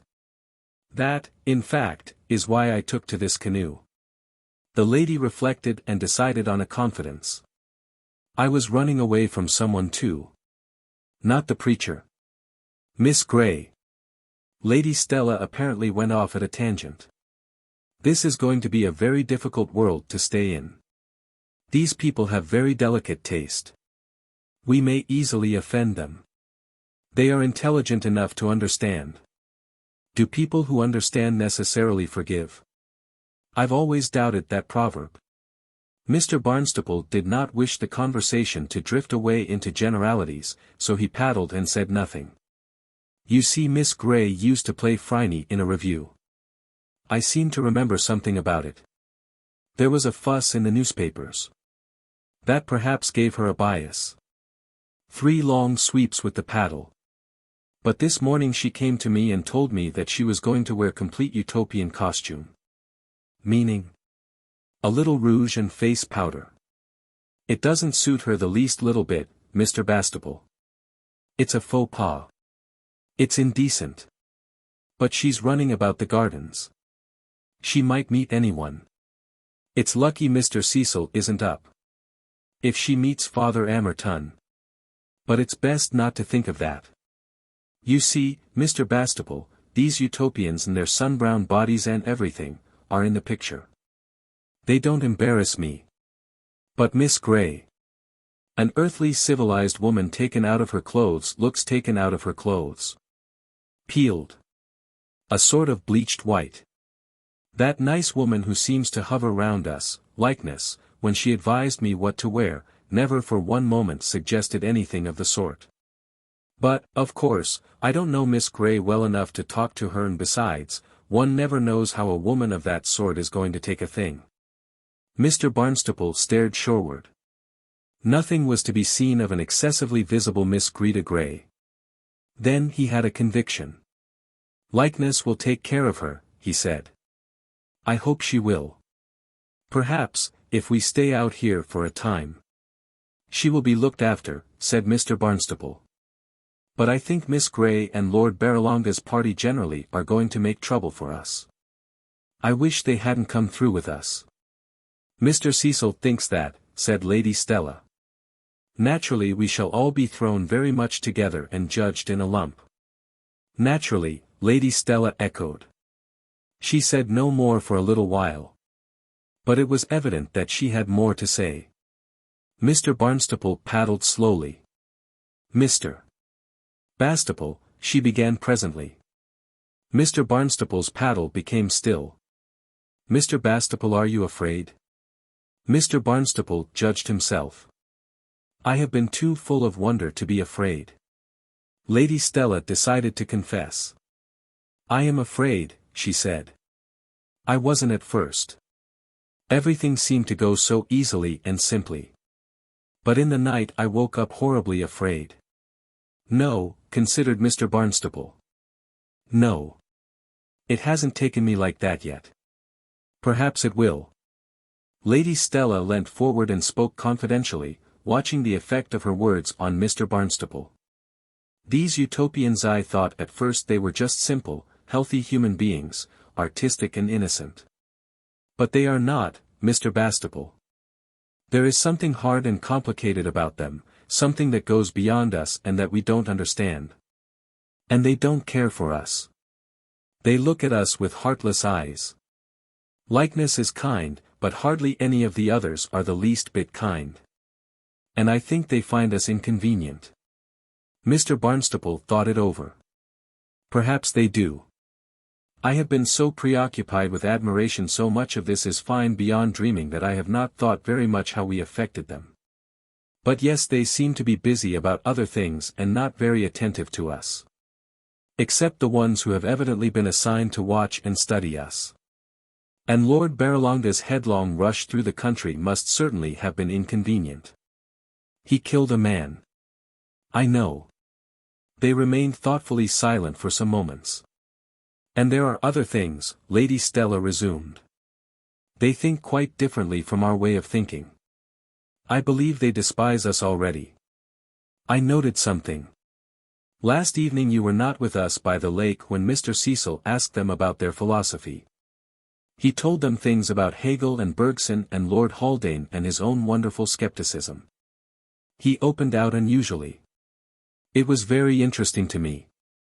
But I was watching Earthred and Lion, and in the midst of it I am convinced they were talking to each other in that silent way they have, about something quite different. They were just shamming attention. And when Freddie Mush tried to interest them in Neo-Georgian poetry and the effect of the war upon literature, and how he hoped that they had something half as beautiful as the Iliad in Utopia, though he confessed he couldn't believe they had. They didn't even pretend to listen. They did not answer him at all. Our minds don't matter a bit to them. In these subjects. They are 3,000 years further on. But we might be interesting as learners. Would it have been interesting to have taken a Hottentot about London explaining things to him after one had got over the first fun of showing off his ignorance? Perhaps it would. But I don't think they want us here very much, and I don't think they are going to like us very much, and I don't know what they are likely to do to us if we give too much trouble. And so I am afraid. She broke out in a new place. In the night I was reminded of my sister Mrs. Kelling's monkeys. It's a mania with her. They run about the gardens and come into the house, and the poor things are always in trouble. They don't quite know what they may do and what they may not do. They all look frightfully worried, and they get slapped and carried to the door and thrown out and all sorts of things like that. They spoil things and make her guests uneasy. You never seem to know what a monkey's going to do.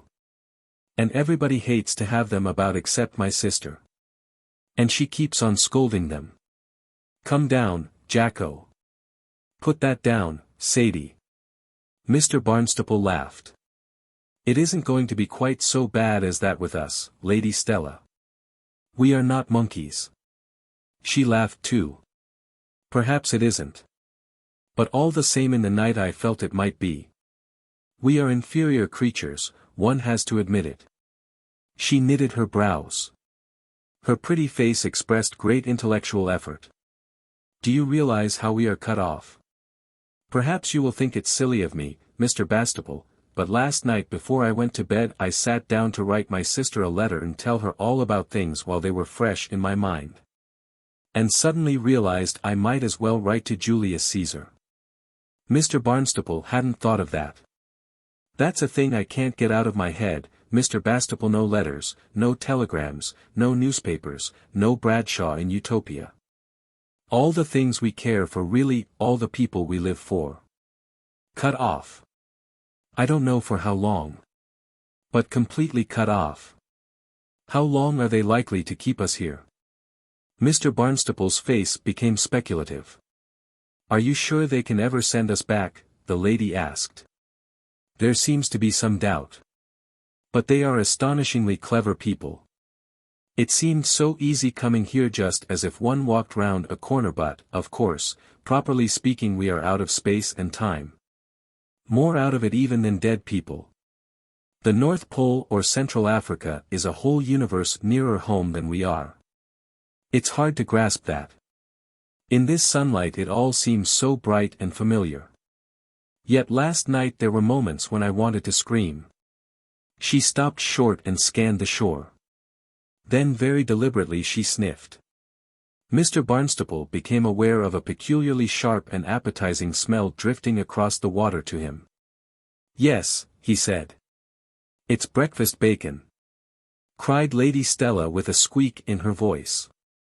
Exactly as Mr. Burley told them, said Mr. Barnstaple, mechanically turning the canoe shoreward. Breakfast bacon. That's the most reassuring thing that has happened yet. Perhaps after all it was silly to feel frightened. And there they are signaling to us. She waved her arm. Greta in a white robe as you prophesied, and Mr. Mush in a sort of toga talking to her. Where could he have got that toga? A faint sound of voices calling reached them. Come ing, cried Lady Stella. I hope I haven't been pessimistic, said Lady Stella. But I felt horrid in the night. Book the Second. Quarantine Crag. 1. The Epidemic. Section 1. The shadow of the great epidemic in Utopia fell upon our little band of Earthlings in the second day after their eruption.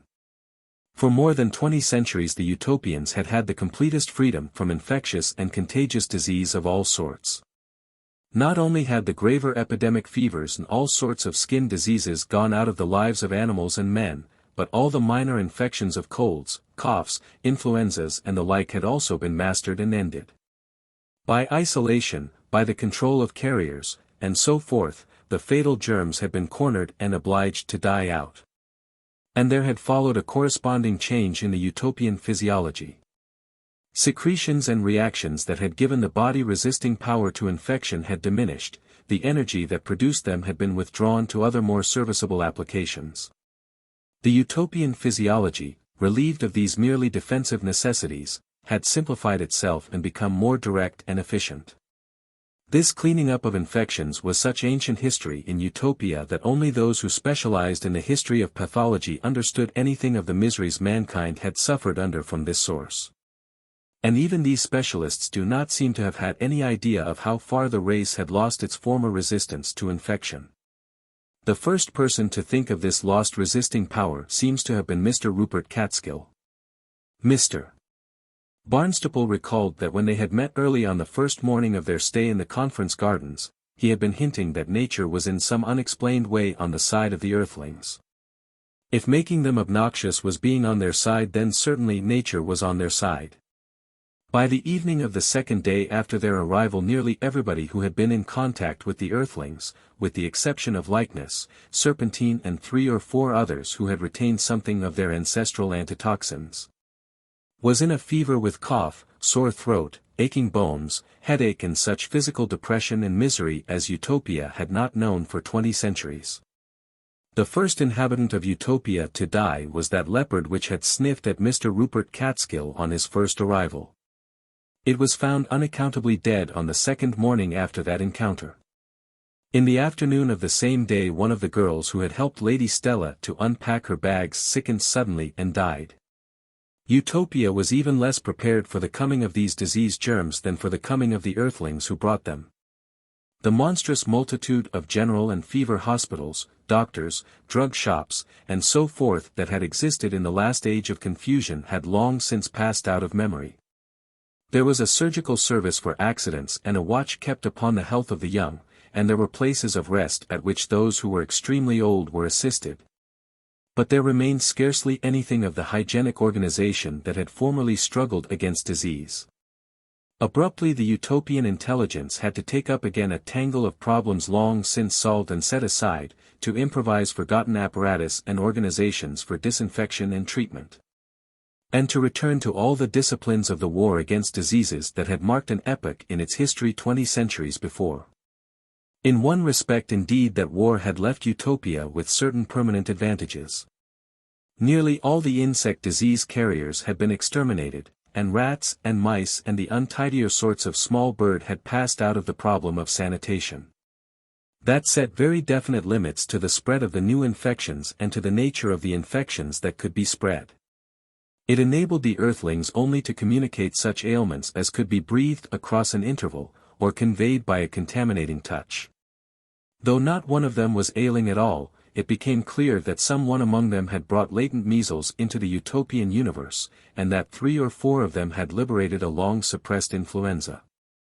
Themselves too tough to suffer, they remained at the focus of these 2 epidemics, while their victims coughed and sneezed and kissed and whispered them about the Utopian planet. It was not until the afternoon of the second day after the eruption that Utopia realized what had happened, and set itself to deal with this relapse into barbaric solicitudes. Section 2. Mr. Barnstaple was probably the last of the Earthlings to hear of the epidemic. He was away from the rest of the party upon an expedition of his own. It was early clear to him that the Utopians did not intend to devote any considerable amount of time or energy to the edification of their Earthling visitors. After the éclaircissement of the afternoon of the eruption there were no further attempts to lecture to the visitors upon the constitution and methods of Utopia and only some very brief questioning upon the earthly state of affairs. The Earthlings were left very much together to talk things out among themselves. Several Utopians were evidently entrusted with their comfort and well-being, but they did not seem to think that their functions extended to edification. Mr. Barnstaple found much to irritate him in the ideas and comments of several of his associates, and so he obeyed his natural inclination to explore Utopia for himself. There was something that stirred his imagination in the vast plain below the lake that he had glimpsed before his aeroplane descended into the valley of the Conference. And on his second morning he had taken a little boat and rowed out across the lake to examine the dam that retained its waters and to get a view of the great plain from the parapet of the dam. The lake was much wider than he had thought it and the dam much larger.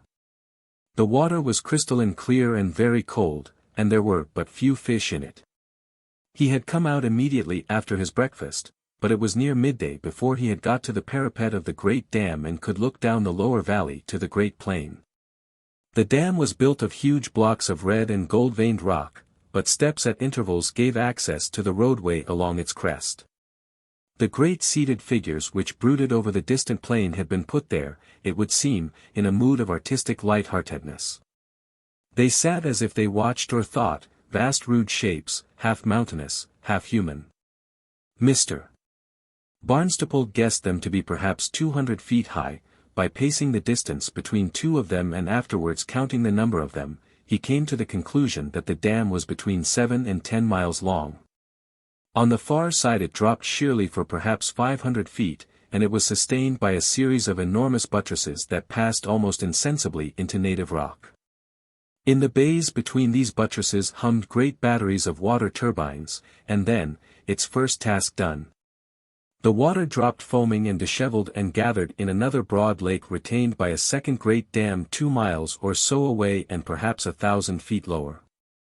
Far away was a third lake and a third dam and then the plain. Only 3 or 4 minute-looking Utopians were visible amidst all this titanic engineering. Mr.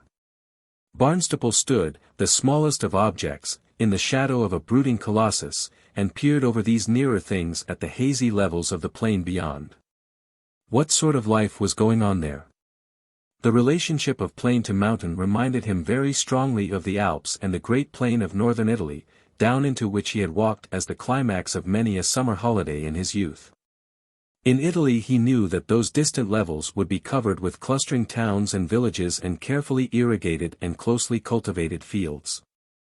A dense population would be toiling with an ant-like industry in the production of food, forever increasing its numbers until those inevitable consequences of overcrowding, disease, and pestilence, established a sort of balance between the area of the land and the number of families scraping at it for nourishment. As a toiling man can grow more food than he can actually eat, and as virtuous women can bear more children than the land can possibly employ, a surplus of landless population would be gathered in one-like towns and cities, engaged there in legal and financial operations against the agriculturalist or in the manufacture of just plausible articles for sale. 99 out of every 100 of this population would be concentrated from childhood to old age upon the difficult task which is known as getting a living. Amidst it, sustained by a pretense of magical propitiations, would rise shrines and temples, supporting a parasitic host of priests and monks and nuns. Eating and breeding, the simple routines of the common life since human societies began, complications of food getting, elaborations of acquisitiveness and a tribute paid to fear. Such would be the spectacle that any warm and fertile stretch of earth would still display. There would be gleams of laughter and humor there, brief interludes of holiday, flashes of youth before its extinction in adult toil. But a driven labor, the spite and hates of overcrowding, the eternal uncertainty of destitution, would dominate the scene. Decrepitude would come by 60, women would be old and worn out by 40. But this utopian plain below, sunlit and fertile though it was under another law. Here that common life of mankind, its ancient traditions, its hoary jests and tales repeated generation after generation, its seasonal festivals, its pious fears and spasmodic indulgences, its limited yet incessant and pitifully childish hoping, and its abounding misery and tragic futility, had come to an end. It had passed forever out of this older world. That high tide of common living had receded and vanished while the soil was still productive and the sun still shone. It was with something like awe that Mr. Barnstaple realized how clean a sweep had been made of the common life in a mere score of centuries, how boldly and dreadfully the mind of man had taken hold, soul and body and destiny, of the life and destiny of the race. He knew himself now for the creature of transition he was, so deep in the habits of the old, so sympathetic with the idea of the new that has still but scarcely dawned on earth. For long he had known how intensely he loathed and despised that reeking peasant life which is our past. He realized now for the first time how profoundly he feared the high austere utopian life which lies before us. This world he looked out upon seemed very clean and dreadful to him. What were they doing upon those distant plains? What daily life did they lead there? He knew enough of Utopia now to know that the whole land would be like a garden, with every natural tendency to beauty seized upon and developed and every innate ugliness corrected and overcome. These people could work and struggle for loveliness, he knew, for his 2 rose growers had taught him as much.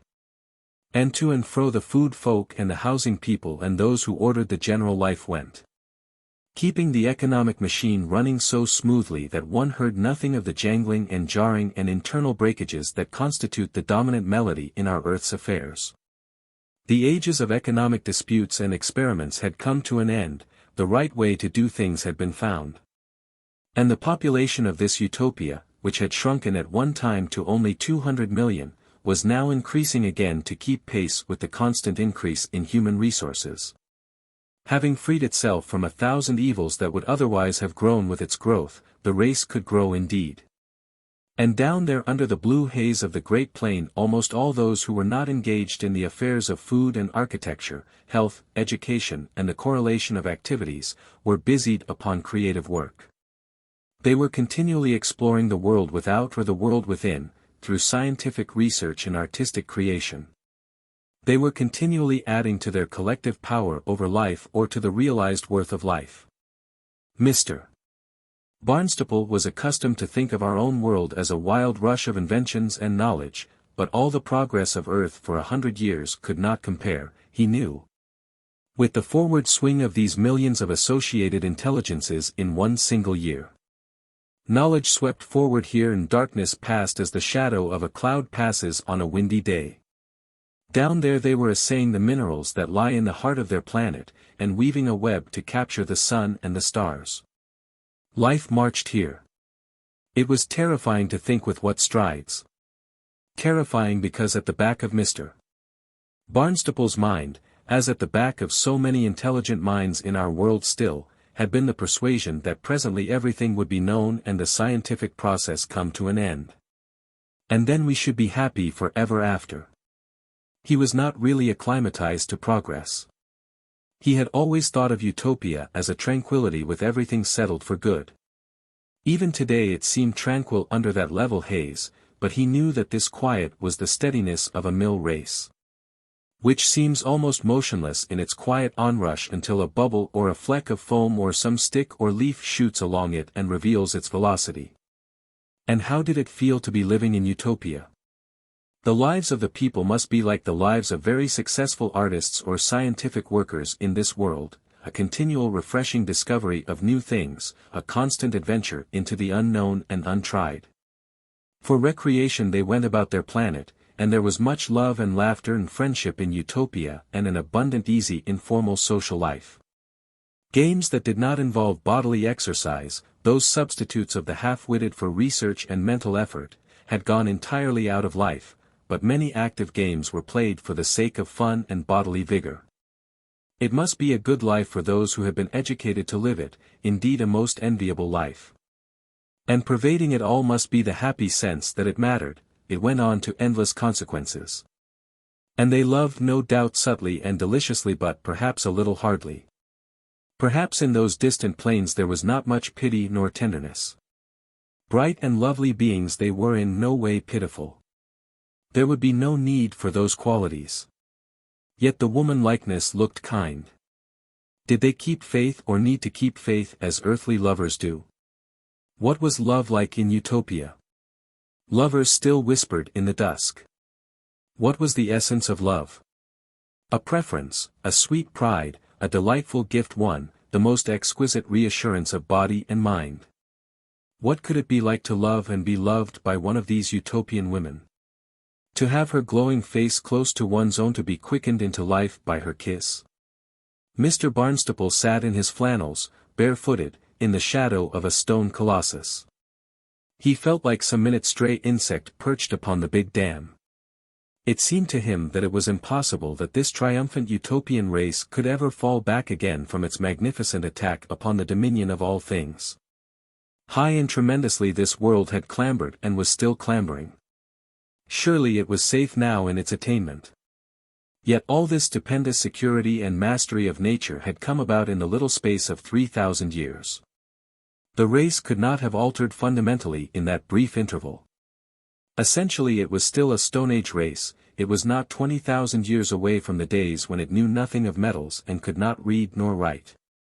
Deep in its nature, arrested and undeveloped, there still lay the seeds of anger and fear and dissension. There must still be many uneasy and insubordinate spirits in this Utopia. Eugenics had scarcely begun here. He remembered the keen sweet face of the young girl who had spoken to him in the starlight on the night of his arrival, and the note of romantic eagerness in her voice when she had asked if Lord Barralonga was not a very vigorous and cruel man.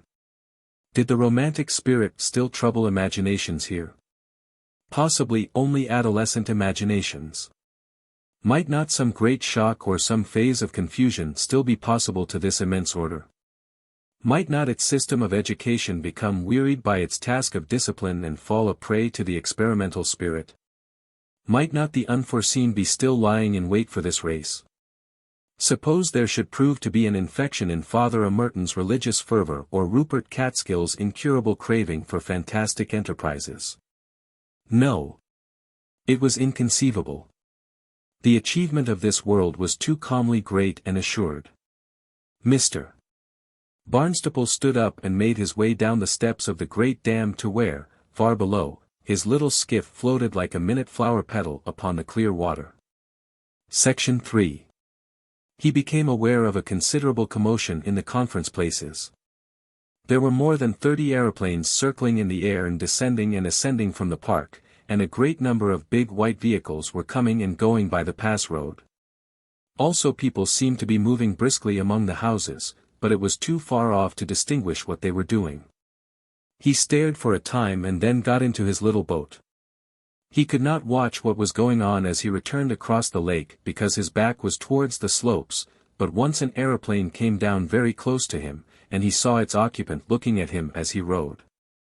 And once when he rested from rowing and sat round to look he saw what he thought was a litter carried by 2 men.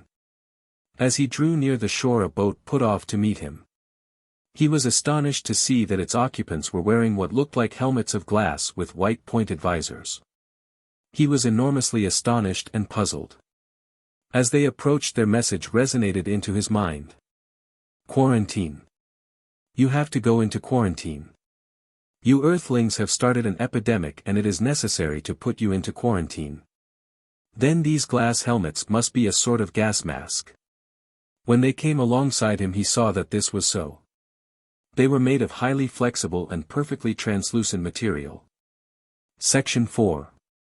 Mr. Barnstaple was taken past some sleeping loggias where Utopians were lying in beds, while others who wore gas masks waited upon them. He found that all the Earthlings and all their possessions, except their cars, were assembled in the hall of the first day's conference. He was told that the whole party were to be removed to a new place where they could be isolated and treated. The only Utopians with the party were 2 who wore gas masks and lounged in the open portico in attitudes disagreeably suggestive of sentries or custodians. The Earthlings sat about in little groups among the seats, except for Mr. Rupert Catskill, who was walking up and down in the apse talking. He was hatless, flushed and excited, with his hair in some disorder. "It's what I foresaw would happen all along," he repeated. "Didn't I tell you nature was on our side? Didn't I say it?" Mr. Burley was shocked and argumentative. "For the life of me I can't see the logic of it," he declared. "Here are we absolutely the only perfectly immune people here and we are to be isolated. They say they catch things from us," said Lady Stella. "Very well," said Mr. Burley, making his point with his long white hand. "Very well, then let them be isolated. This is Chinese, this is topsy-turvy. I'm disappointed in them. I suppose it's their world," said Mr. Hunker, "and we've got to do things their way." Mr. Catskill concentrated upon Lord Barralonga and the 2 chauffeurs. "I welcome this treatment. I welcome it. What's your idea, Rupert?" said his lordship.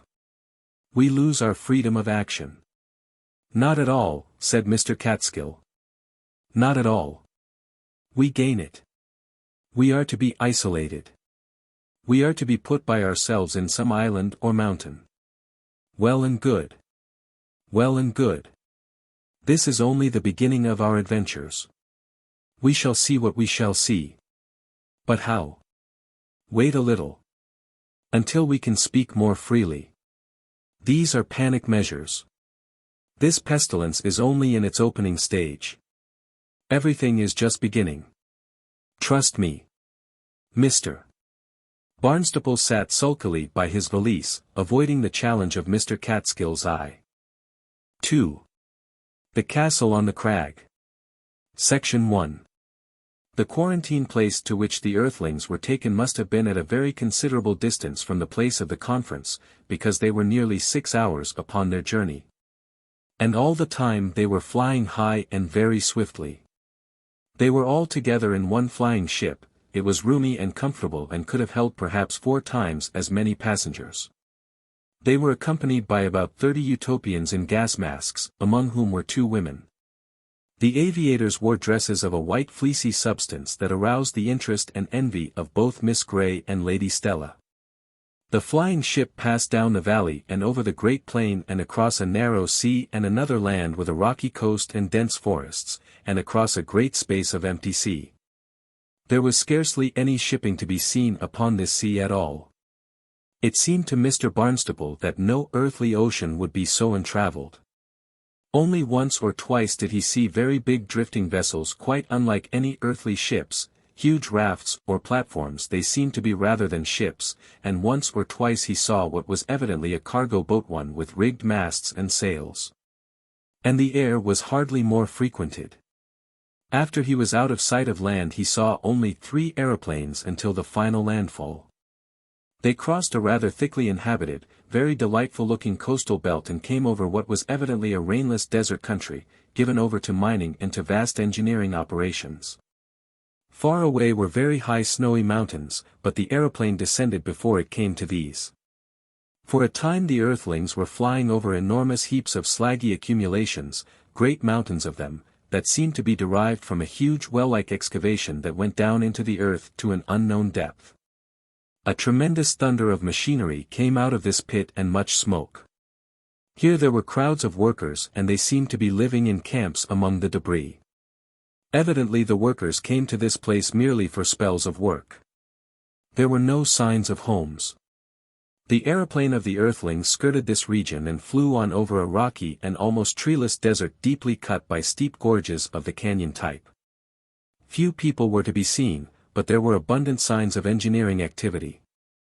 Every torrent, every cataract was working a turbine, and great cables followed the cliffs of the gorges and were carried across the desert spaces. In the wider places of the gorges there were pine woods and a fairly abundant vegetation. The high crag which was their destination stood out, an almost completely isolated headland, in the fork between 2 convergent canyons. It towered up to a height of perhaps 2,000 feet above the foaming clash of the torrents below, a great mass of pale greenish and purple rocks, jagged and buttressed and cleft deeply by joint planes and white crystalline veins. The gorge on one side of it was much steeper than that on the other, it was so overhung indeed as to be darkened like a tunnel, and here within 100 feet or so of the brow a slender metallic bridge had been flung across the gulf. Some yards above it were projections that might have been the remains of an earlier bridge of stone.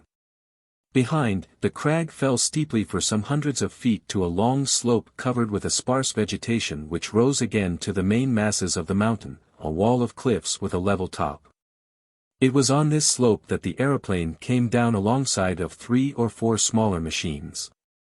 The crag was surmounted by the tall ruins of an ancient castle, within the circle of whose walls clustered a number of buildings which had recently harbored a group of chemical students. Their researches, which had been upon some question of atomic structure quite incomprehensible to Mr. Barnstaple, were finished now and the place had become vacant. Their laboratory was still stocked with apparatus and material.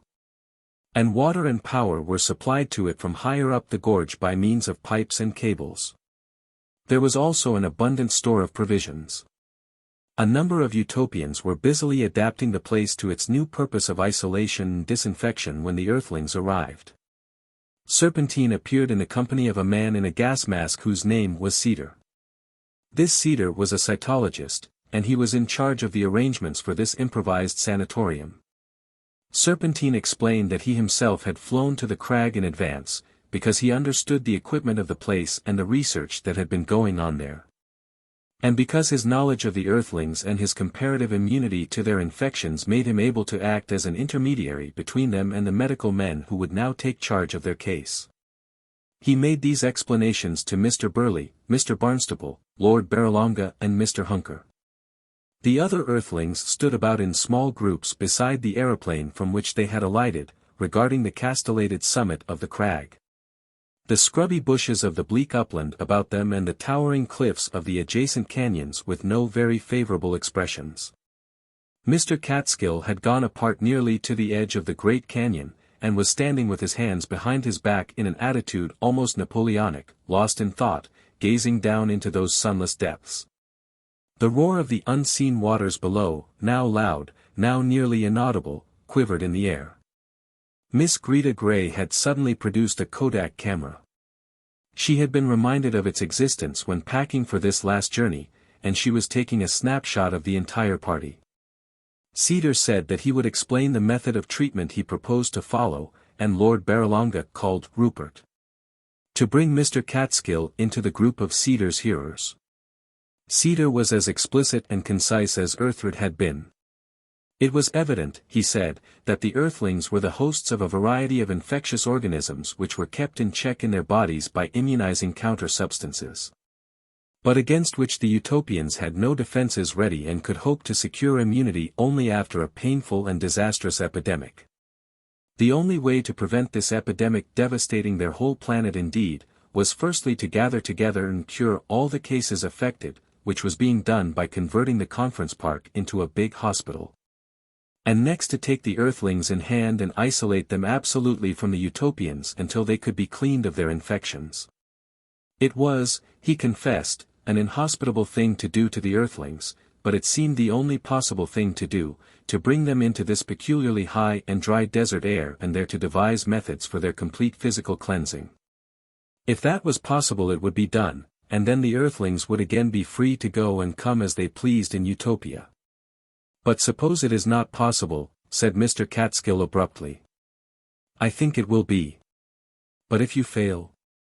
Cedar smiled at Serpentine. Physical research is taking up the work in which Arden and Greenlake were foremost, and it will not be long before we are able to repeat their experiment. And then to reverse it. With us as your raw material? Not until we are fairly sure of a safe landing for you. You mean, said Mr. Mush, who had joined the circle about Cedar and Serpentine, that you are going to send us back? If we cannot keep you, said Cedar, smiling. Delightful prospect, said Mr. Mush unpleasantly. To be shot across space in a gun. Experimentally. And may I ask, came the voice of Father Amerton, may I ask the nature of this treatment of yours, these experiments of which we are to be the guinea pigs, so to speak? Is it to be anything in the nature of vaccination? Injections, explained Mr. Barnstaple. I have hardly decided yet, said Cedar. The problem raises questions this world has forgotten for ages. I may say at once that I am a confirmed anti-vaccinationist, said Father Amerton. Absolutely. Vaccination is an outrage on nature. If I had any doubts before I came into this world of vitiation, I have no doubts now. Not a doubt. If God had meant us to have these serums and ferments in our bodies he would have provided more natural and dignified means of getting them there than a squirt. Cedar did not discuss the point. He went on to further apologies. For a time he must ask the Earthlings to keep within certain limits, to confine themselves to the crag and the slopes below it as far as the mountain cliffs. And further, it was impossible to set young people to attend to them as had hitherto been done. They must cook for themselves and see to themselves generally. The appliances were all to be found above upon the crest of the crag and he and Serpentine would make any explanations that were needful. They would find there was ample provision for them. Then are we to be left alone here, asked M. Catskill. For a time. When we have our problem clearer we will come again and tell you what we mean to do. Good, said Mr. Catskill. Good. I wish I hadn't sent my maid by train, said Lady Stella. I have come to my last clean collar, said M. Dupont with a little humorous grimace. It is no joke this weekend with Lord Barralonga. Lord Barralonga turned suddenly to his particular minion. I believe that Ridley has the makings of a very good cook.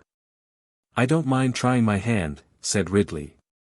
I've done most things and once I used to look after a steam car. A man who can keep one of those things in order can do anything, said Mr. Penck with unusual emotion. I've no objection to being a temporary general utility along of Mr. Ridley. I began my career in the pantry and I ain't ashamed to own it. If this gentleman will show us the gadgets, said Mr. Ridley, indicating Serpentine. Exactly, said Mr. Penck. And if all of us give as little trouble as possible, said Miss Greta bravely. I think we shall be able to manage, said Mr. Burley to Cedar. If at first you can spare us a little advice and help. Section 2. Cedar and Serpentine remained with the Earthlings upon Quarantine Crag until late in the afternoon. They helped to prepare a supper and set it out in the courtyard of the castle. They departed with a promise to return on the morrow, and the Earthlings watched them and their accompanying aeroplanes soar up into the sky. Mr. Barnstaple was surprised to find himself distressed at their going. He had a feeling that mischief was brewing amongst his companions and that the withdrawal of these Utopians removed a check upon this mischief. He had helped Lady Stella in the preparation of an omelette. He had to carry back a dish and a frying pan to the kitchen after it was served, so that he was the last to seat himself at the supper table. He found the mischief he dreaded well afoot. Mr. Catskill had finished his supper already and was standing with his foot upon a bench orating to the rest of the company. "I ask you, ladies and gentlemen," Mr. Catskill was saying, "I ask you, is not destiny writ large upon this day's adventure? Not for nothing was this place a fortress in ancient times. Here it is ready to be a fortress again. MMA fortress. In such an adventure as will make the stories of Cortez and Pizarro pale their ineffectual fires." "My dear Rupert," cried Mr. Burley.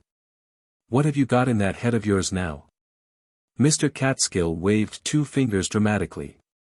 "The conquest of a world." "Good God," cried Mr. Barnstaple. "Are you mad?" "As Clive," said Mr. Catskill, or Sultan Baber when he marched to Panipat.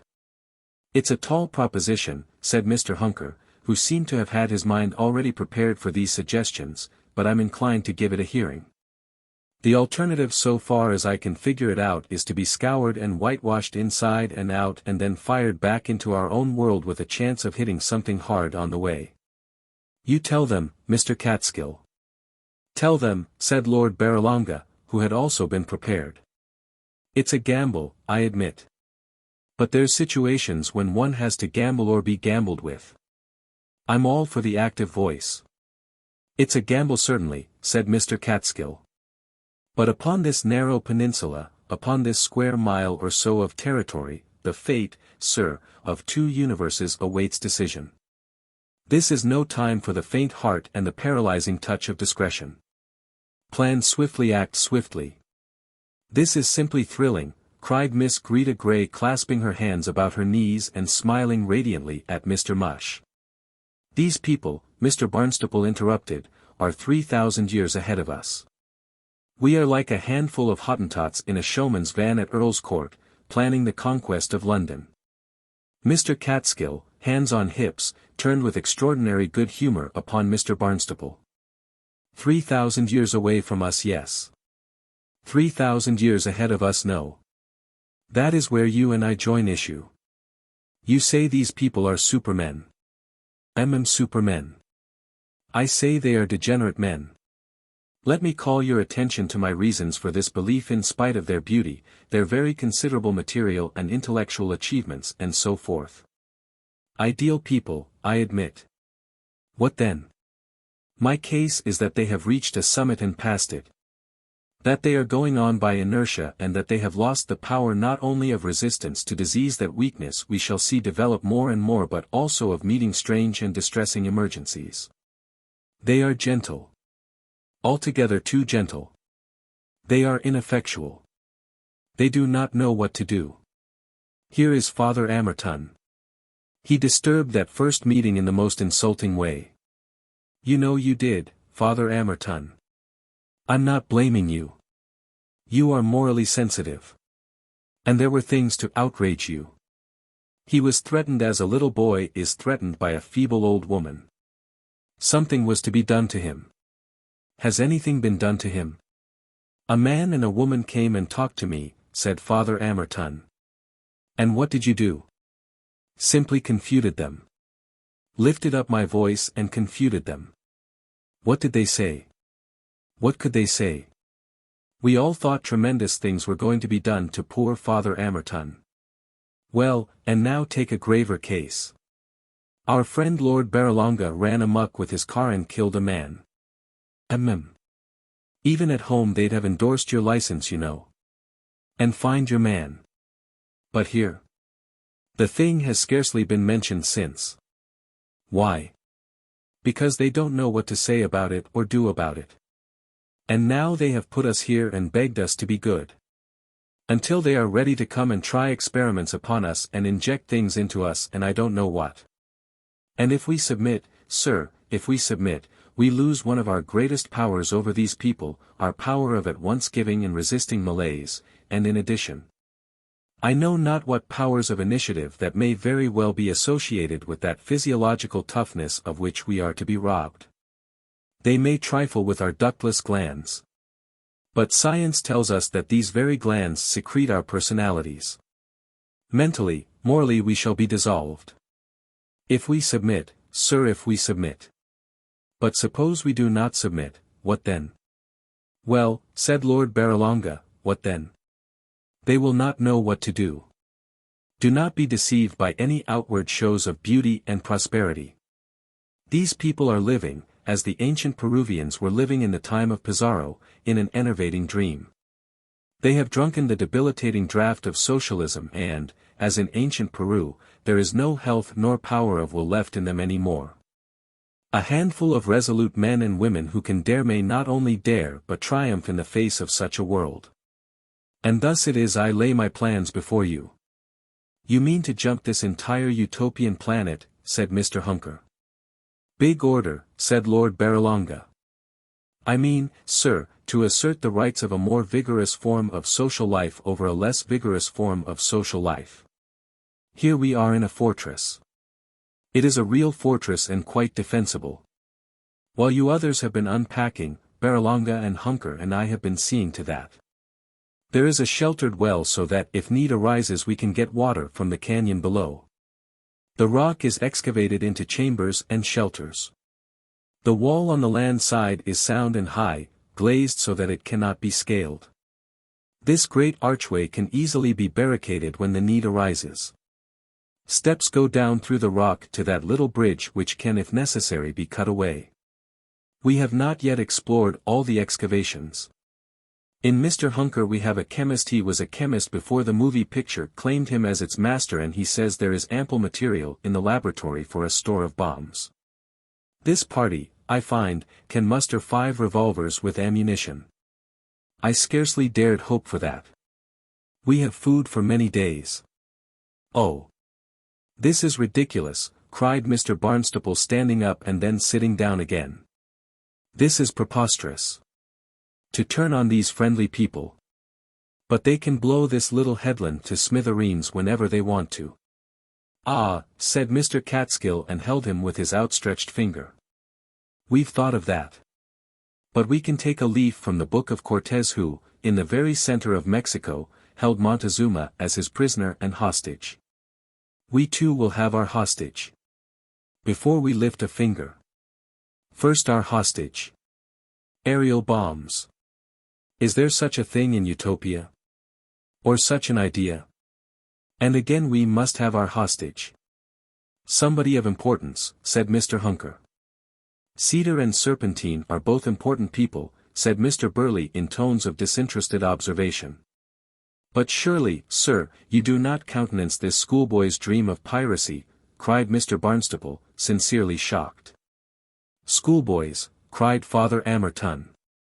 A cabinet minister, a peer and a great entrepreneur.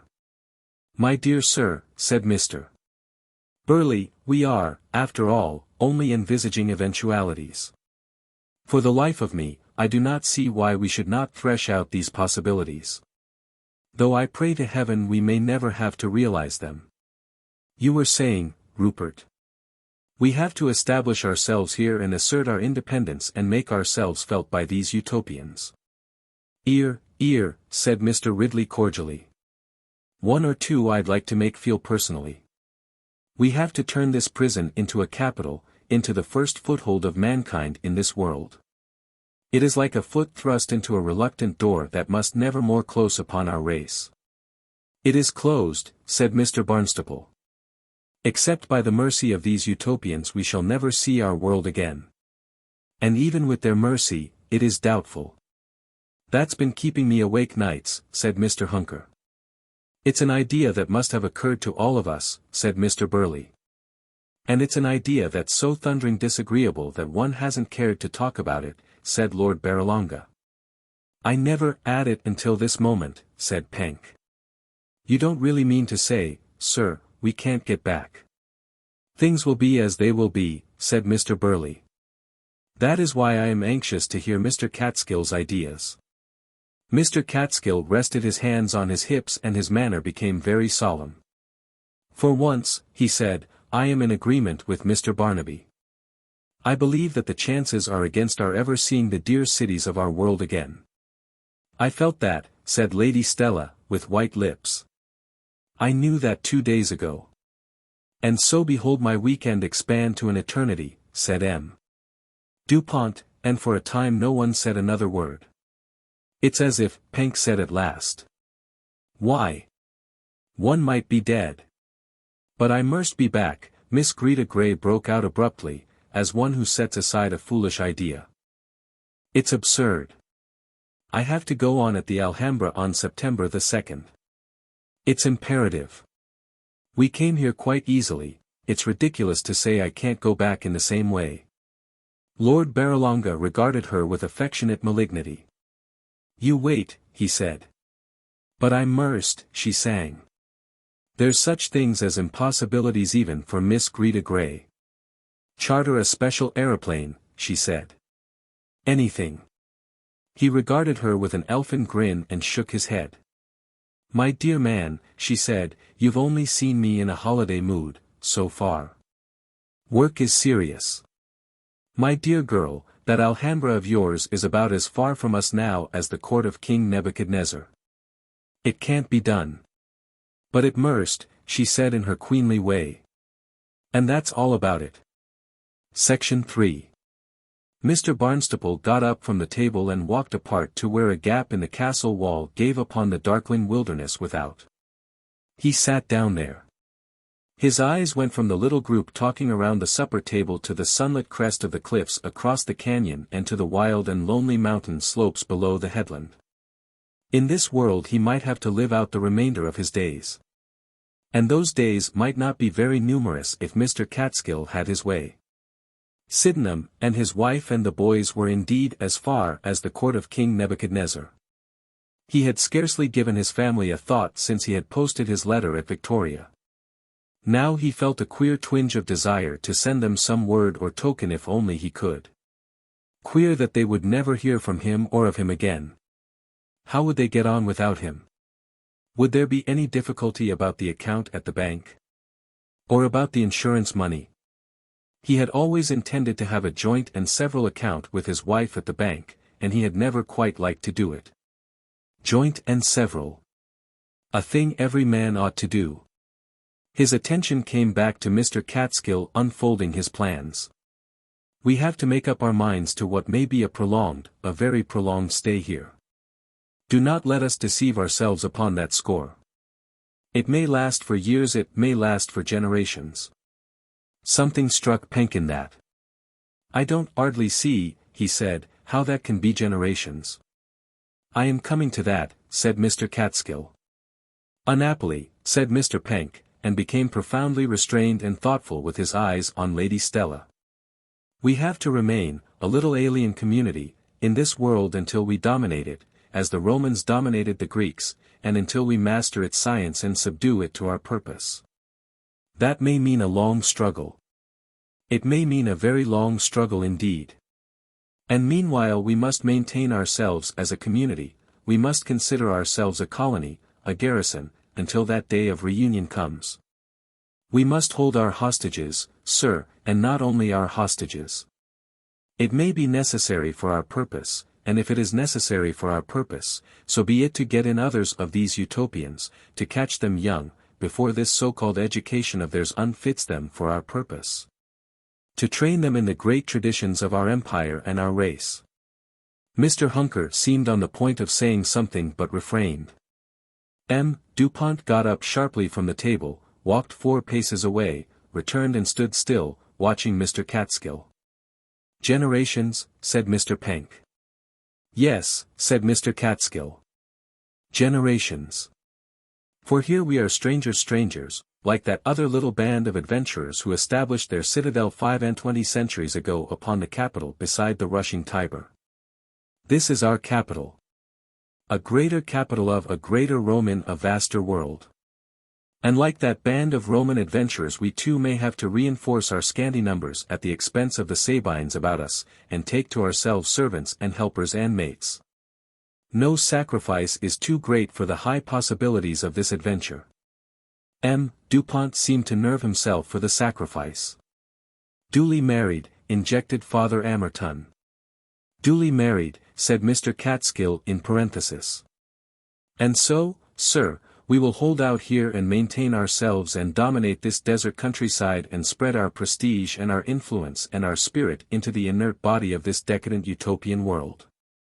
Until at last we are able to master the secret that Arden and Greenlake were seeking and recover the way back to our own people, opening to the crowded millions of our empire. Section 4. Just a moment, said Mr. Hunker. Just a moment. About this empire. Exactly, said Dupont, recalled abruptly from some romantic daydream. About your empire. Mr. Catskill regarded them thoughtfully and defensively. When I say empire I mean it in the most general sense. Exactly, snapped Dupont. I was thinking generally of our Atlantic civilization. Before, sir, you go on to talk of Anglo-Saxon unity and the English-speaking race, said Dupont, with a rising note of bitterness in his voice, permit me to remind you, sir, of one very important fact that you seem to be overlooking. The language of Utopia, sir, is French. I want to remind you of that. I want to recall it to your mind. I will lay no stress here on the sacrifices and martyrdoms that France has endured in the cause of civilization. The voice of Mr. Burley interrupted. A very natural misconception. But, if you will pardon the correction, the language of Utopia is not French. Of course, Mr. Barnstaple reflected, Dupont had not heard the explanation of the language difficulty. Permit me, sir, to believe the evidence of my own ears, the Frenchman replied with dignified politeness. These Utopians, I can assure you, speak French and nothing but French, and very excellent French it is. They speak no language at all, said Mr. Burley. Not even English, sneered Dupont. Not even English. Not League of Nations, perhaps. But bah! Why do I argue? They speak French. Not even a Boche would deny it. It needs an Englishman. A beautiful wrangle, thought Mr. Barnstaple. There was no Utopian present to undeceive Dupont, and he stuck to his belief magnificently. With a mixture of pity and derision and anger, Mr.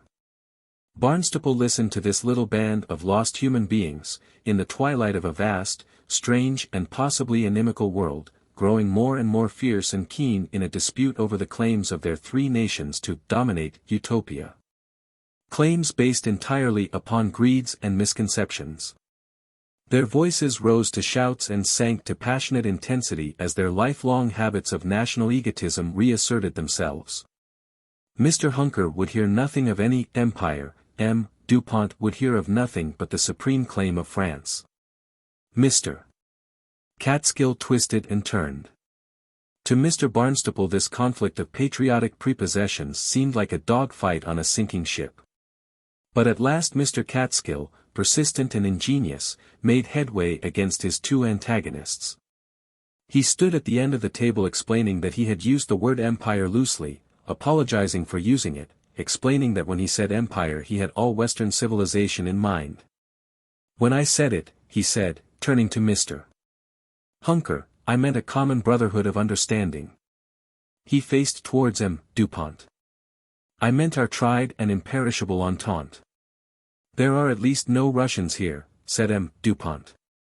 And no Germans. True, said Lord Barralonga. We start ahead of the Hun here, and we can keep ahead. And I take it, said Mr. Hunker, that Japanese are barred. No reason why we shouldn't start clean with a complete color bar, reflected Lord Barralonga. This seems to me a white man's world. At the same time, said Dupont, coldly and insistently, you will forgive me if I ask you for some clearer definition of our present relationship and for some guarantee, some effective guarantee, that the immense sacrifices France has made and still makes in the cause of civilized life, will receive their proper recognition and their due reward in this adventure. I ask only for justice, said M. Dupont. Section 5. Indignation made Mr. Barnstaple bold. He got down from his perch upon the wall and came up to the table. Are you mad, he said, or am I? This squabble over flags and countries and fanciful rights and deserts it is hopeless folly. Do you not realize even now the position we are in? His breath failed him for a moment and then he resumed. Are you incapable of thinking of human affairs except in terms of flags and fighting and conquest and robbery? Cannot you realize the proportion of things and the quality of this world into which we have fallen? As I have said already, we are like some band of savages in a show at Earl's Court, plotting the subjugation of London. We are like suppressed cannibals in the heart of a great city dreaming of a revival of our ancient and forgotten filthiness. What are our chances in this fantastic struggle? Mr. Ridley spoke reprovingly. You're forgetting everything you just been told. Everything. Arf their population is laid out with flu and measles. And there's no such thing as a healthy fighting will left in all Utopia. Precisely, said Mr. Catskill. Well, suppose you have chances. If that makes your scheme the more hopeful, it also makes it the more horrible. Here we are lifted up out of the troubles of our time to a vision, to a reality of civilization such as our own world can only hope to climb to in scores of centuries. Here is a world at peace, splendid, happy, full of wisdom and hope.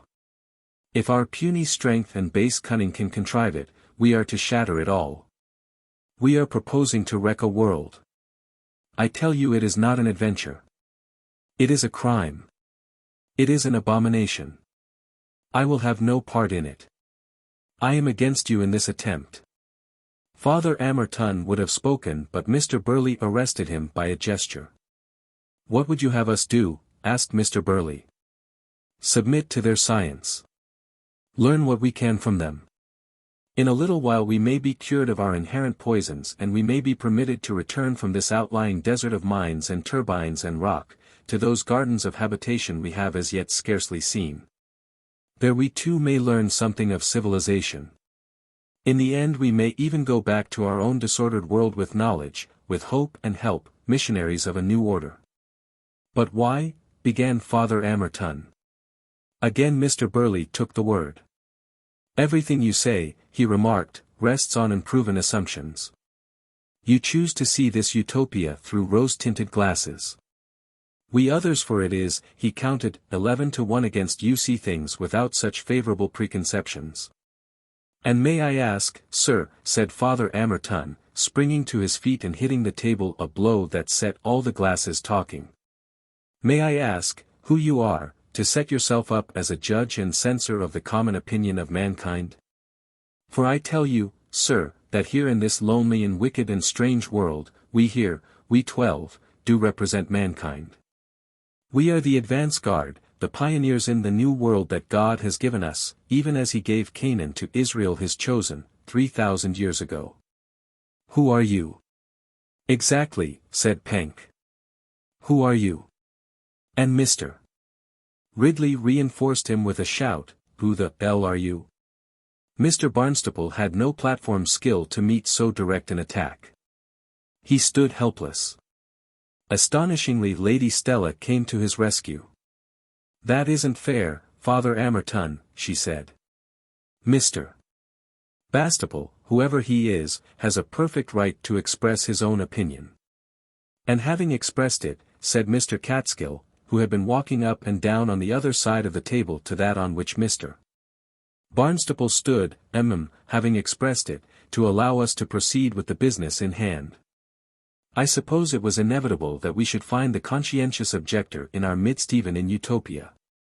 The rest of us, I take it, are very much of one mind about our situation. We are, said Mr. Mush, regarding Mr. Barnstaple with a malevolent expression. Very well. Then I suppose we must follow the precedents established for such cases. We will not ask Mr. Barnstaple to share the dangers and the honors of a combatant. We will ask him merely to do civilian work of a helpful nature. Mr. Barnstaple held up his hand. No, he said. I am not disposed to be helpful. I do not recognize the analogy of the situation to the needs of the Great War, and, anyhow, I am entirely opposed to this project, this brigandage of a civilization. You cannot call me a conscientious objector to fighting, because I do not object to fighting in a just cause. But this adventure of yours is not a just cause. I implore you, Mr. Burley, you who are not merely a politician, but a man of culture and a philosopher, to reconsider what it is we are being urged towards acts of violence and mischief from which there will be no drawing back. Mr. Barnstaple, said Mr. Burley with grave dignity and something like a note of reproach in his voice, I have considered. But I think I may venture to say that I am a man of some experience, some traditional experience, in human affairs. I may not altogether agree with my friend Mr. Catskill. Nay. I will go further and say that in many respects I do not agree with him. If I were the autocrat here I would say that we have to offer these Utopians resistance for our self-respect but not to offer them the violent and aggressive resistance that he contemplates. I think we could be far more subtle, far more elaborate, and far more successful than Mr. Catskill is likely to be. But that is my own opinion. Neither Mr. Hunker nor Lord Barralonga, nor Mr. Mush, nor M. DuPont shares it. Nor do Mr. Our friends, the technical engineers here share it. And what I do perceive to be imperative upon our little band of Earthlings, lost here in a strange universe, is unity of action. Whatever else betide, dissension must not betray us. We must hold together and act together as one body. Discuss if you will, when there is any time for discussion, but in the end decide. And having decided abide loyally by the decision. Upon the need of securing a hostage or two I have no manner of doubt whatever. Mr. Catskill is right. Mr. Barnstaple was a bad debater. But these Utopians are as human as we are, he said. All that is most sane and civilized in ourselves is with them. Mr. Ridley interrupted in a voice designedly rough. Oh Lord, he said. We can't go on jawing bear forever. It's sunset, and Mr. This gentleman, as is say, and more than is say. We ought to have our places and know what is expected of us before night. May I propose that we elect Mr. Catskill our captain with full military powers? I second that, said Mr. Burley with grave humility. Perhaps M. DuPont, said Mr. Catskill, will act with me as associated captain, representing our glorious ally, his own great country. In the absence of a more worthy representative, acquiesced M. DuPont, and to see that French interests are duly respected. And if Mr. Hunker would act as my lieutenant? Lord Barralonga will be our quartermaster and Father Amerton our chaplain and censor. Mr. Burley, it goes without saying, will be our civil head. Mr. Hunker coughed. He frowned with the expression of one who makes a difficult explanation.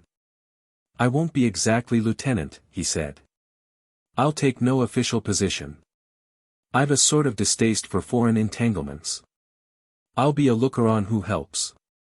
But I think you will find you can count on me, gentlemen, when help is needed. Mr. Catskill seated himself at the head of the table and indicated the chair next to his for M. DuPont. Miss Greta Gray seated herself on his other hand between him and Mr. Hunker. Mr. Burley remained in his place, a chair or so from Mr. Hunker. The rest came and stood round the captain except Lady Stella and Mr. Barnstaple. Almost ostentatiously Mr. Barnstaple turned his back on the new command. Lady Stella, he saw, remained seated far down the table, looking dubiously at the little crowd of people at the end. Then her eyes went to the desolate mountain crest beyond. She shivered violently and stood up. It's going to be very cold here after sunset, she said, with nobody heeding her. I shall go and unpack a wrap. She walked slowly to her quarters and did not reappear. Section 6. Mr. Barnstaple did not want to seem to listen to this council of war. He walked to the wall of the old castle and up a flight of stone steps and along the rampart to the peak of the headland. Here the shattering and beating sound of the waters in the two convergent canyons was very loud. There was still a bright upper rim of sunlit rock on the mountain face behind, but all the rest of the world was now in a deepening blue shadow, and a fleecy white mist was gathering in the canyons below and hiding the noisy torrents. It drifted up almost to the level of the little bridge that spanned the narrower canyon to a railed stepway from the crest on the further side. For the first time since he had arrived in Utopia, Mr. Barnstaple felt a chill in the air. And loneliness like a pain. Up the broader of the two meeting canyons some sort of engineering work was going on and periodic flashes lit the drifting mist. Far away over the mountains a solitary aeroplane, very high, caught the sun's rays ever and again and sent down quivering flashes of dazzling golden light and then, as it wheeled about, vanished again in the deepening blue. He looked down into the great courtyard of the ancient castle below him. The modern buildings in the twilight looked like phantom pavilions amidst the archaic masonry. Someone had brought a light and Captain Rupert Catskill, the new Cortez, was writing orders, while his commando stood about him. The light shone on the face and shoulders and arms of Miss Greta Gray. She was peering over the captain's arm to see what he was writing. And as Mr. Barnstaple looked he saw her raise her hand suddenly to conceal an involuntary yawn. 3. Mr. Barnstaple as a traitor to mankind. Section 1. Mr. Barnstaple spent a large part of the night sitting upon his bed and brooding over the incalculable elements of the situation in which he found himself.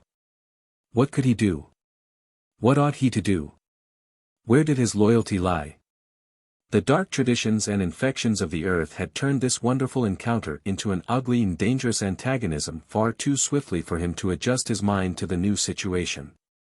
Before him now only two possibilities seemed open. Either the Utopians would prove themselves altogether the stronger and the wiser and he and all his fellow pirates would be crushed and killed like vermin, or the desperate ambitions of Mr. Catskill would be realized and they would become a spreading sore in the fair body of this noble civilization, a band of robbers and destroyers, dragging Utopia year by year and age by age back to terrestrial conditions. There seemed only one escape from the dilemma, to get away from this fastness to the Utopians, to reveal the whole scheme of the Earthlings to them, and to throw himself and his associates upon their mercy. But this must be done soon, before the hostages were seized and bloodshed began. But in the first place it might be very difficult now to get away from the Earthling band. Mr. Catskill would already have organized watchers and sentinels, and the peculiar position of the crag exposed every avenue of escape. And in the next place Mr. Barnstaple had a lifelong habit of mind which predisposed him against tale-bearing in dissentient action. His school training had molded him into subservience to any group or gang in which he found himself. His form, his side, his house, his school, his club, his party, and so forth. Yet his intelligence and his limitless curiosities had always been opposed to these narrow conspiracies against the world at large. His spirit had made him an uncomfortable rebel throughout his whole earthly existence. He loathed political parties and political leaders, he despised and rejected nationalism and imperialism and all the tawdry loyalties associated with them. The aggressive conqueror, the grabbing financier, the shoving businessman, he hated as he hated wasps, rats, hyenas, sharks, fleas, nettles and the like. All his life he had been a citizen of Utopia exiled upon earth. After his fashion he had sought to serve Utopia. Why should he not serve Utopia now? Because his band was a little and desperate band, that was no reason why he should serve the things he hated. If they were a desperate crew, the fact remained that they were also, as a whole, an evil crew. There is no reason why liberalism should degenerate into a morbid passion for minorities. Only two persons among the Earthlings, Lady Stella and Mr. Burley, held any of his sympathy. And he had his doubts about Mr. Burley. Mr. Burley was one of those strange people who seem to understand everything and feel nothing. He impressed Mr. Barnstaple as being intelligently irresponsible. Wasn't that really more evil than being unintelligently adventurous like Hunker or Barralonga? Mr. Barnstaple's mind returned from a long excursion in ethics to the realities about him. Tomorrow he would survey the position and make his plans, and perhaps in the twilight he would slip away. It was entirely in his character to defer action in this way for the better part of the day. His life had been one of deferred action almost from the beginning. Section 2. But events could not wait for Mr. Barnstaple. He was called at dawn by Penck, who told him that henceforth the garrison would be aroused every morning by an electric hooter he and Ridley had contrived. As Penck spoke, a devastating howl from this contrivance inaugurated the new era. He handed Mr. Barnstaple a slip of paper torn from a notebook on which Mr. Catskill had written. Non-com. Barnaby. To assist Ridley prepare breakfast, lunch and dinner, times and menu on messroom wall, clear away and wash up smartly, and at other times to be at disposal of Lieutenant Hunker, in chemical laboratory for experimenting and bomb-making. Keep laboratory clean. That's your job, said Penck. Ridley's waitin' for you. Well, said Mr. Barnstaple, and got up. It was no use precipitating a quarrel if he was to escape. So he went to the scarred and bandaged Ridley, and they produced a very good imitation of a British military kitchen in that great raw year, 1914. Everyone was turned out to breakfast at 6:30 by a second solo on the hooter. The men were paraded and inspected by Mr. Catskill, with M. DuPont standing beside him. Mr. Hunker stood parallel with these two, and a few yards away, all the other men fell in except Mr. Burley, who was to be civil commander in Utopia, and was, in that capacity, in bed, and Mr. Barnstaple the non-combatant. Miss Greta Gray and Lady Stella sat in a sunny corner of the courtyard sewing at a flag. It was to be a blue flag with a white star, a design sufficiently unlike any existing national flag to avoid wounding the patriotic susceptibilities of any of the party. It was to represent the Earthling League of Nations. After the parade the little garrison dispersed to its various posts and duties. M. DuPont assumed the chief command, and Mr. Catskill, who had watched all night, went to lie down. He had the Napoleonic quality of going off to sleep for an hour or so at any time in the day. Mr. Penck went up to the top of the castle, where the hooter was installed, to keep a lookout. There were some moments to be snatched between the time when Mr. Barnstaple had finished with Ridley and the time when Hunker would discover his help was available, and this time he devoted to an inspection of the castle wall on the side of the slopes. While he was standing on the old rampart weighing his chances of slipping away that evening in the twilight, an aeroplane appeared above the crag and came down upon the nearer slope. Two Utopians descended, talked with their aviator for a time, and then turned their faces towards the fastness of the Earthlings. A single note of the hooter brought out Mr. Catskill upon the rampart beside Mr. Barnstaple. He produced a field glass and surveyed the approaching figures. Serpentine and cedar, he said, lowering his field glass. And they come alone. Good. He turned round and signalled with his hand to Penck, who responded with two short whoops of his instrument. This was the signal for a general assembly. Down below in the courtyard appeared the rest of the Allied force and Mr. Hunker and fell in with a reasonable imitation of discipline. Mr. Catskill passed Mr. Barnstaple without taking any notice of him, joined M. DuPont, Mr. Hunker and their subordinates below and proceeded to instruct them in his plans for the forthcoming crisis. Mr. Barnstaple could not hear what was said. He noted with sardonic disapproval that each man, as Mr. Catskill finished with him, clicked his heels together and saluted. Then at a word of command they dispersed to their posts. There was a partly ruined flight of steps leading down from the general level of the courtyard through this great archway in the wall that gave access to and from the slopes below. Ridley and Mush went down to the right of these steps and placed themselves below a projecting mass of masonry so as to be hidden from anyone approaching from below. Father Amerton and Mr. Hunker concealed themselves similarly to the left.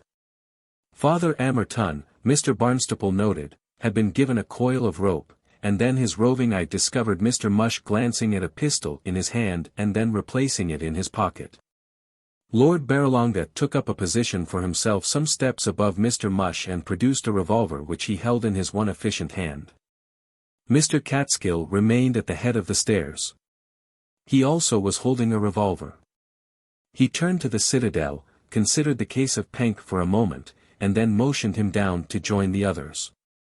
M. Dupont, armed with a stout table leg, placed himself at Mr. Catskill's right hand. For a time Mr. Barnstaple watched these dispositions without any realization of their significance.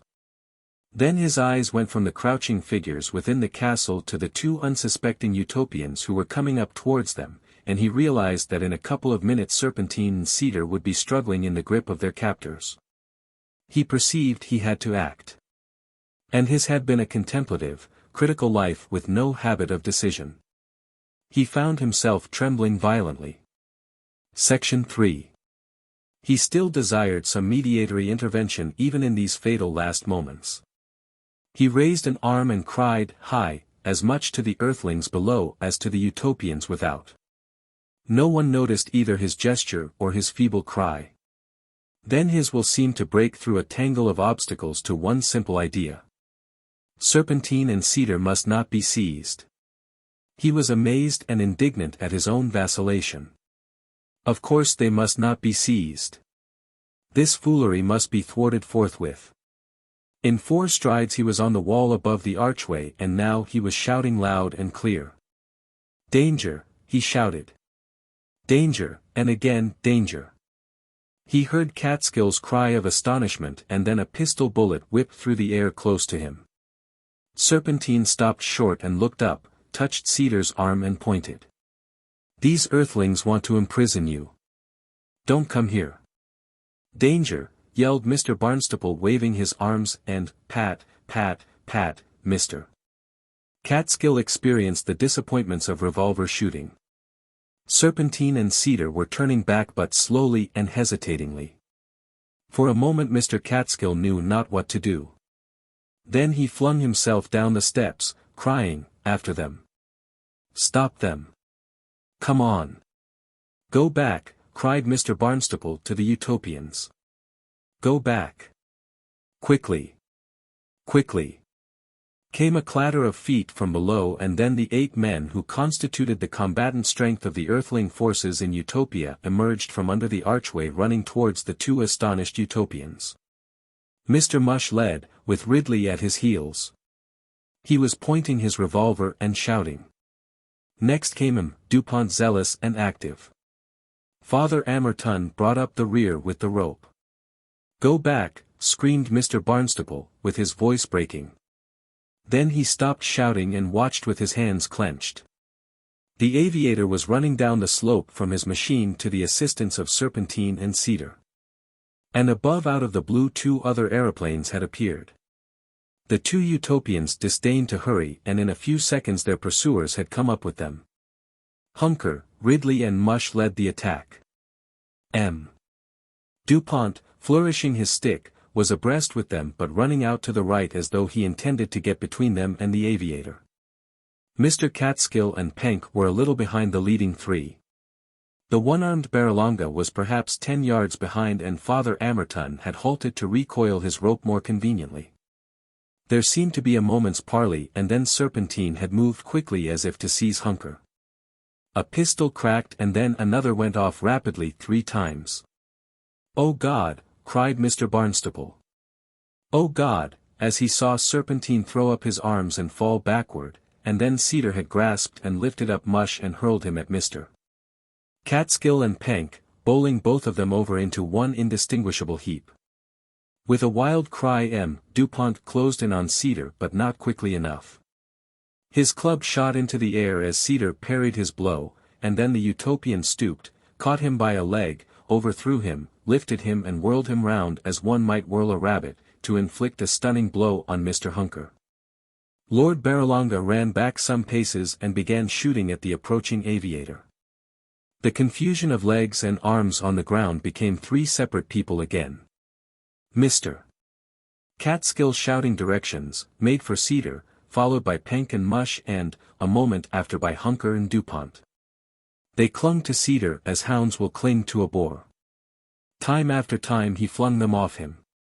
Father Amerton hovered unhelpfully with his rope. For some moments Mr. Barnstaple's attention was concentrated upon this swaying and staggering attempt to overpower Cedar, and then he became aware of other Utopians running down the slope to join the fray. The other two aeroplanes had landed. Mr. Catskill realized the coming of these reinforcements almost as soon as Mr. Barnstaple. His shouts of "Back! Back to the castle!" reached Mr. Barnstaple's ears. The Earthlings scattered away from the tall disheveled figure, hesitated, and began walk and then run back towards the castle. And then Ridley turned and very deliberately shot Cedar, who clutched at his breast and fell into a sitting position. The Earthlings retreated to the foot of the steps that led up through the archway into the castle, and stood there in a panting, bruised and ruffled group. 50 yards away Serpentine lay still, the aviator whom Barralonga had shot writhed and moaned, and Cedar sat up with blood upon his chest trying to feel his back. 5 other Utopians came hurrying to their assistance. "What is all this firing?" said Lady Stella, suddenly at Mr. Barnstaple's elbow. "Have they caught their hostages?" asked Miss Greta Gray. "For the life of me," said Mr. Burley, who had come out upon the wall a yard or so away, "this ought never to have happened." "How did this get muffed, Lady Stella?" "I called out to them," said Mr. Barnstaple. "You called out to them," said Mr. Burley incredulous. "Treason I did not calculate upon," came the wrathful voice of Mr. Catskill ascending out of the archway. Section 4. For some moments Mr. Barnstaple made no attempt to escape the danger that closed in upon him. He had always lived a life of very great security, and with him, as with so many highly civilized types, the power of apprehending personal danger was very largely atrophied. He was a spectator by temperament and training alike. He stood now as if he looked at himself, the central figure of a great and hopeless tragedy. The idea of flight came belatedly, in a reluctant and apologetic manner, into his mind. "Shot as a traitor," he said aloud. "Shot as a traitor. There was that bridge over the narrow gorge. He might still get over that, if he went for it at once. If he was quicker than they were.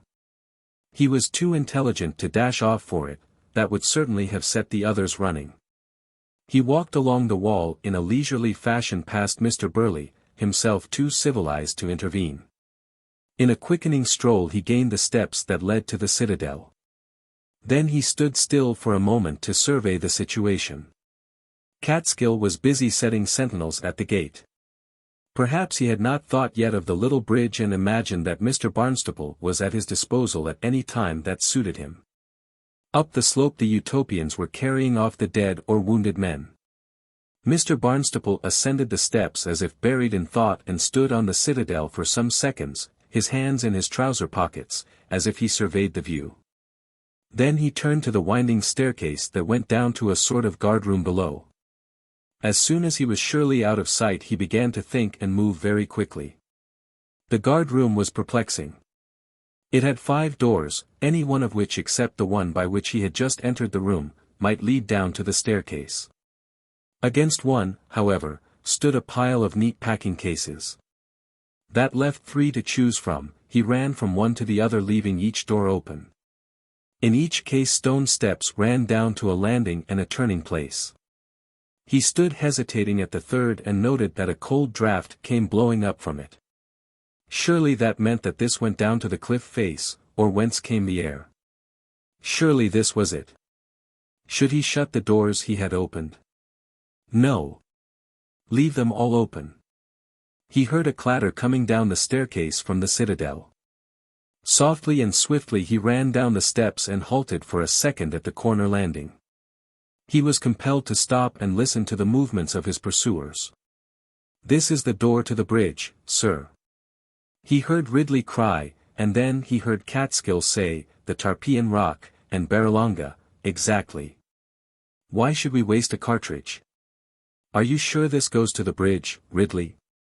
The footsteps pattered across the guard room and passed down one of the other staircases.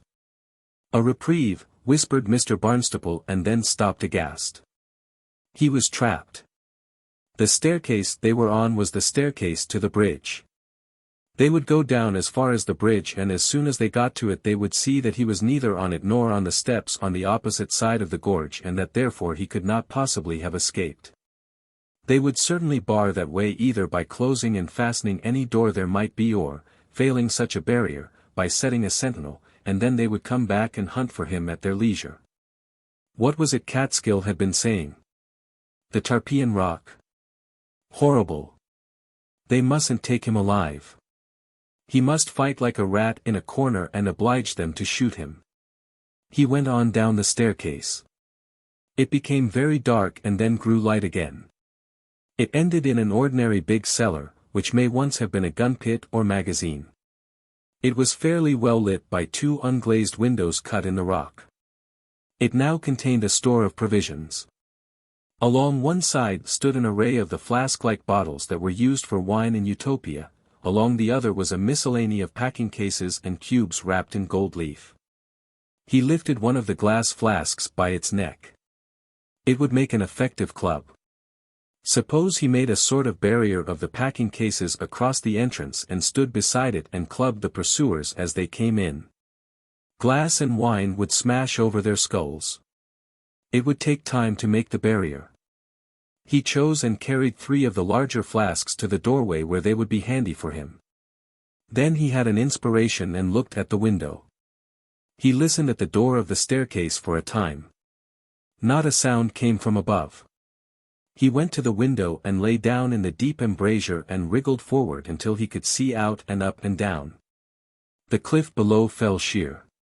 He could have spat onto the brawling torrent 1,500 feet perhaps below. The crag here was made up of almost vertical strata which projected and receded. A big buttress hid almost all of the bridge except the far end, which seemed to be about 20 or 30 yards lower than the opening from which Mr. Barnstaple was looking. Mr. Catskill appeared upon this bridge, very small and distant, scrutinizing the rocky stairway beyond the bridge. Mr. Barnstaple withdrew his head hastily. Then very discreetly he peeped again. Mr. Catskill was no longer to be seen. He was coming back. To business. There was not much time. In his earlier days before the Great War had made travel dear and uncomfortable, Mr. Barnstaple had done some rock climbing in Switzerland, and he had also had some experience in Cumberland and Wales. He surveyed now the rocks close at hand with an intelligent expertness. They were cut by almost horizontal joint planes into which there had been a considerable infiltration, chiefly of white crystalline material. This stuff, which he guessed was calcite, had weathered more rapidly than the general material of the rock, leaving a series of irregular horizontal grooves. With luck it might be possible to work along the cliff face, turn the buttress and scramble to the bridge. And then came an even more hopeful idea. He could easily get along the cliff face to the first recess, flatten himself there and remain until the Earthlings had searched his cellar. After they had searched he might creep back to the cellar. Even if they looked out of the window they would not see him, and even if he left finger marks and so forth in the embrasure, they would be likely to conclude that he had either jumped or fallen down the crag into the gorge below. But at first it might be slow work negotiating the cliff face. And this would cut him off from his weapons, the flasks. But the idea of hiding in the recess had taken a strong hold upon his imagination. Very cautiously he got out of the window, found a handhold, got his feet onto his ledge and began to work his way along towards his niche. But there were unexpected difficulties, a gap of nearly 5 yards in the handhold, nothing. He had to flatten himself and trust to his feet, and for a time he remained quite still in that position. Further on was a rotten lump of the vein mineral and it broke away under him very disconcertingly, but happily his fingers had a grip and the other foot was firm. The detached crystals slithered down the rock face for a moment and then made no further sound. They had dropped into the void. For a time he was paralyzed. "I'm not in good form," whispered Mr. Barnstaple. "I'm not in good form." He clung motionless and prayed. With an effort he resumed his traverse. He was at the very corner of the recess when some faint noise drew his eyes to the window from which he had emerged. Ridley's face was poked out slowly and cautiously, his eye red and fierce among his white bandages. Section 5. He did not at first see Mr. Barnstaple. "God," he said when he did so, and withdrew his head hastily. Came a sound of voices saying indistinguishable things. Some inappropriate instinct kept Mr. Barnstaple quite still, though he could have got into cover in the recess quite easily before Mr. Catskill looked out, revolver in hand. For some moments they stared at each other in silence. "Come back or I shoot," said Mr. Catskill unconvincingly. "Shoot," said Mr. Barnstaple after a moment's reflection. Mr. Catskill craned his head out and stared down into the shadowy blue depths of the canyon. "It isn't necessary," he answered. "We have to save cartridges." "You haven't the guts," said Mr. Barnstaple. "It's not quite that," said Mr. Catskill. "No," said Mr. Barnstaple, "it isn't. You are fundamentally a civilized man." Mr. Catskill scowled at him without hostility. "You have a very good imagination," Mr. Barnstaple reflected. "The trouble is that you have been so damnably educated." "What is the trouble with you?" "You are bekiplinged. Empire and Anglo-Saxon and Boy Scout and sleuth are the stuff in your mind. If I had gone to Eton I might have been the same as you are, I suppose." "Harrow," corrected Mr. Catskill. "A perfectly beastly public school. Suburban place where the boys wear chignons and straw halos." "I might have guessed Harrow. But it's queer I bear you no malice. Given decent ideas you might have been very different from what you are. If I had been your schoolmaster, but it's too late now." "It is," said Mr. Rupert Catskill, smiling genially, and cocked his eye down into the canyon. Mr. Barnstaple began to feel for his ledge round the corner with one foot. "Don't go for a minute," said Mr. Catskill. "I'm not going to shoot." A voice from within, probably Lord Barralonga's, said something about heaving a rock at Mr. Barnstaple. Someone else, probably Ridley, approved ferociously. "Not without due form of trial," said Mr. Catskill over his shoulder. His face was inscrutable, but a fantastic idea began to run about in Mr. Barnstaple's mind that Mr. Catskill did not want to have him killed. He had thought about things, and he wanted him now to escape to the Utopians and perhaps rig up some sort of settlement with them. "We intend to try you, sir," said Mr. Catskill. "We intend to try you. We cite you to appear." Mr. Catskill moistened his lips and considered. "The court will sit almost at once." His little bright brown eyes estimated the chances of Mr. Barnstaple's position very rapidly. He craned towards the bridge. "We shall not waste time over our procedure," he said. "And I have little doubt of our verdict. We shall condemn you to death. So there you are, sir. I doubt if we shall be more than a quarter of an hour before your fate is legally settled." He glanced up, trying to see the crest of the crag. "We shall probably throw rocks," he said. "Morituris te saluo," said Mr. Barnstaple with an air of making a witty remark. "If you will forgive me I will go on now to find a more comfortable position."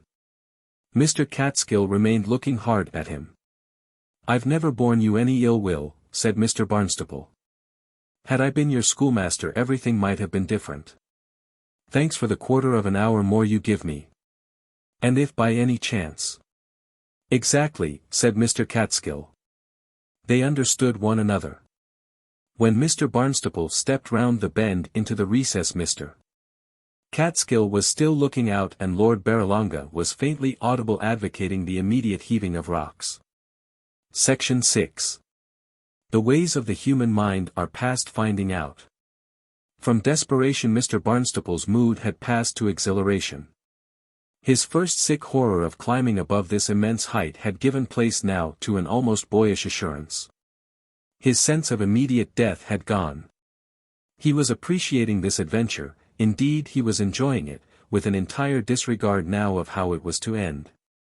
He made fairly good time until he got to the angle of the buttress, though his arms began to ache rather badly, and then he had a shock. He had now a full view of the bridge and up the narrow gorge. The ledge he was working along did not run to the bridge at all.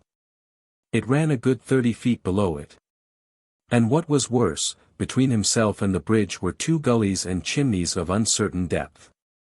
At this discovery he regretted for the first time that he had not stayed in the cellar and made a fight for it there. He had some minutes of indecision with the ache in his arms increasing. He was roused from his inaction by what he thought at first was the shadow of a swift-flying bird on the rock. Presently it returned. He hoped he was not to be assailed by birds. He had read a story, but never mind that now. Then came a loud crack overhead, and he glanced up to see a lump of rock which had just struck a little bulge above him fly to fragments. From which incident he gathered firstly that the court had delivered an adverse verdict rather in advance of Mr. Catskill's time, and secondly that he was visible from above. He resumed his traverse towards the shelter of the gully with feverish energy. The gully was better than he expected, a chimney, difficult, he thought, to ascend, but quite practicable downward. It was completely overhung. And perhaps 100 feet below there was a sort of step in it that gave a quite broad recess, sheltered from above and with room enough for a man to sprawl on it if he wanted to do so. There would be rest for Mr. Barnstaple's arms, and without any needless delay he clambered down to it and abandoned himself to the delightful sensation of not holding on to anything. He was out of sight and out of reach of his earthling pursuers. In the back of the recess was a trickle of water. He drank and began to think of food and to regret that he had not brought some provision with him from the store in the cellar. He might have opened one of those gold leaf-covered cubes or pocketed a small flask of wine. Wine would be very heartening just now. But it did not do to think of that. He stayed for a long time, as it seemed to him, on this precious shelf, scrutinizing the chimney below very carefully. It seemed quite practicable for a long way down. The sides became very smooth, but they seemed close enough together to get down with his back against one side and his feet against the other. He looked at his wrist watch. It was still not 9 o'clock in the morning, it was about 10 minutes to 9. He had been called by Ridley before 5:30. At 6:30 he had been handing out breakfast in the courtyard. Serpentine and Cedar must have appeared about 8 o'clock. In about 10 minutes Serpentine had been murdered. Then the flight and the pursuit. How quickly things had happened. He had all day before him. He would resume his descent at 9:30. Until then he would rest. It was absurd to feel hungry yet. He was climbing again before 9:30. For perhaps 100 feet it was easy. Then by imperceptible degrees the gully broadened. He only realized it when he found himself slipping. He slipped, struggling furiously, for perhaps 20 feet, and then fell out right another 10 and struck a rock and was held by a second shelf much broader than the one above. He came down on it with a jarring concussion and rolled happily. He rolled inward. He was bruised, but not seriously hurt. "My luck," he said. "My luck holds good." He rested for a time, and then, confident that things would be all right, set himself to inspect the next stage of his descent. It was with a sort of incredulity that he discovered the chimney below his shelf was absolutely unclimbable. It was just a straight, smooth rock on either side for 20 yards at least and 6 feet wide. He might as well fling himself over at once as try to get down that. Then he saw that it was equally impossible to retrace his steps. He could not believe it, it seemed too silly. He laughed as one might laugh if one found one's own mother refusing to recognize one after a day's absence. Then abruptly he stopped laughing. He repeated every point in his examination. He fingered the smooth rocks about him. "But this is absurd," he said, breaking out into a cold perspiration. There was no way out of this corner into which he had so painfully and laboriously got himself. He could neither go on nor go back. He was caught. His luck had given out. Section 7. At midday by his wristwatch Mr.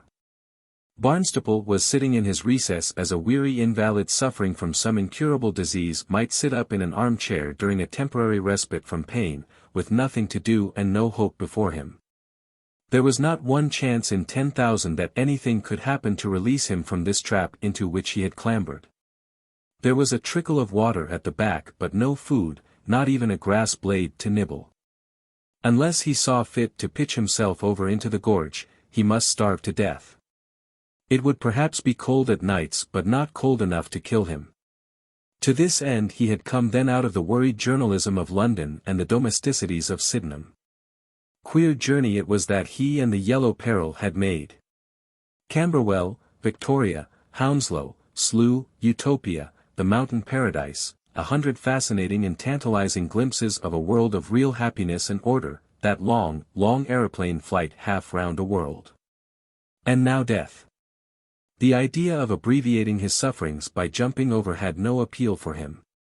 He would stay here and suffer such suffering as there might be before the end. And 300 yards away or so were his fellow Earthlings, also awaiting their fate. It was amazing. It was prosaic. After all, to this or something like this most humanity had to come.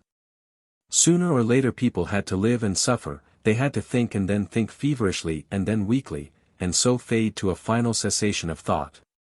On the whole, he thought, it was preferable to die in this fashion, preferable to a sudden death. It was worthwhile to look death in the face for a time, have leisure to write finesse in one's mind.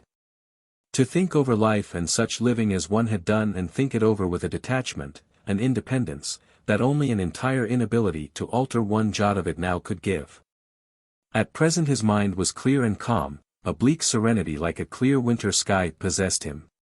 There was suffering ahead, he knew, but he did not believe it would be intolerable suffering.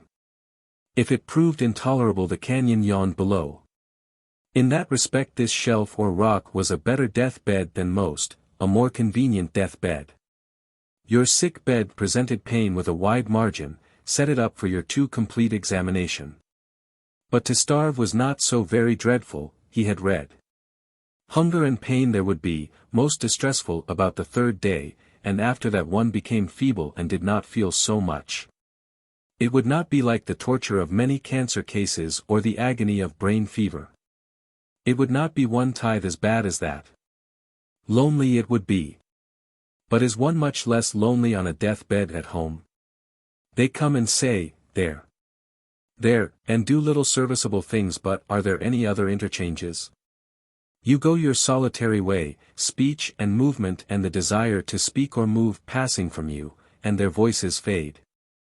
Everywhere death is a very solitary act, a going apart. A younger man would probably have found this loneliness in the gorge very terrible, but Mr. Barnstaple had outlived the intenser delusions of companionship. He would have liked a last talk with his boys and to have put his wife into a good frame of mind, but even these desires were perhaps more sentimental than real. When it came to talks with his boys he was apt to feel shy. As they had come to have personalities of their own and to grow through adolescence, he had felt more and more that talking intimately to them was an invasion of their right to grow up along their own lines. And they too, he felt, were shy with him, defensively shy. Perhaps later on sons came back to a man that was a later on that he would never know now. But he wished he could have let them know what had happened to him. That troubled him. It would set him right in their eyes, it would perhaps be better for their characters. If they did not think as they were almost bound to think that he had run away from them or lapsed mentally or even fallen into bad company and been made away with. As it was they might be worried and ashamed, needlessly, or put to expense to find out where he was, and that would be a pity. One had to die. Many men had died as he was going to die, fallen into strange places, lost in dark caverns, marooned on desert islands, astray in the Australian bush, imprisoned and left to perish. It was good to die without great anguish or insult. He thought of the myriads of men who had been crucified by the Romans. Was it 8,000 or was it 10,000 of the army of Spartacus that they killed in that fashion along the Appian Way? Of Negroes hung in chains to starve, and of an endless variety of such deaths. Shocking to young imaginations, such things were more fearful in thought than in reality. It is all a matter of a little more pain or a little less pain, but God will not have any great waste of pain. Cross, wheel, electric chair or bed of suffering, the thing is, you die and have done. It was pleasant to find that one could think stoutly of these things. It was good to be caught and to find that one was not frantic. And Mr. Barnstaple was surprised to find how little he cared, now that he faced the issue closely, whether he was immortal or whether he was not. He was quite prepared to find himself immortal, or at least not ending with death, in whole or in part. It was ridiculous to be dogmatic and say that a part, an impression, of his conscience and even of his willing life might not go on in some fashion. But he found it impossible to imagine how that could be. It was unimaginable. It was not to be anticipated. He had no fear of that continuation. He had no thought nor fear of the possibility of punishment or cruelty. The universe had at times seemed to him to be very carelessly put together, but he had never believed that it was the work of a malignant imbecile.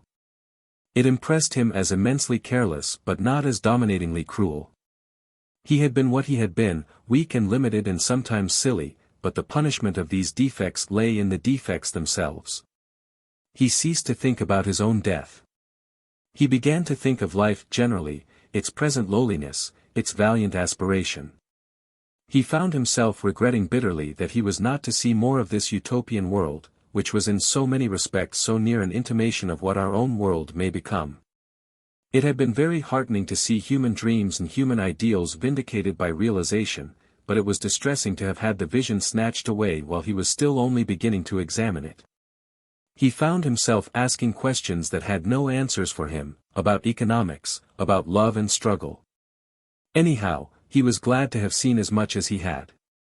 It was good to have been purged by this vision and altogether lifted out of the dreary hopelessness of Mr. Peeve, to have got life into perspective again.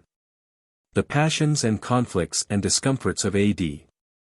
1921 were the discomforts of the fever of an uninoculated world. The age of confusion on the earth also would, in its own time, work itself out, thanks to a certain obscure and indomitable righteousness in the blood of the human type. Squatting in a hole in the cliff of the great crag, with unclimbable heights and depths above him and below, chilly, hungry and uncomfortable, this thought was a profound comfort to the strangely constituted mind of Mr. Barnstaple.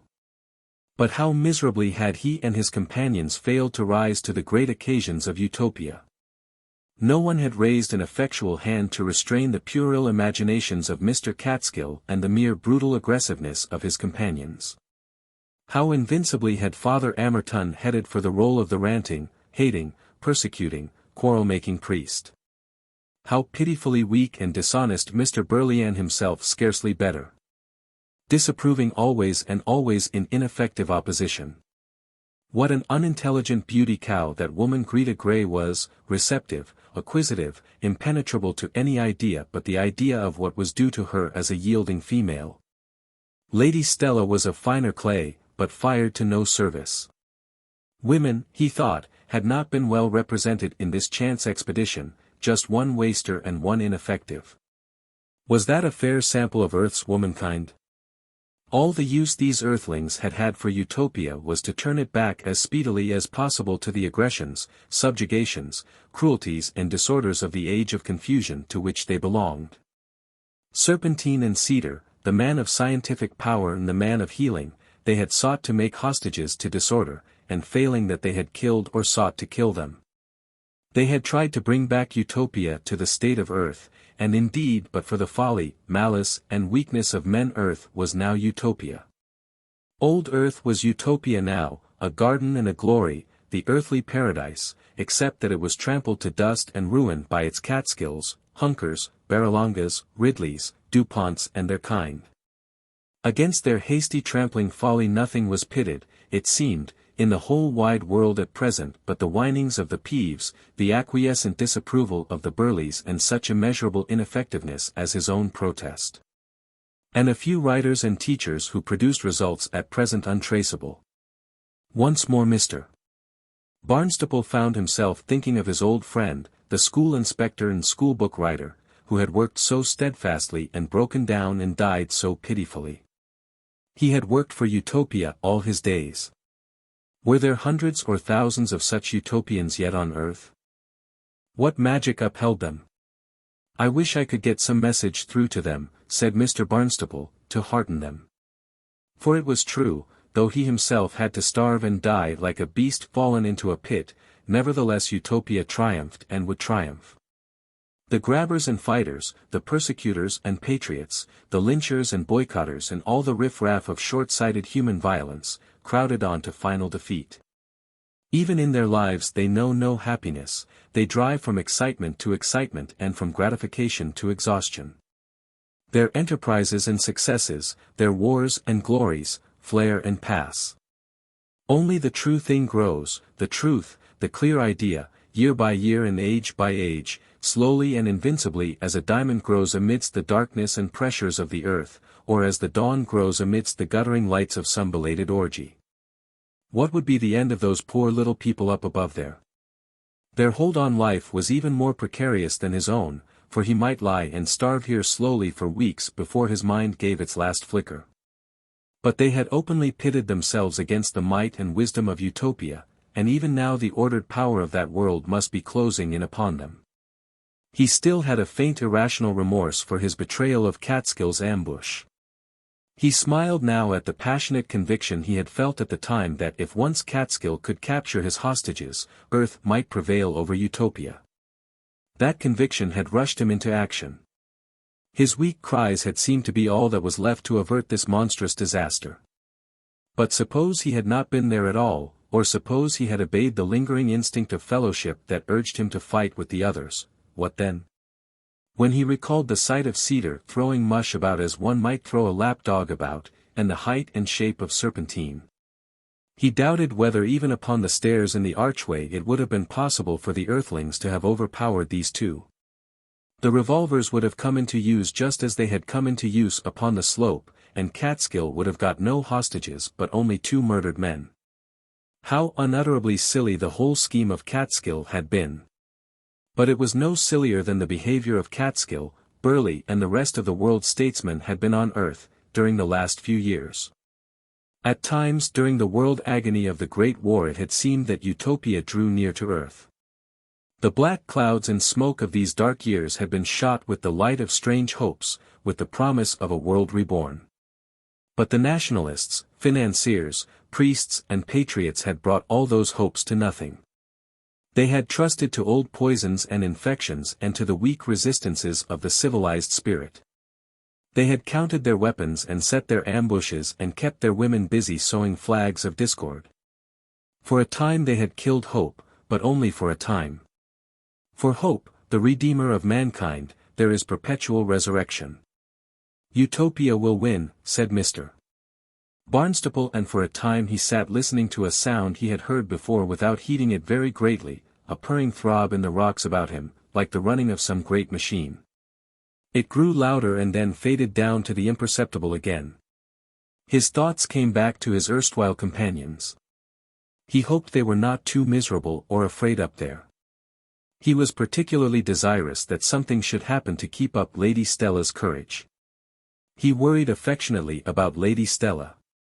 For the rest it would be as well if they remained actively combative to the end.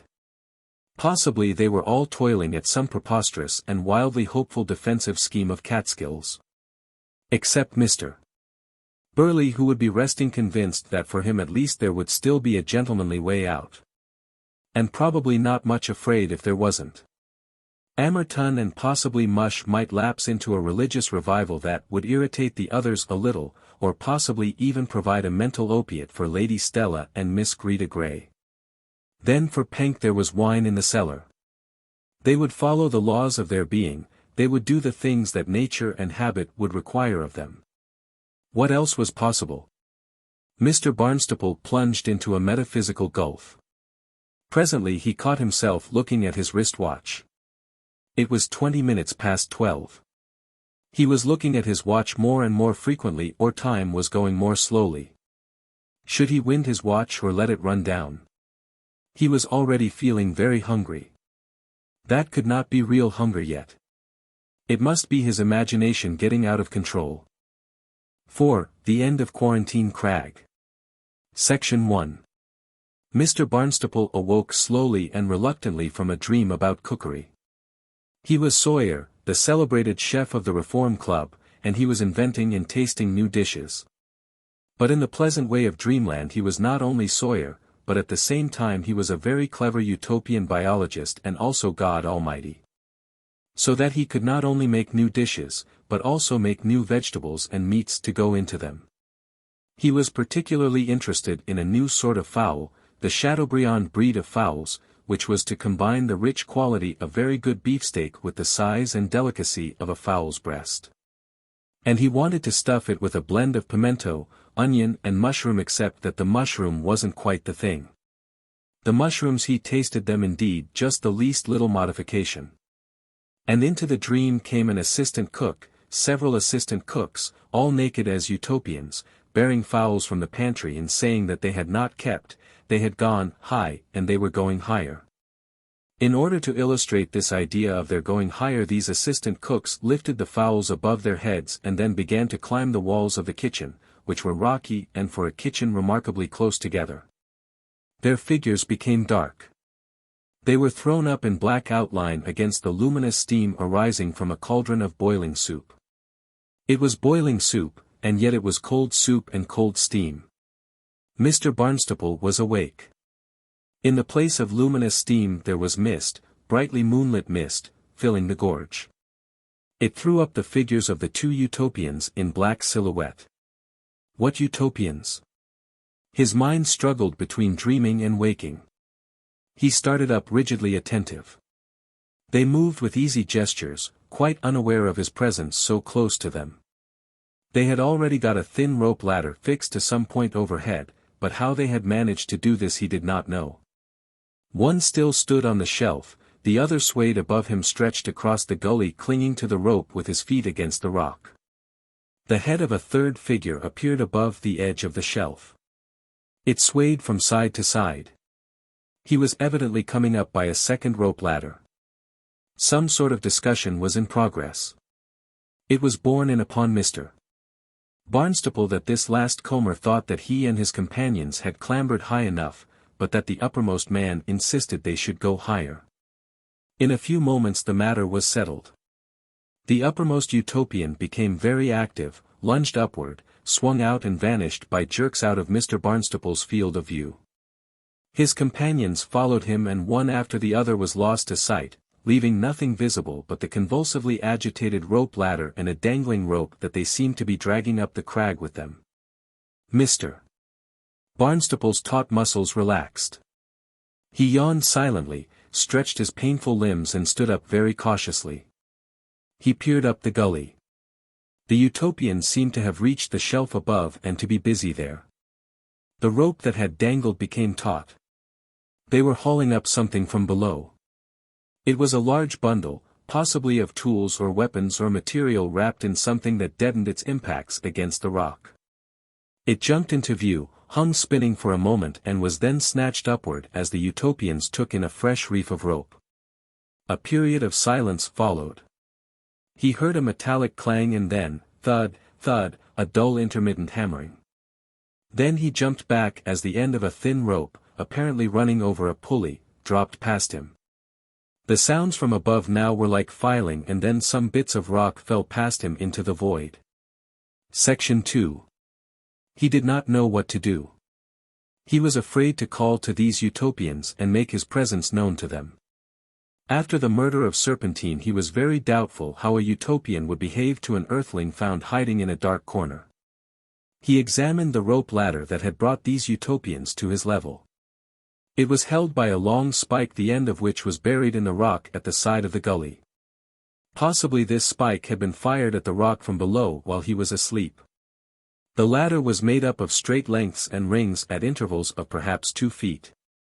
It was of such light material that he would have doubted its capacity to bear a man if he had not seen the Utopians upon it. It occurred to him that he might descend by this now and take his chances with any Utopians who might be below. He could not very well bring himself to the attention of these 3 Utopians above except by some sudden and startling action which might provoke sudden and unpleasant responses, but if he appeared first clambering slowly from above. Any Utopians beneath would have time to realize and consider the fact of his proximity before they dealt with him. And also he was excessively eager to get down from this dreary ledge. He gripped a ring, thrust a leg backwards over the edge of the shelf, listened for some moments to the little noises of the 3 workers above him, and then began his descent. It was an enormous descent. Presently he found himself regretting that he had not begun counting the rings of the ladder. He must already have handed himself down hundreds. And still when he craned his neck to look down, the dark gulf yawned below. It had become very dark now.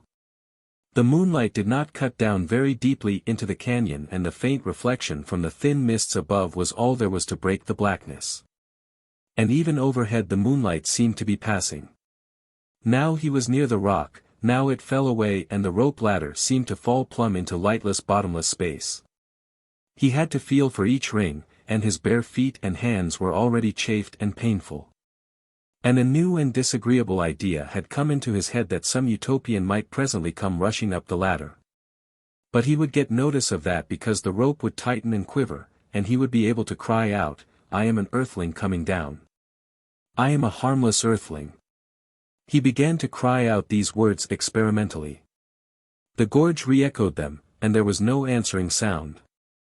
He became silent again, descending grimly and as steadily as possible, because now an intense desire to get off this infernal rope ladder and rest his hot hands and feet was overmastering every other motive. Clang, clang, and a flash of green light. He became rigid, peering into the depths of the canyon. Came the green flash again. It revealed the depths of the gorge, still as it seemed an immense distance below him. And up the gorge something. He could not grasp what it was during that momentary revelation. At first he thought it was a huge serpent writhing its way down the gorge, and then he concluded it must be a big cable that was being brought along the gorge by a handful of Utopians. But how the 3 or 4 figures he had indistinctly seen could move this colossal rope he could not imagine. The head of this cable serpent seemed to be lifting itself obliquely up the cliff. Perhaps it was being dragged up by ropes he had not observed. He waited for a third flash, but none came. He listened. He could hear nothing but a throbbing sound he had already noted before, like the throbbing of an engine running very smoothly. He resumed his descent. When at last he reached a standing place it took him by surprise. The rope ladder fell past it for some yards and ended. He was swaying more and more and beginning to realize that the rope ladder came to an end, when he perceived the dim indication of a nearly horizontal gallery cut along the rock face. He put out a foot and felt an edge and swung away out from it. He was now so weary and exhausted that for a time he could not relinquish his grip on the rope ladder and get a footing on the shelf. At last he perceived how this could be done. He released his feet and gave himself a push away from the rock with them. He swung back into a convenient position for getting a foothold. He repeated this twice, and then had enough confidence to abandon his ladder and drop onto the shelf. The ladder dangled away from him into the darkness and then came wriggling back to tap him playfully and startlingly on the shoulder blade. The gallery he found himself in seemed to follow a great vein of crystalline material, along the cliff face. Borings as high as a man ran into the rock. He peered and felt his way along the gallery for a time. Manifestly, if this was a mine, there would be some way of ascending to it and descending from it into the gorge. The sound of the torrent was much louder now, and he judged he had perhaps come down 2/3 of the height of the crag. He was inclined to wait for daylight. The illuminated dial of his wristwatch told him it was now 4 o'clock. It would not be long before dawn. He found a comfortable face of rock for his back and squatted down. Dawn seemed to come very quickly, but in reality he dozed away the interval. When he glanced at his watch again it was 5:30. He went to the edge of the gallery and peered up the gorge to where he had seen the cable. Things were pale and dim and very black and white, but perfectly clear. The walls of the canyon seemed to go up forever and vanish at last in cloud. He had a glimpse of a Utopian below, who was presently hidden by the curve of the gorge. He guessed that the great cable must have been brought so close up to the quarantine crag as to be invisible to him. He could find no down-going steps from the gallery, but some 30 or 40 yards off were 5 or 6 cableways running at a steep angle from the gallery to the opposite side of the gorge. They looked very black and distinct. He went along to them. Each was a carrier cable on which ran a small carrier trolley with a big hook below. 3 of the carrier cables were empty, but on 2 the trolley was hauled up. Mr. Barnstaple examined the trolleys and found a catch retained them. He turned over one of these catches and the trolley ran away promptly, nearly dropping him into the gulf. He saved himself by clutching the carrier cable. He watched the trolley swoop down like a bird to a broad stretch of sandy beach on the other side of the torrent and come to rest there. It seemed all right. Trembling violently, he turned to the remaining trolley. His nerves and will were so exhausted now that it was a long time before he could bring himself to trust to the hook of the remaining trolley and to release its catch. Then smoothly and swiftly he swept across the gorge to the beach below. There were big heaps of crystalline mineral on this beach and a cable evidently for raising it came down out of the mists above from some invisible crane, but not a Utopian was in sight. He relinquished his hold and dropped safely on his feet. The beach broadened downstream and he walked along it close to the edge of the torrent. The light grew stronger as he went. The world ceased to be a world of grays and blacks, color came back to things. Everything was heavily bedewed. And he was hungry and almost intolerably weary. The sand changed in its nature and became soft and heavy for his feet. He felt he could walk no further. He must wait for help. He sat down on a rock and looked up towards Quarantine Crag towering overhead. Section 3. Sheer and high the great headland rose like the prow of some gigantic ship behind the 2 deep blue canyons, a few wisps and layers of mist still hid from Mr. Barnstaple its crest and the little bridge across the narrower gorge. The sky above between the streaks of mist was now an intense blue. And even as he gazed the mists swirled and dissolved, the rays of the rising sun smote the old castle to blinding gold, and the fastness of the Earthlings stood out clear and bright. The bridge and the castle were very remote and all that part of the crag was like a little cap on the figure of a tall upstanding soldier. Round beneath the level of the bridge at about the height at which the 3 Utopians had worked or were still working ran something dark, a rope-like band. He jumped to the conclusion that this must be the cable he had seen lit up by those green flashes in the night. Then he noted a peculiar body upon the crest of the more open of the 2 gorges. It was an enormous vertical coil, a coil flattened into a disc, which had appeared on the edge of the cliff opposite to Quarantine Crag. Less plainly seen because of a projecting mass of rock, was a similar coil in the narrower canyon close to the steps that led up from the little bridge. 2 or 3 Utopians, looking very small because they were so high and very squat because they were so foreshortened, were moving along the cliff edge and handling something that apparently had to do with these coils. Mr. Barnstaple stared at these arrangements with much the same uncomprehending stare as that with which some savage who had never heard a shot fired in anger might watch the loading of a gun. Came a familiar sound, faint and little. It was the hooter of Quarantine Castle sounding the reveille. And almost simultaneously the little Napoleonic figure of Mr. Rupert Catskill emerged against the blue. The head and shoulders of Penck rose and halted and stood at attention behind him. The captain of the Earthlings produced his field glasses and surveyed the coils through them. "I wonder what he makes of them," said Mr. Barnstaple. Mr. Catskill turned and gave some direction to Penck, who saluted and vanished. A click from the nearer gorge jerked his attention back to the little bridge. It had gone. His eye dropped and caught it up within a few yards of the water. He saw the water splash and the metal framework crumple up and dance 2 steps and lie still, and then a moment later the crash and clatter of the fall reached his ears. "Now who did that?" asked Mr. Barnstaple, and Mr. Catskill answered his question by going hastily to that corner of the castle and staring down. Manifestly he was surprised. Manifestly therefore it was the Utopians who had cut the bridge. Mr. Catskill was joined almost immediately by Mr. Hunker and Lord Barralonga. Their gestures suggested an animated discussion. The sunlight was creeping by imperceptible degrees down the front of Quarantine Crag. It had now got down to the cable that encircled the crest. In the light this shone with a coppery sheen. The three Utopians who had awakened Mr. Barnstaple in the night became visible descending the rope ladder very rapidly. And once more Mr. Barnstaple was aware of that humming sound he had heard ever and again during the night, but now it was much louder and it sounded everywhere about him, in the air, in the water, in the rocks and in his bones. Abruptly something black and spear-shaped appeared beside the little group of Earthlings above. It seemed to jump up beside them, it paused and jumped again half the height of a man and jumped again. It was a flag being hauled up a flag staff, that Mr. Barnstaple had not hitherto observed. It reached the top of the staff and hung limp. Then some eddy in the air caught it. It flapped out for a moment, displayed a white star on a blue ground and dropped again. This was the flag of Earth. This was the flag of the crusade to restore the blessings of competition, conflict and warfare to Utopia.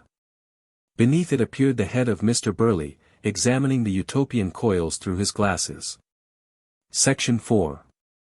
The throbbing and humming in Mr. Barnstaple's ears grew rapidly louder and rose acutely to an extreme intensity. Suddenly great flashes of violet light leapt across from coil to coil, passing through Quarantine Castle as though it was not there. For a moment longer it was there. The flag flared out madly and was torn from its staff. Mr. Burley lost his hat. A half-length of Mr. Catskill became visible struggling with his coat tails which had blown up and enveloped his head. At the same time Mr. Barnstaple saw the castle rotating upon the lower part of the crag, exactly as though some invisible giant had seized the upper tenth of the headland and was twisting it round. And then it vanished. As it did so, a great column of dust poured up into its place. The waters in the gorge sprung into the air in tall fountains and were splashed to spray, and a deafening thud smote Mr. Barnstaple's ears. Aerial powers picked him up and tossed him a dozen yards and he fell amidst a rain of dust and stones and water. He was bruised and stunned. "My God," he cried, "my God," and struggled to his knees, feeling violently sick. He had a glimpse of the crest of Quarantine Crag, truncated as neatly as though it had been cheese cut with a sharp knife. And then fatigue and exhaustion had their way with him and he sprawled forward and lay insensible. Book the Third. A Neophyte in Utopia. 1. The Peaceful Hills Beside the River. Section 1. God has made more universes than there are pages in all the libraries of earth. Man may learn and grow forever amidst the multitude of his worlds. Mr.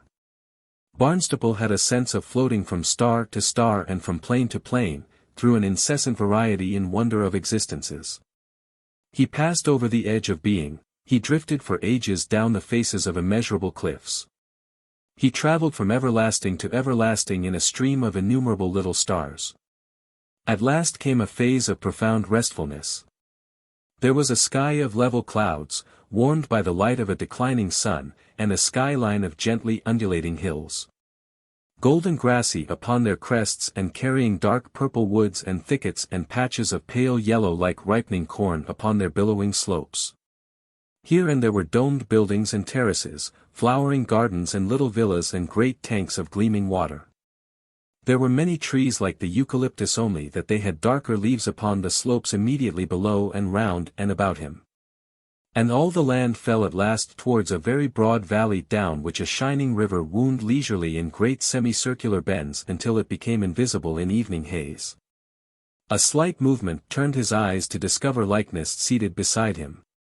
She smiled at him and put her finger on her lips. He had a vague desire to address her, and smiled faintly and moved his head.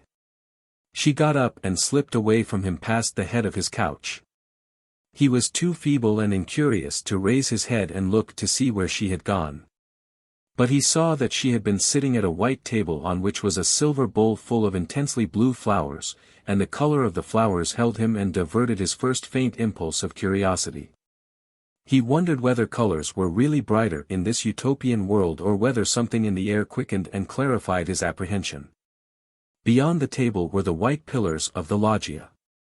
A branch of one of these eucalyptus-like trees, with leaves bronze black, came very close outside. And there was music. It was a little trickle of sound, that dripped and ran, a mere unobtrusive rivulet of little clear notes upon the margin of his consciousness, the song of some fairyland Debussy. Peace. Section 2. He was awake again. He tried hard to remember. He had been knocked over and stunned in some manner too big and violent for his mind to hold as yet. Then people had stood about him and talked about him. He remembered their feet. He must have been lying on his face with his face very close to the ground. Then they had turned him over, and the light of the rising sun had been blinding in his eyes.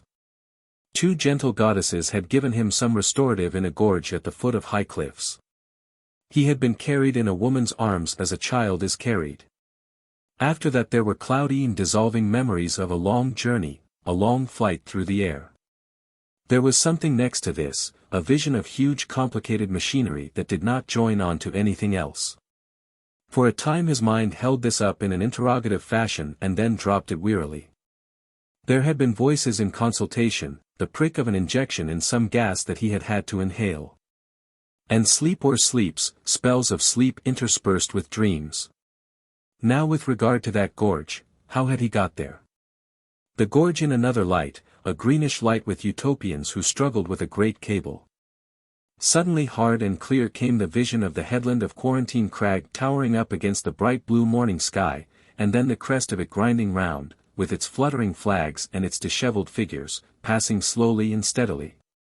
As some great ship passes out of a dock, with its flags and passengers into the invisible and unknown. All the wonder of his great adventure returned to Mr. Barnstaple's mind. Section 3. He sat up in a state of interrogation and likeness reappeared at his elbow.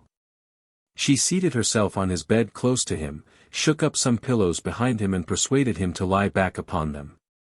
She conveyed to him that he was cured of some illness and no longer infectious, but that he was still very weak. Of what illness? He asked himself. More of the immediate past became clear to him. There was an epidemic, he said. A sort of mixed epidemic of all our infections. She smiled reassuringly. It was over. The science and organization of Utopia had taken the danger by the throat and banished it. Likeness, however, had had nothing to do with the preventive and cleansing work that had ended the career of these invading microbes so speedily. Her work had been the help and care of the sick. Something came through to the intelligence of Mr. Barnstaple that made him think that she was faintly sorry that this work of pity was no longer necessary. He looked up into her beautiful kindly eyes and met her affectionate solicitude. She was not sorry Utopia was cured again, that was incredible. But it seemed to him that she was sorry that she could no longer spend herself in help and that she was glad that he at least was still in need of assistance. What became of those people on the rock, he asked. What became of the other Earthlings? She did not know. They had been cast out of Utopia, she thought. Back to Earth? She did not think they had gone back to Earth. They had perhaps gone into yet another universe. But she did not know. She was one of those who had no mathematical aptitudes, and physico-chemical science and the complex theories of dimensions that interested so many people in Utopia were outside her circle of ideas. She believed that the crest of Quarantine Crag had been swung out of the Utopian universe altogether. A great number of people were now intensely interested in this experimental work upon the unexplored dimensions into which physical processes might be swung, but these matters terrified her. Her mind recoiled from them as one recoils from the edge of a cliff. She did not want to think where the Earthlings had gone, what deeps they had reeled over, what immensities they had seen and swept down into. Such thoughts opened dark gulfs beneath her feet where she had thought everything fixed and secure. She was a conservative in Utopia. She loved life as it was and as it had been. She had given herself to the care of Mr. Barnstaple when she had found that he had escaped the fate of the other Earthlings and she had not troubled very greatly about the particulars of that fate. She had avoided thinking about it. But where are they? Where have they gone? She did not know. She conveyed to him haltingly and imperfectly her own halting and unsympathetic ideas of these new discoveries that had inflamed the Utopian imagination. The crucial moment had been the experiment of Arden and Greenlake that had brought the Earthlings into Utopia. That had been the first rupture of the hitherto invincible barriers that had held their universe in 3 spatial dimensions. That had opened these abysses. That had been the moment of release for all the new work that now filled Utopia. That had been the first achievement of practical results from an intricate network of theory and deduction. It sent Mr. Barnstaple's mind back to the humbler discoveries of Earth, to Franklin snapping the captive lightning from his kite and Galvani, with his dancing frog's legs, puzzling over the miracle that brought electricity into the service of men. But it had taken a century and a half for electricity to make any sensible changes in human life because the earthly workers were so few and the ways of the world so obstructive and slow and spiteful. In Utopia to make a novel discovery was to light an intellectual conflagration. Hundreds of thousands of experimentalists in free and open cooperation were now working along the fruitful lines that Arden and Greenlake had made manifest. Every day, every hour now, new and hitherto fantastic possibilities of interspatial relationship were being made plain to the Utopians. Mr. Barnstaple rubbed his head and eyes with both hands and then lay back, blinking at the great valley below him, growing slowly golden as the sun sank. He felt himself to be the most secure and stable of beings at the very center of a sphere of glowing serenity. And that effect of an immense tranquility was a delusion. That still evening peace, was woven of incredible billions of hurrying and clashing atoms. All the peace and fixity that man has ever known or will ever know is but the smoothness of the face of a torrent that flies along with incredible speed from cataract to cataract. Time was when men could talk of everlasting hills. Today a schoolboy knows that they dissolve under the frost and wind and rain and pour seaward, day by day and hour by hour. Time was when men could speak of terra firma and feel the earth fixed, adamantine beneath their feet. Now they know that it whirls through space eddying about a spinning, blindly driven sun amidst a sheep-like drift of stars. And this fair curtain of appearance before the eyes of Mr. Barnstaple, this still and level flush of sunset and the great cloth of starry space that hung behind the blue, that too was now to be pierced and torn and rent asunder. The extended fingers of his mind closed on the things that concerned him most. But where are my people, he asked. Where are their bodies? Is it just possible they are still alive? She could not tell him. He lay thinking. It was natural that he should be given into the charge of a rather backward-minded woman. The active-minded here had no more use for him in their lives than active-minded people on Earth have for pet animals. She did not want to think about these spatial relations at all, the subject was too difficult for her, she was one of Utopia's educational failures.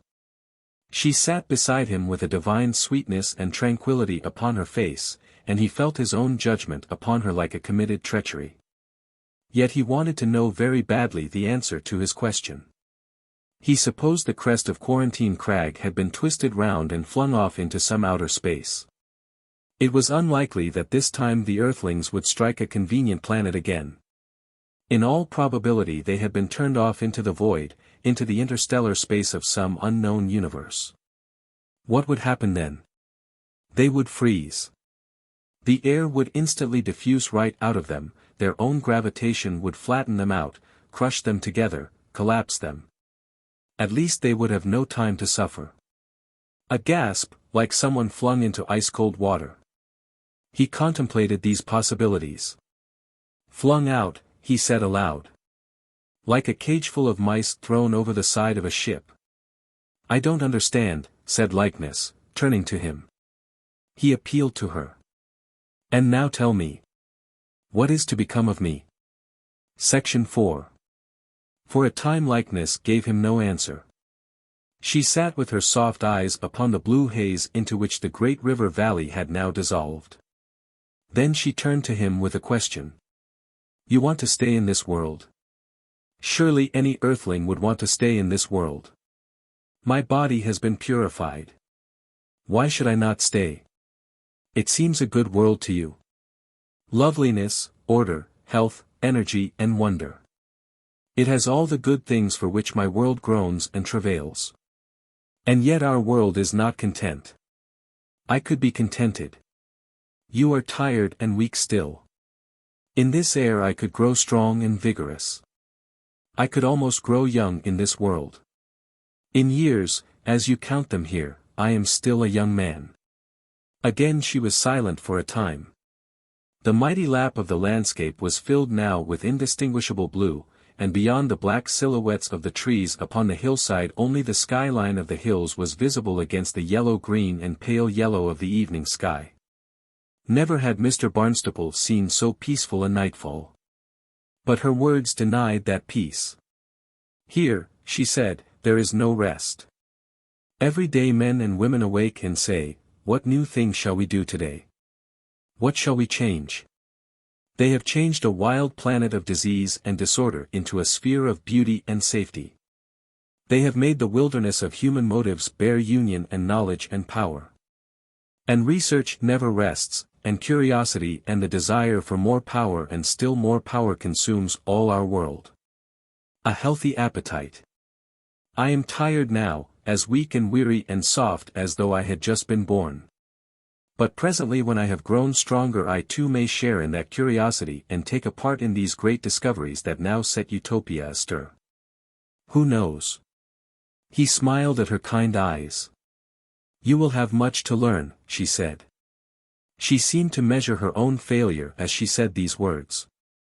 Some sense of the profound differences that 3,000 years of progress might have made in the fundamental ideas and ways of thinking of the race dawned upon Mr. Barnstaple's mind. He remembered that in Utopia he heard only the things he could understand, and that all that found no place in his terrestrial circle of ideas was inaudible to his mind. The gulfs of misunderstanding might be wider and deeper than he was assuming. A totally illiterate Gold Coast Negro trying to master thermoelectricity would have set himself a far more hopeful task. After all, it is not the new discoveries that I want to share, he said. Quite possibly they are altogether beyond me. It is this perfect, beautiful daily life, this life of all the dreams of my own time come true, that I want. I just want to be alive here. That will be enough for me. You are weak and tired yet, said Likeness. When you are stronger you may face other ideas. But what other ideas? Your mind may turn back to your own world and your own life. Go back to Earth. Likeness looked out at the twilight again for a while before she turned to him with, You are an Earthling born and made. What else can you be? What else can I be? Mr.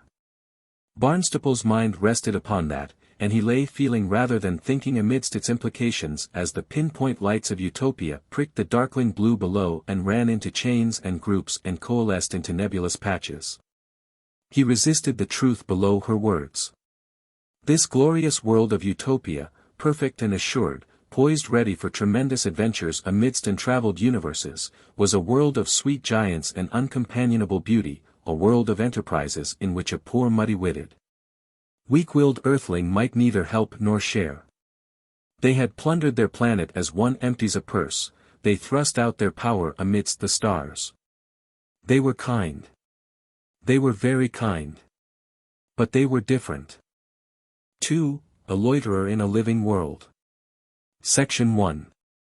In a few days Mr. Barnstaple had recovered strength of body and mind.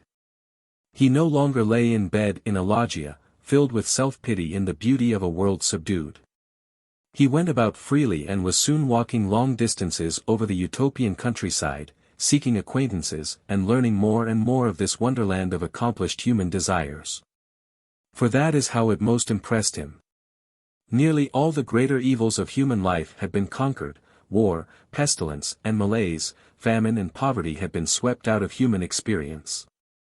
The dreams of artists, of perfected and lovely bodies and of a world transfigured to harmony and beauty had been realized, the spirits of order and organization ruled triumphant. Every aspect of human life had been changed by these achievements. The climate of this valley of rest was bland and sunny like the climate of South Europe, but nearly everything characteristic of the Italian or Spanish scene had gone. Here were no bent and aged crones carrying burthens, no chattering pursuit by beggars, no ragged workers lowering by the wayside.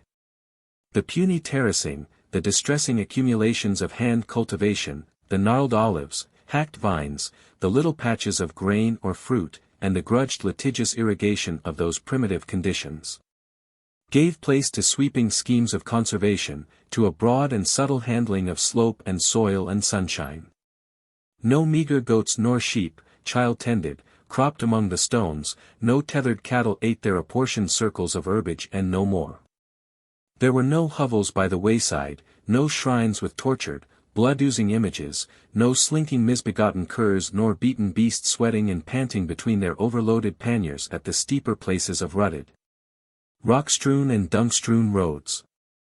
Instead the great smooth indestructible ways swept in easy gradients through the land, leaping gorges and crossing valleys upon wide-arched viaducts, piercing cathedral-like aisles through the hillsides, throwing off bastions to command some special splendor of the land. Here were resting places and shelters, stairways clambering to pleasant arbors and summer houses where friends might talk and lovers shelter and rejoice. Here were groves and avenues of such trees as he had never seen before. For on earth as yet there is scarcely such a thing as an altogether healthy fully grown tree. Nearly all our trees are bored and consumed by parasites, rotten and tumorous with fungi, more gnarled and crippled and disease-twisted even than mankind. The landscape had absorbed the patient design of 25 centuries. In one place Mr. Barnstaple found great works in progress. A bridge was being replaced, not because it was outworn, but because someone had produced a bolder, more delightful design. For a time he did not observe the absence of telephonic or telegraphic communication. The posts and wires that mark a modern countryside had disappeared. The reasons for that difference he was to learn later. Nor did he at first miss the railway station and the wayside inn. He perceived that the frequent buildings must have specific functions, that people came and went from them with an appearance of interest and preoccupation, that from some of them seemed to come a hum and were of activity. Work of many sorts was certainly in progress, but his ideas of the mechanical organization of this new world were too vague and tentative as yet for him to attempt to fix any significance to this sort of place or that. He walked agape like a savage in a garden. He never came to nor saw any towns. The reason for any such close accumulations of human beings had largely disappeared. In certain places, he learnt, there were gatherings of people for studies, mutual stimulation, or other convenient exchanges, in great series of communicating buildings, but he never visited any of these centers. And about this world went the tall people of Utopia, fair and wonderful, smiling or making some friendly gesture as they passed him but giving him little chance for questions or intercourse. They travelled swiftly in machines upon the high road or walked, and ever and again the shadow of a silent soaring aeroplane would pass over him. He went a little in awe of these people and felt himself a queer creature when he met their eyes. For like the gods of Greece and Rome theirs was a cleansed and perfected humanity, and it seemed to him that they were gods. Even the great tame beasts that walked freely about this world had a certain divinity that checked the expression of Mr. Barnstaple's friendliness. Section 2. Presently he found a companion for his rambles, a boy of 13, a cousin of likeness, named Crystal. He was a curly-headed youngster, brown-eyed as she was. And he was reading history in a holiday stage of his education. So far as Mr. Barnstaple could gather, the more serious part of his intellectual training was in mathematical work interrelated to physical and chemical science, but all that was beyond an earthling's range of ideas. Much of this work seemed to be done in cooperation with other boys, and to be what we should call research on Earth. Nor could Mr. Barnstaple master the nature of some other sort of study which seemed to turn upon refinements of expression. But the history brought them together. The boy was just learning about the growth of the Utopian social system out of the efforts and experiences of the ages of confusion. His imagination was alive with the tragic struggles upon which the present order of Utopia was founded. He had 100 questions for Mr. Barnstaple, and he was full of explicit information which was destined presently to sink down and become part of the foundations of his adult mind. Mr. Barnstaple was as good as a book to him, and he was as good as a guide to Mr. Barnstaple. They went about together talking upon a footing of the completest equality, this rather exceptionally intelligent Earthling and this Utopian stripling, who topped him by perhaps an inch when they stood side by side. The boy had the broad facts of Utopian history at his fingers' ends. He could explain and find an interest in explaining how artificial and upheld the peace and beauty of Utopia still were. Utopians were in essence, he said, very much what their ancestors had been in the beginnings of the newer Stone Age, 15,000 or 20,000 years ago. They were still very much what Earthlings had been in the corresponding period. Since then there had been only 600 or 700 generations and no time for any very fundamental changes in the race. There had not been even a general admixture of races. On Utopia as on Earth there had been dusky and brown peoples, and they remained distinct. The various races mingled socially but did not interbreed very much, rather they purified and intensified their racial gifts and beauties. There was often very passionate love between people of contrasted race, but rarely did such love come to procreation. There had been a certain deliberate elimination of ugly, malignant, narrow, stupid and gloomy types during the past dozen centuries or so. But except for the fuller realization of his latent possibilities, the common man in Utopia was very little different from the ordinary energetic and able people of a later Stone Age or early Bronze Age community. They were infinitely better nourished, trained and educated, and mentally and physically their condition was clean and fit, but they were the same flesh and nature as we are. But, said Mr. Barnstaple, and struggled with that idea for a time. Do you mean to tell me that half the babies born on Earth today might grow to be such gods as these people I meet? Given our air, given our atmosphere. Given your heritage. Given our freedom. In the past of Utopia, in the age of confusion, Mr. Barnstaple had to remember, everyone had grown up with a crippled or a thwarted will, hampered by vain restrictions or misled by plausible delusions. Utopia still bore it in mind that human nature was fundamentally animal and savage and had to be adapted to social needs, but Utopia had learnt the better methods of adaptation after endless failures of compulsion, cruelty and deception. On Earth we tame our animals with hot irons and our fellow men by violence and fraud, said Mr. Barnstaple, and described the schools and books, newspapers and public discussions of the early 20th century to his incredulous companion. You cannot imagine how beaten and fearful even decent people are upon Earth. You learn of the age of confusion in your histories but you do not know what the realities of a bad mental atmosphere, an atmosphere of feeble laws, hates and superstitions, are.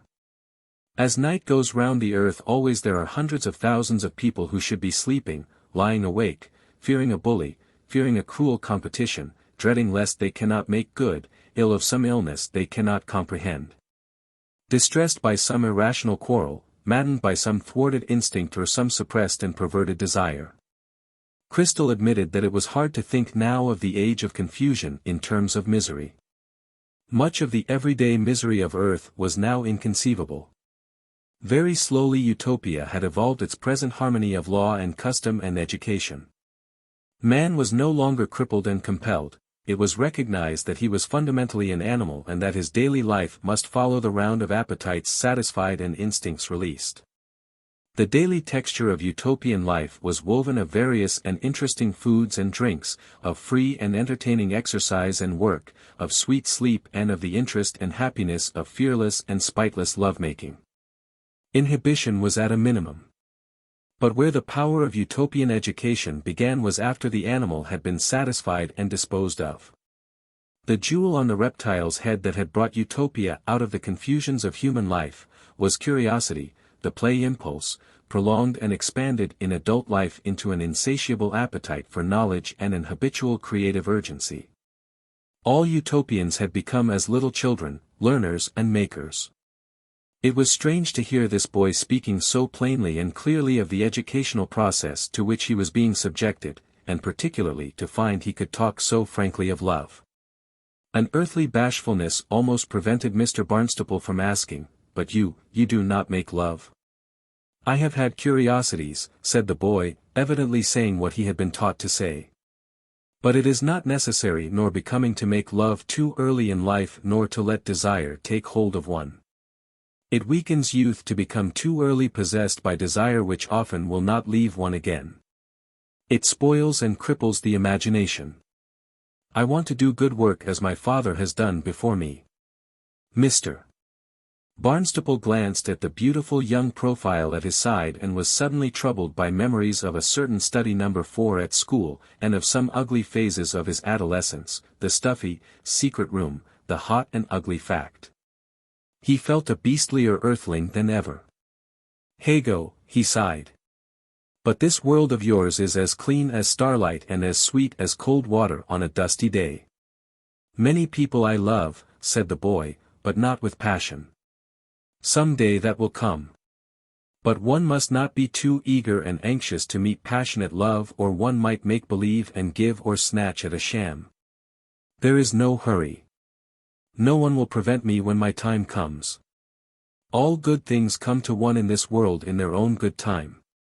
But work one does not wait for, one's work, since it concerns one's own self only, one goes to meet." Crystal thought very much about the work that he might do. It seemed to Mr. Barnstaple that work, in the sense of uncongenial toil, had almost disappeared from Utopia. Yet all Utopia was working. Everyone was doing work that fitted natural aptitudes and appealed to the imagination of the worker. Everyone worked happily and eagerly as those people we call geniuses do on our earth. For suddenly Mr.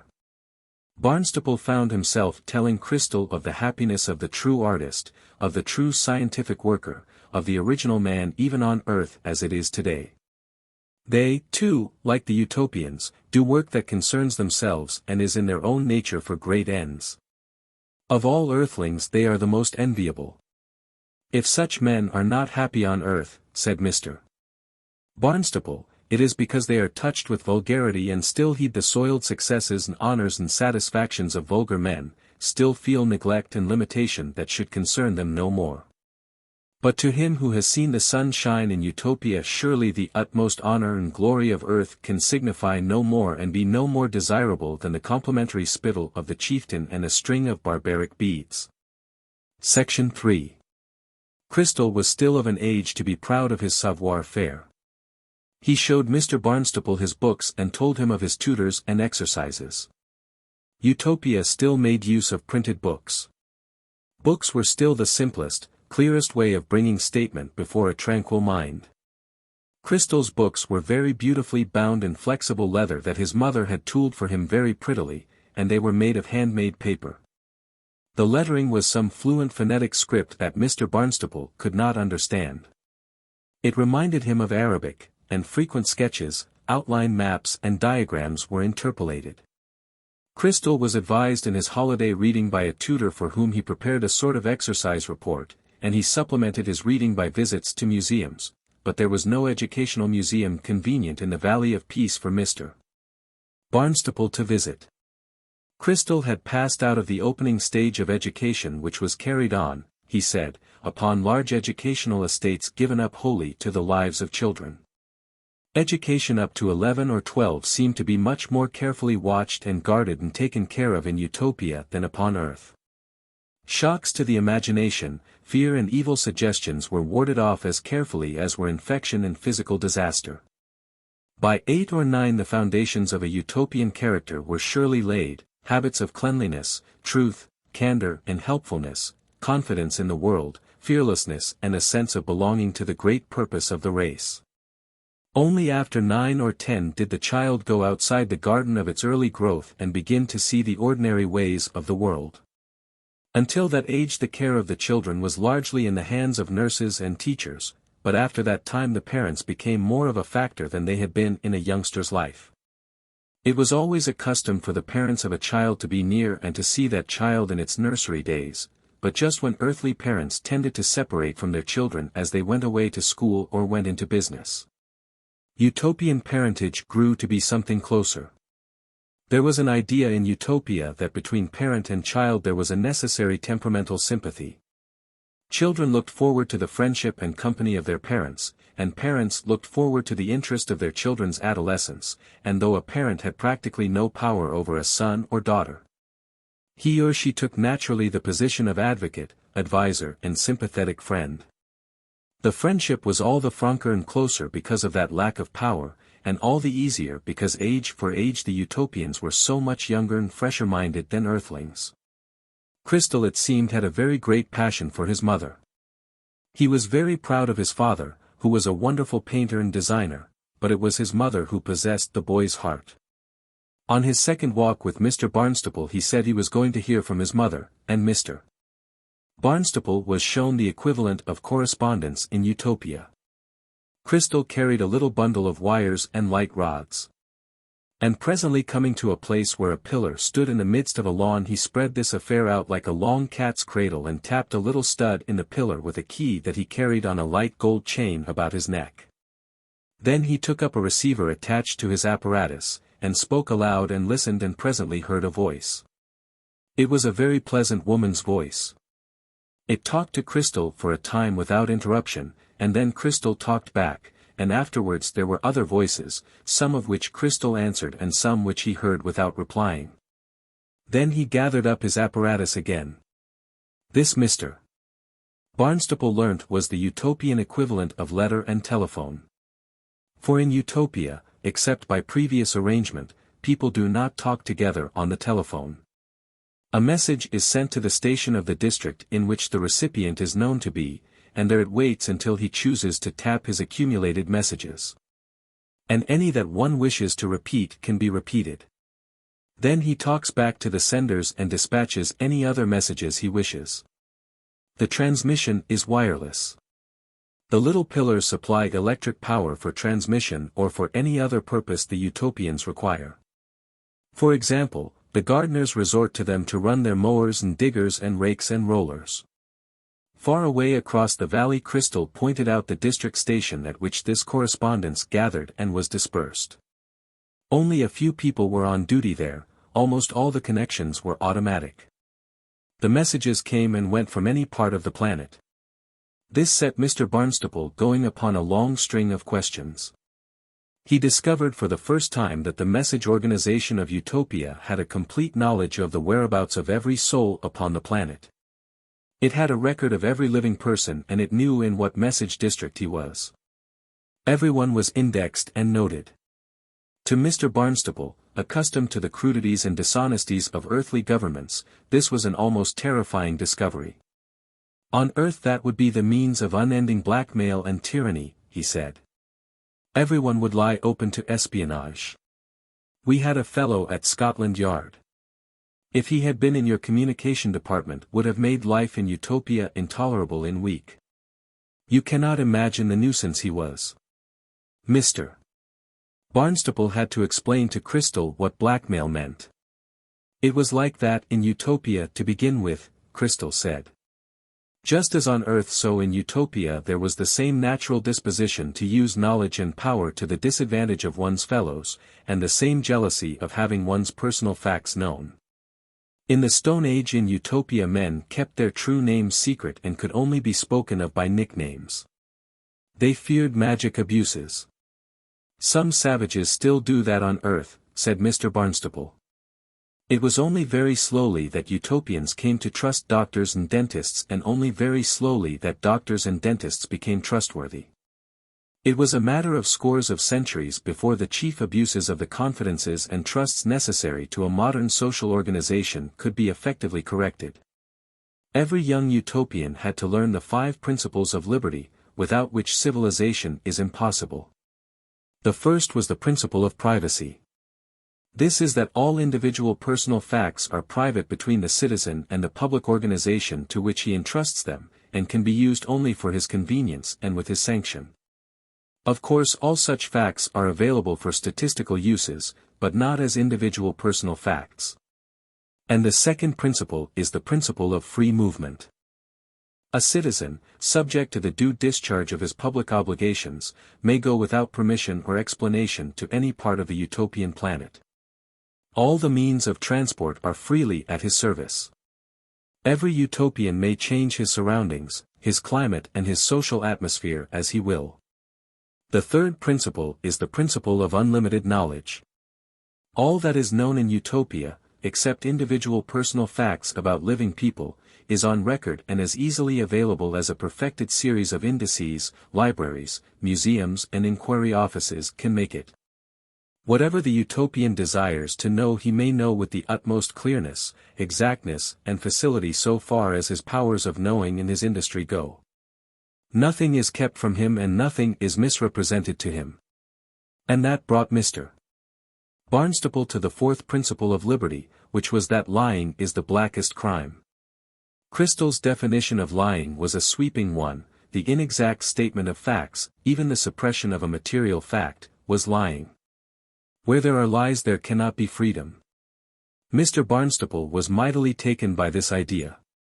It seemed at once quite fresh to him and one that he had always unconsciously entertained.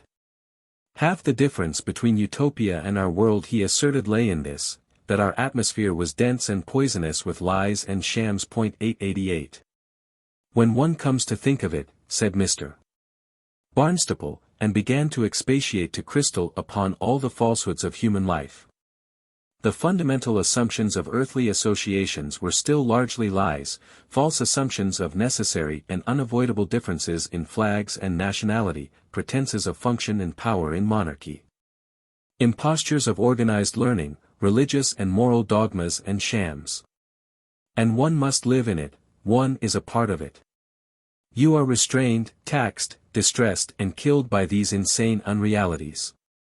Lying the primary crime. How simple that is. How true and necessary it is. That dogma is the fundamental distinction of the scientific world state from all preceding states. And going on from that, Mr. Barnstaple launched out into a long and loud tirade against the suppression and falsifications of earthly newspapers. It was a question very near his heart. The London newspapers had ceased to be impartial vehicles of news.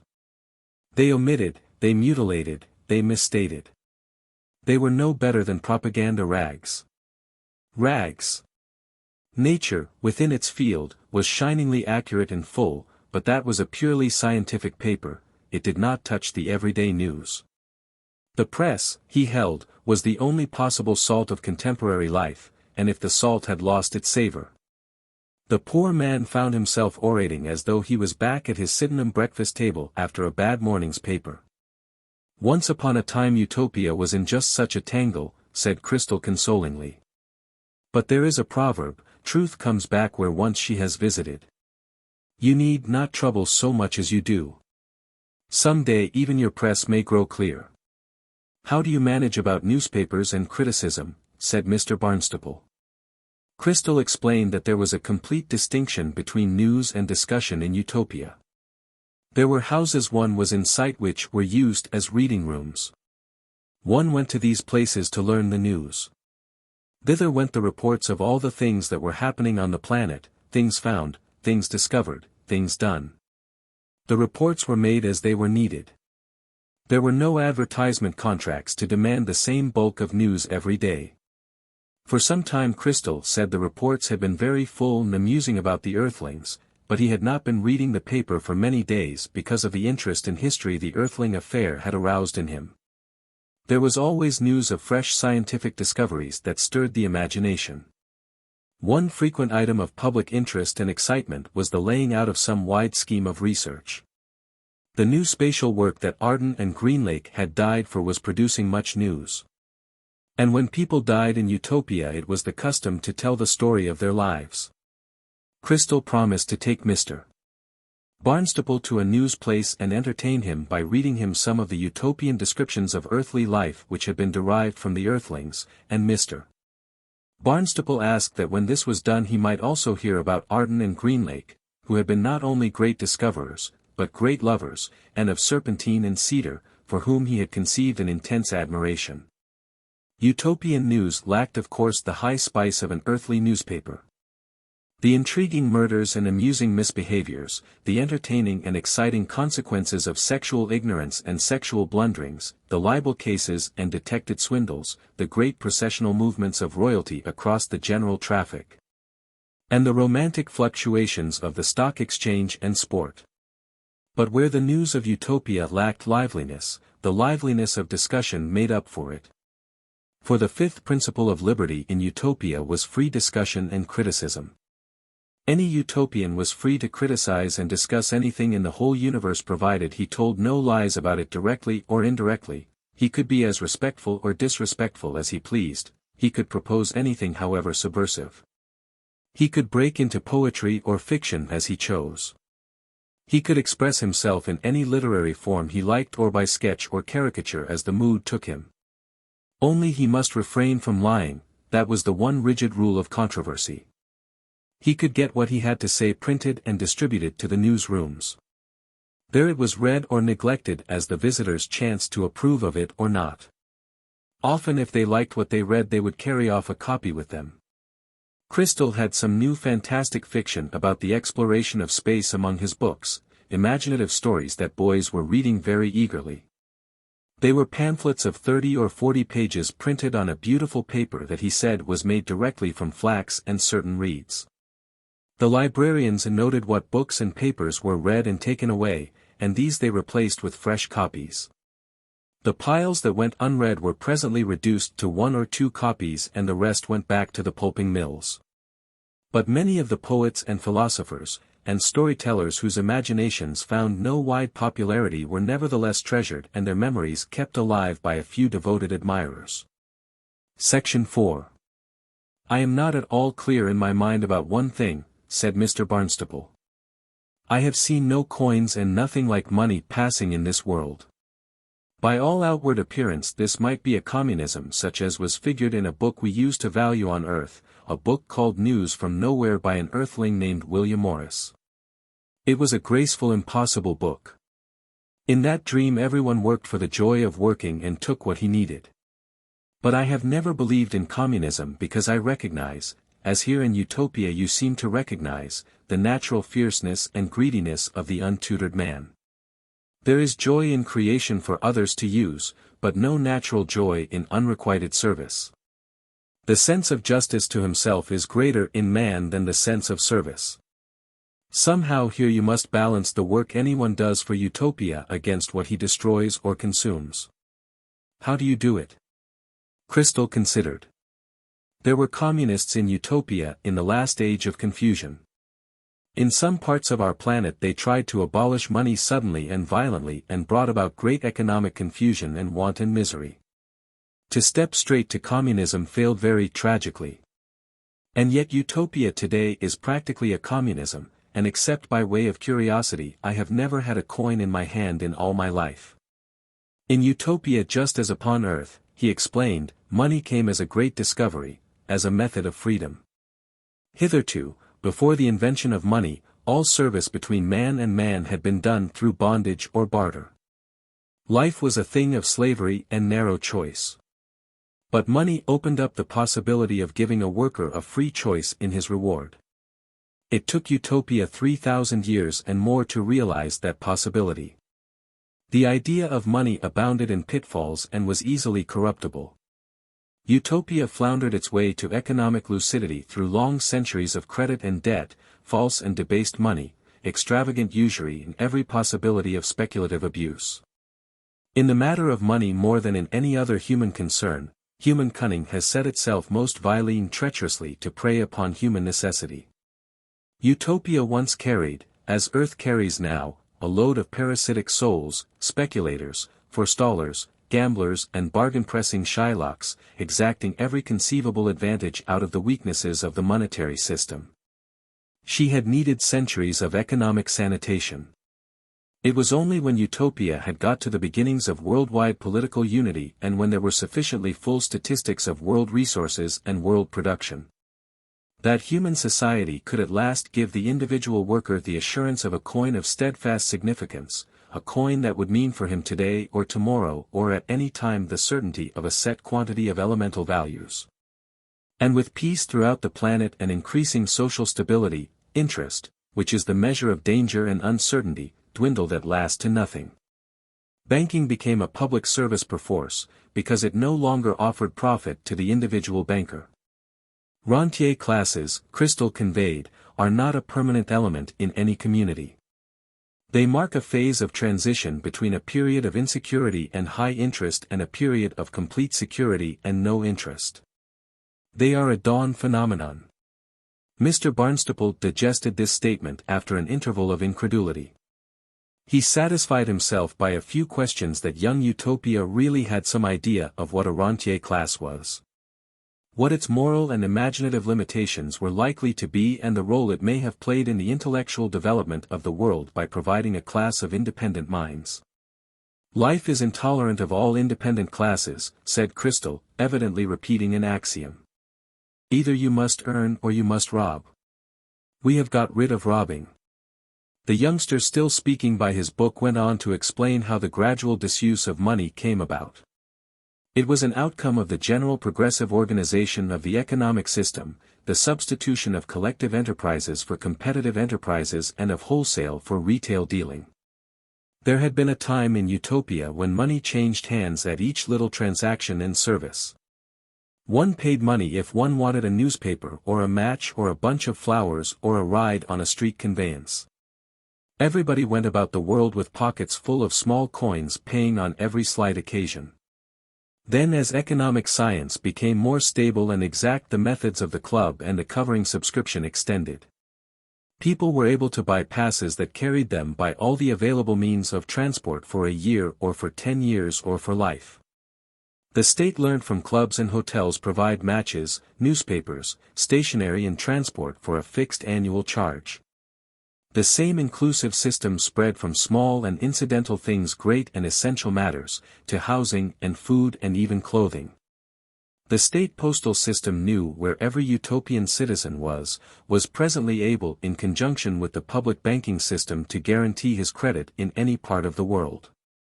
People ceased to draw coin for their work.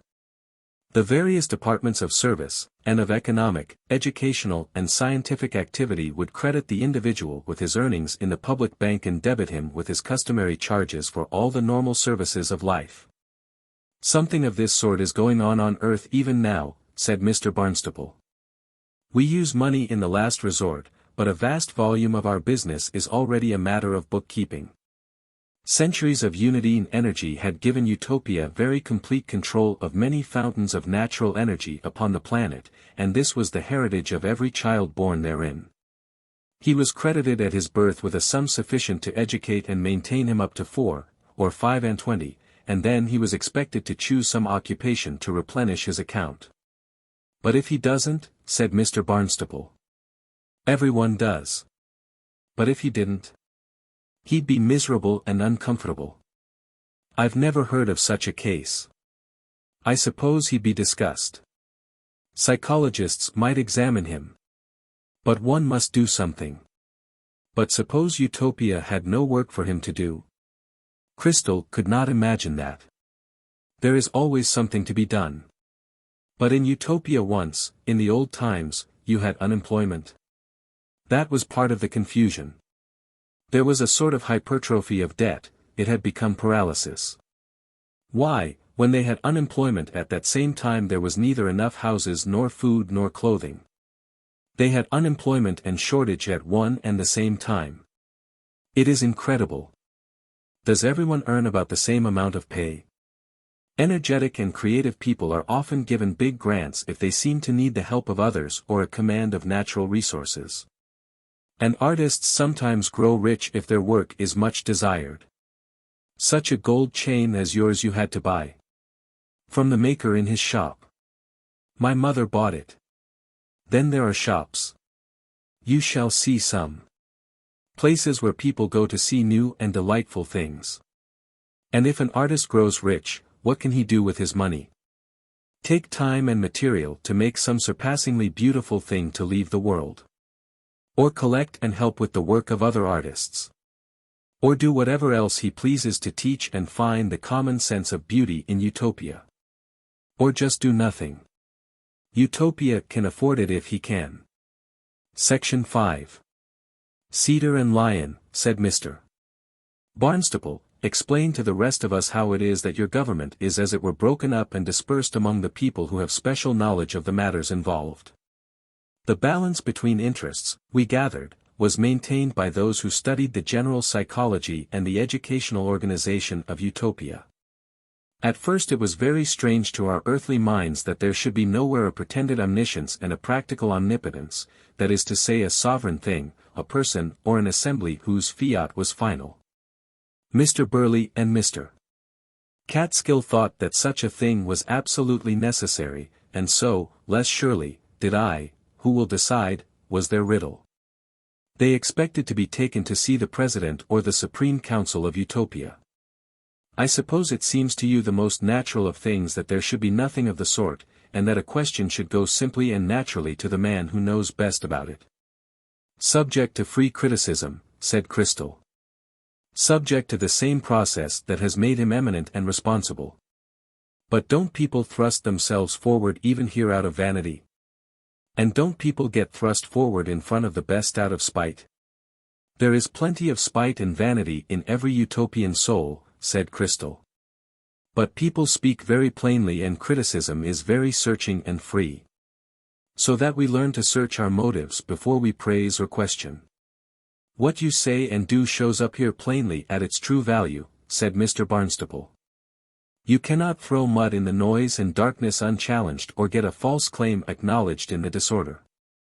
Some years ago there was a man, an artist, who made a great trouble about the work of my father. Often artistic criticism is very bitter here, but he was bitter beyond measure. He caricatured my father and abused him incessantly. He followed him from place to place. He tried to prevent the allocation of material to him. He was quite ineffective. Some people answered him, but for the most part he was disregarded. The boy stopped short. Well, he killed himself. He could not escape from his own foolishness. Everyone knew what he had said and done. But in the past there were kings and councils and conferences in Utopia, said Mr. Barnstaple, returning to the main point. My books teach me that our state could have grown up in no other way. We had to have these general dealers in human relationship, politicians and lawyers, as a necessary stage in political and social development.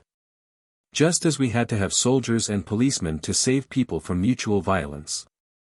It was only very slowly that politicians and lawyers came to admit the need for special knowledge in the things they had to do. Politicians would draw boundaries without any proper knowledge of ethnology or economic geography, and lawyers decide about will and purpose with the crudest knowledge of psychology. They produced the most preposterous and unworkable arrangements in the gravest fashion. Like Tristram Shandy's parish bull which set about begetting the peace of the world at Versailles, said Mr. Barnstaple. Crystal looked puzzled.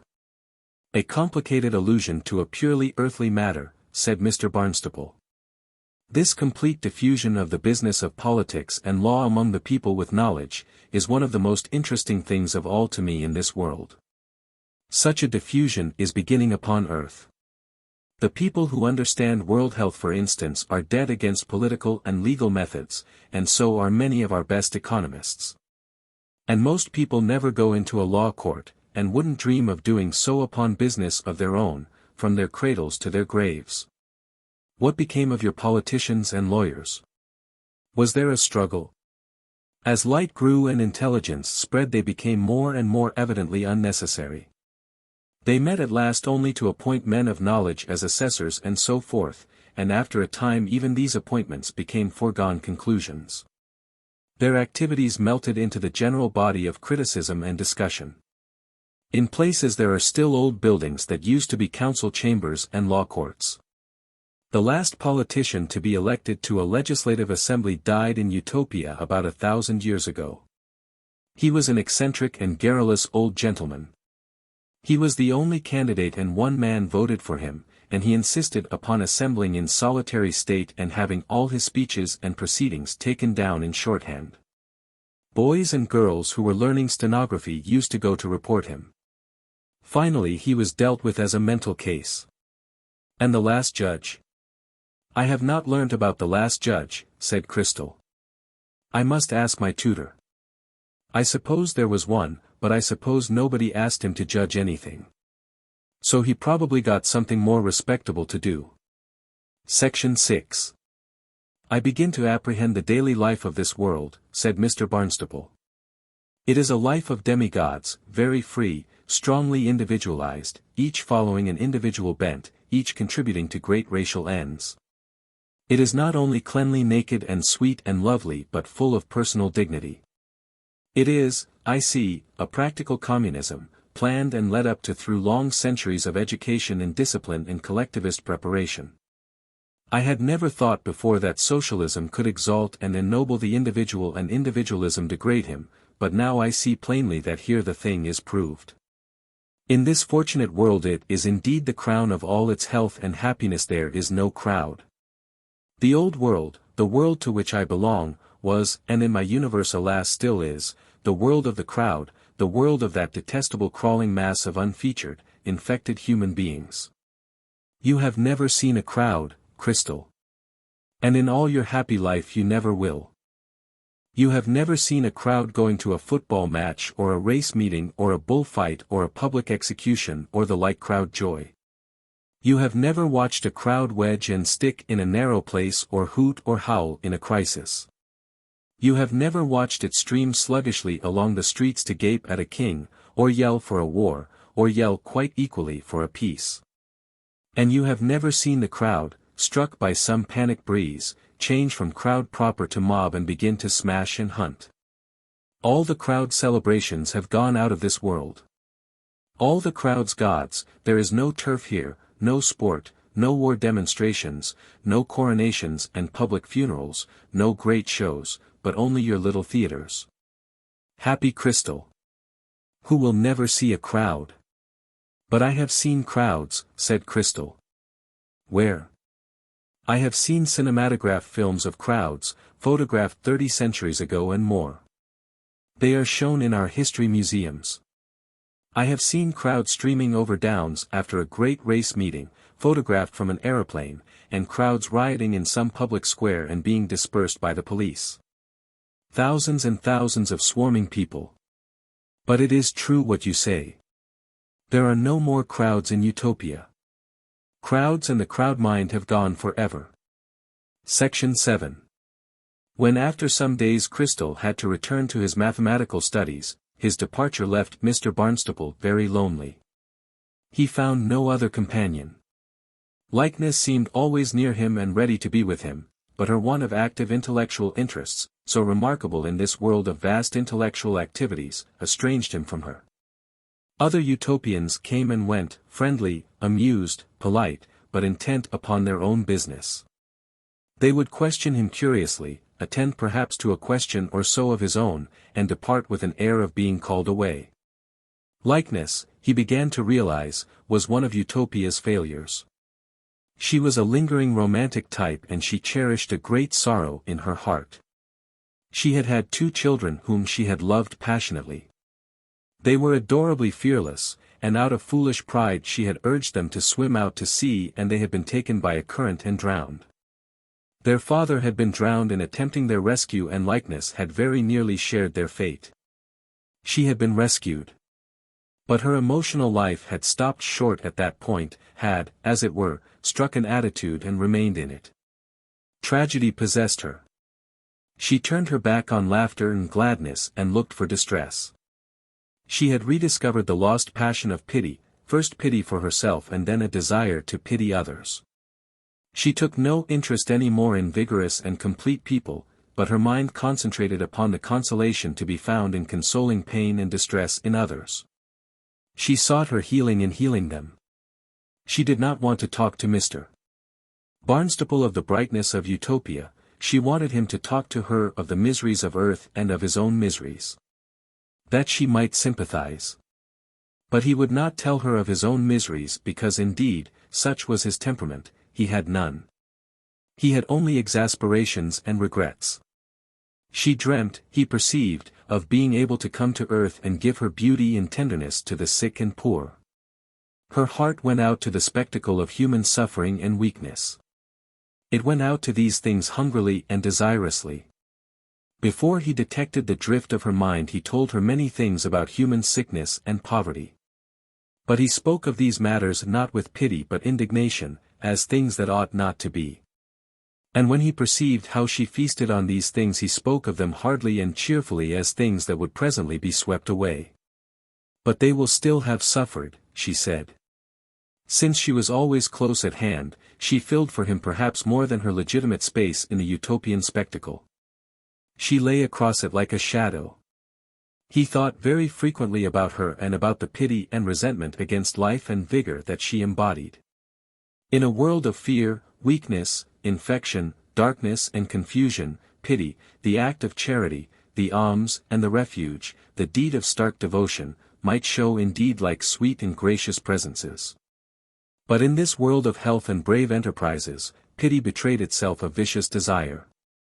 Crystal, Utopian youth, was as hard as his name. When he had slipped one day on some rocks and twisted and torn his ankle, he had limped but he had laughed. When Mr. Barnstaple was winded on a steep staircase, Crystal was polite rather than sympathetic. So likeness had found no confederate in the dedication of her life to sorrow, even from Mr. Barnstaple she could win no sympathy. He perceived that indeed so far as temperament went he was a better Utopian than she was. To him as to Utopia it seemed rather an occasion for gladness than sorrow that her man and her children had met death fearlessly. They were dead. A brave stark death, the waters still glittered and the sun still shone. But her loss had revealed some underlying racial taint in her, something very ancient in the species, something that Utopia was still breeding out only very slowly, the dark sacrificial disposition that bows and responds to the shadow. It was strange, and yet perhaps it was inevitable that Mr. Barnstaple should meet again in Utopia that spirit which earth knows so well, the spirit that turns from the kingdom of heaven to worship the thorns and the nails. Which delights to represent its God not as the resurrection and the life but as a woeful and defeated cadaver. She would talk to him of his sons as if she envied him because of the loss of her own. But all she said reminded him of the educational disadvantages and narrow prospects of his boys and how much stouter and finer and happier their lives would have been in Utopia. He would have risked drowning them a dozen times to have saved them from being clerks and employees of other men. Even by earthly standards he felt now that he had not done his best by them. He had let many things drift in their lives and in the lives of himself and his wife that he now felt he ought to have controlled. Could he have his time over again, he felt that he would see to it that his sons took a livelier interest in politics and science and were not so completely engulfed in the trivialities of suburban life, in tennis playing, amateur theatricals, inane flirtations and the like. They were good boys in substance he felt, but he had left them to their mother, and he had left their mother too much to herself instead of battling with her for the sake of his own ideas. They were living trivially in the shadow of one great catastrophe and with no security against another. They were living in a world of weak waste and shabby insufficiency. And his own life also had been weak waste. His life at Sydenham began to haunt him. I criticized everything but I altered nothing, he said. I was as bad as Peeve. Was I any more use in that world than I am in this? But on earth we are all wasters. He avoided likeness for a day or so and wandered about the valley alone. He went into a great reading room and fingered books he could not read. He was suffered to stand in a workshop, and he watched an artist make a naked girl of gold more lovely than any earthly statuette and melt her again dissatisfied. Here he came upon men building, and here was work upon the fields, here was a great shaft in the hillside and something deep in the hill that flashed and scintillated strangely. They would not let him go into it. He saw 1,000 things he could not understand. He began to feel as perhaps a very intelligent dog must sometimes feel in the world of men, only that he had no master and no instincts that could find a consolation in canine abjection. The Utopians went about their business in the daytime, they passed him smiling and they filled him with intolerable envy. They knew what to do. They belonged. They went by in twos and threes in the evening, communing together and sometimes singing together. Lovers would pass him, their sweetly smiling faces close together, and his loneliness became an agony of hopeless desires. Because, though he fought hard to keep it below the threshold of his consciousness, Mr. Barnstaple desired greatly to love and be loved in Utopia. The realization that no one of these people could ever conceive of any such intimacy of body or spirit with him was a humiliation more fundamental even than his uselessness. The loveliness of the Utopian girls and women who glanced at him curiously or passed him with a serene indifference, crushed down his self-respect and made the Utopian world altogether intolerable to him. Mutely, unconsciously, these Utopian goddesses concentrated upon him the uttermost abasement of caste and race inferiority. He could not keep his thoughts from love where everyone it seemed had a lover, and in this Utopian world love for him was a thing grotesque and inconceivable. Then one night as he lay awake distressed beyond measure by the thought of such things, an idea came to him whereby it seemed to him he might restore his self-respect and win a sort of citizenship in Utopia. So that they might even speak of him and remember him with interest and sympathy. 3. The Service of the Earthling. Section 1. The man to whom Mr. Barnstaple, after due inquiries, went to talk was named Sungold. He was probably very old, because there were lines of age about his eyes and over his fine brow. He was a ruddy man, bearded with an auburn beard that had streaks of white, and his eyes were brown and nimble under his thick eyebrows. His hair had thinned but little and flowed back like a mane, but its copper-red color had gone. He sat at a table with papers spread before him, making manuscript notes. He smiled at Mr. Barnstaple, for he had been expecting him, and indicated a seat for him with his stout and freckled hand.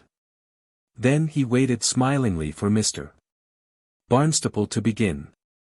"This world is one triumph of the desire for order and beauty in men's minds," said Mr. Barnstaple. "But it will not tolerate one useless soul in it. Everyone is happily active. Everyone but myself. I belong nowhere. I have nothing to do. And no one is related to me." Sungold moved his head slightly to show that he understood. It is hard for an earthling, with an earthly want of training, to fall into any place here. Into any usual work or any usual relationship. One is a stranger. But it is still harder to have no place at all. In the new work, of which I am told you know most of anyone and are indeed the center and regulator, it has occurred to me that I might be of some use, that I might indeed be as good as a Utopian. If so, I want to be of use. You may want someone just to risk death to take the danger of going into some strange place, someone who desires to serve Utopia and who need not have skill or knowledge or be a beautiful or able person. Mr. Barnstaple stopped short. Sungold conveyed the completest understanding of all that was in Mr. Barnstaple's mind. Mr. Barnstaple sat interrogative while for a time Sungold thought. Then words and phrases began to string themselves together in Mr. Barnstaple's mind. Sungold wondered if Mr. Barnstaple understood either the extent or the limitations of the great discoveries that were now being made in Utopia. Utopia, he said, was passing into a phase of intense intellectual exaltation. New powers and possibilities intoxicated the imagination of the race. And it was indeed inconceivable that an unteachable and perplexed earthling could be anything but distressed and uncomfortable amidst the vast strange activities that must now begin. Even many of their own people, the more backward Utopians, were disturbed. For centuries Utopian philosophers and experimentalists had been criticizing, revising and reconstructing their former instinctive and traditional ideas of space and time, of form and substance. And now very rapidly the new ways of thinking were becoming clear and simple and bearing fruit in surprising practical applications. The limitations of space which had seemed forever insurmountable were breaking down. They were breaking down in a strange and perplexing way, but they were breaking down. It was now theoretically possible, it was rapidly becoming practicably possible, to pass from the planet Utopia to which the race had hitherto been confined, to other points in its universe of origin. That is to say, to remote planets and distant stars. That was the gist of the present situation. "I cannot imagine that," said Mr. Barnstaple. You cannot imagine it, Sungold agreed, quite cordially. But it is so. 100 years ago it was inconceivable here. Do you get there by some sort of back stairs in another dimension? Said Mr. Barnstaple. Sungold considered this guess. It was a grotesque image, he said, but from the point of view of an Earthling it would serve. That conveyed something of its quality. But it was so much more wonderful. A new and astounding phase has begun for life here. We learnt long ago the chief secrets of happiness upon this planet. Life is good in this world. You find it good? For thousands of years yet it will be our fastness and our home. But the wind of a new adventure blows through our life. All this world is in a mood like striking camp in the winter quarters when spring approaches. He leant over his papers towards Mr. Barnstaple, and held up a finger and spoke audible words as if to make his meaning plainer. It seemed to Mr. Barnstaple that each word translated itself into English as he spoke it. At any rate Mr. Barnstaple understood. The collision of our planet Utopia with your planet Earth was a very curious accident, but an unimportant accident, in this story. I want you to understand that. Your universe and ours are two out of a great number of gravitation-time universes, which are translated together through the inexhaustible infinitude of God. They are similar throughout, but they are identical in nothing. Your planet and ours happen to be side by side, so to speak, but they are not traveling at exactly the same pace nor in a strictly parallel direction. They will drift apart again and follow their several destinies. When Arden and Greenlake made their experiment, the chances of their hitting anything in your universe were infinitely remote. They had disregarded it, they were merely rotating some of our matter out of and then back into our universe. You fell into us as amazingly for us as for you. The importance of our discoveries for us lies in our own universe and not in yours. We do not want to come into your universe nor have more of your world come into ours. You are too like us, and you are too dark and troubled and diseased, you are too contagious, and we cannot help you yet because we are not gods but men. Mr. Barnstaple nodded. What could Utopians do with the men of Earth? We have no strong instinct in us to teach or dominate other adults. That has been bred out of us by long centuries of equality and free cooperation. And you would be too numerous for us to teach, and much of your population would be grown up and set in bad habits. Your stupidities would get in our way, your quarrels and jealousies and traditions, your flags and religions and all your embodied spites and suppressions, would hamper us in everything we should want to do. We should be impatient with you, unjust, overbearing. You are too like us for us to be patient with your failures. It would be hard to remember constantly how ill-bred you were. In Utopia we found out long ago that no race of human beings was sufficiently great, subtle and powerful to think and act for any other race. Perhaps already you are finding out the same thing on Earth as your races come into closer contact. And much more would this be true between Utopia and Earth. From what I know of your people and their ignorance and obstinacies, it is clear our people would despise you, and contempt is the cause of all injustice. We might end by exterminating you. But why should we make that possible? We must leave you alone. We cannot trust ourselves with you. Believe me, this is the only reasonable course for us. Mr. Barnstaple assented silently. You and I, two individuals, can be friends and understand. What you say is true, said Mr. Barnstaple. It is true. But it grieves me it is true. Greatly. Nevertheless, I gather, I at least may be of service in Utopia. You can. How? By returning to your own world. Mr. Barnstaple thought for some moments. It was what he had feared. But he had offered himself. I will do that. By attempting to return, I should say. There is risk. You may be killed. I must take that. We want to verify all the data we have of the relations of our universe to yours. We want to reverse the experiment of Arden and Greenlake and see if we can return a living being to your world. We are almost certain now that we can do so. And that human being must care for us enough and care for his own world enough to go back and give us a sign that he has got there. Mr. Barnstaple spoke huskily. I can do that, he said. We can put you into that machine of yours and into the clothes you wore. You can be made again exactly as you left your world. Exactly. I understand. And because your world is vile and contentious and yet has some strangely able brains in it, here and there, we do not want your people to know of us. Living so close to you, for we shall be close to you yet for some hundreds of years at least, we do not want them to know, for fear that they should come here presently, led by some poor silly genius of a scientific man, come in their greedy, foolish, breeding swarms, hammering at our doors, threatening our lives, and spoiling our high adventures, and so have to be beaten off and killed like an invasion of rats or parasites.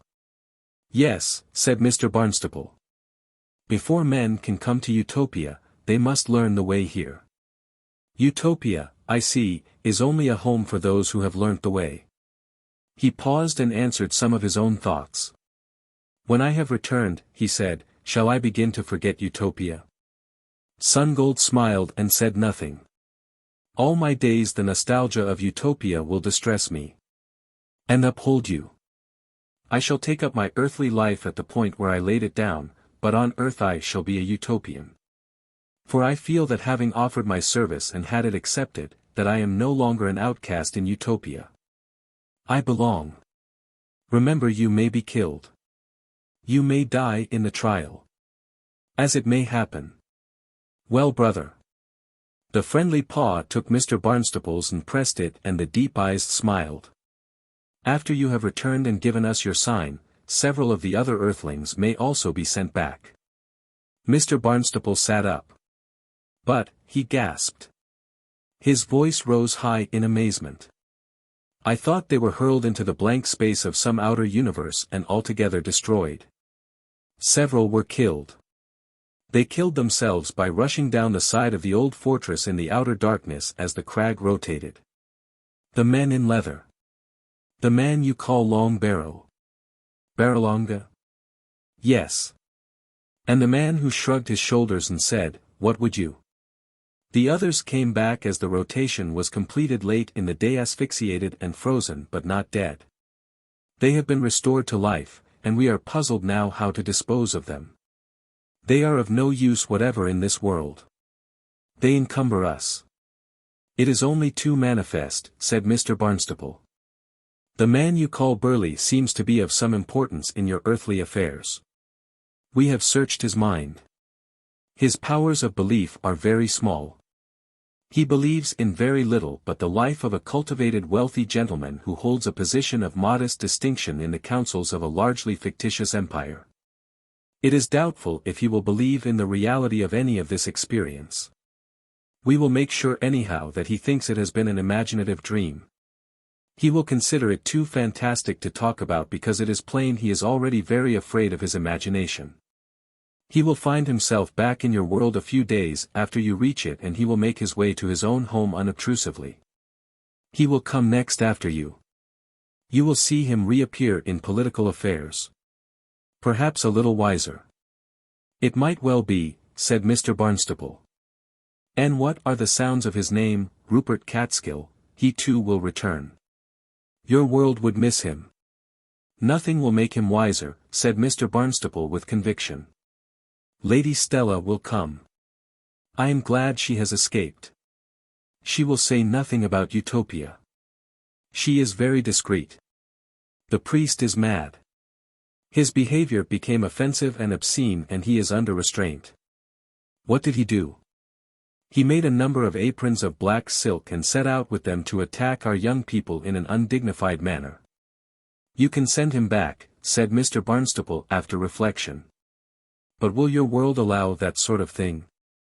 We call that sort of thing purity, said Mr. Barnstaple. But of course if you like to keep him. He shall come back, said Sungold. The others you can keep, said Mr. Barnstaple. In fact you will have to keep them. Nobody on earth will trouble about them very much. In our world there are so many people that always a few are getting lost. As it is, returning even the few you propose to do may excite attention. Local people may begin to notice all these wanderers coming from nowhere in particular and asking their way home upon the Maidenhead Road. They might give way under questions. You cannot send any more. Put the rest on an island. Or something of that sort.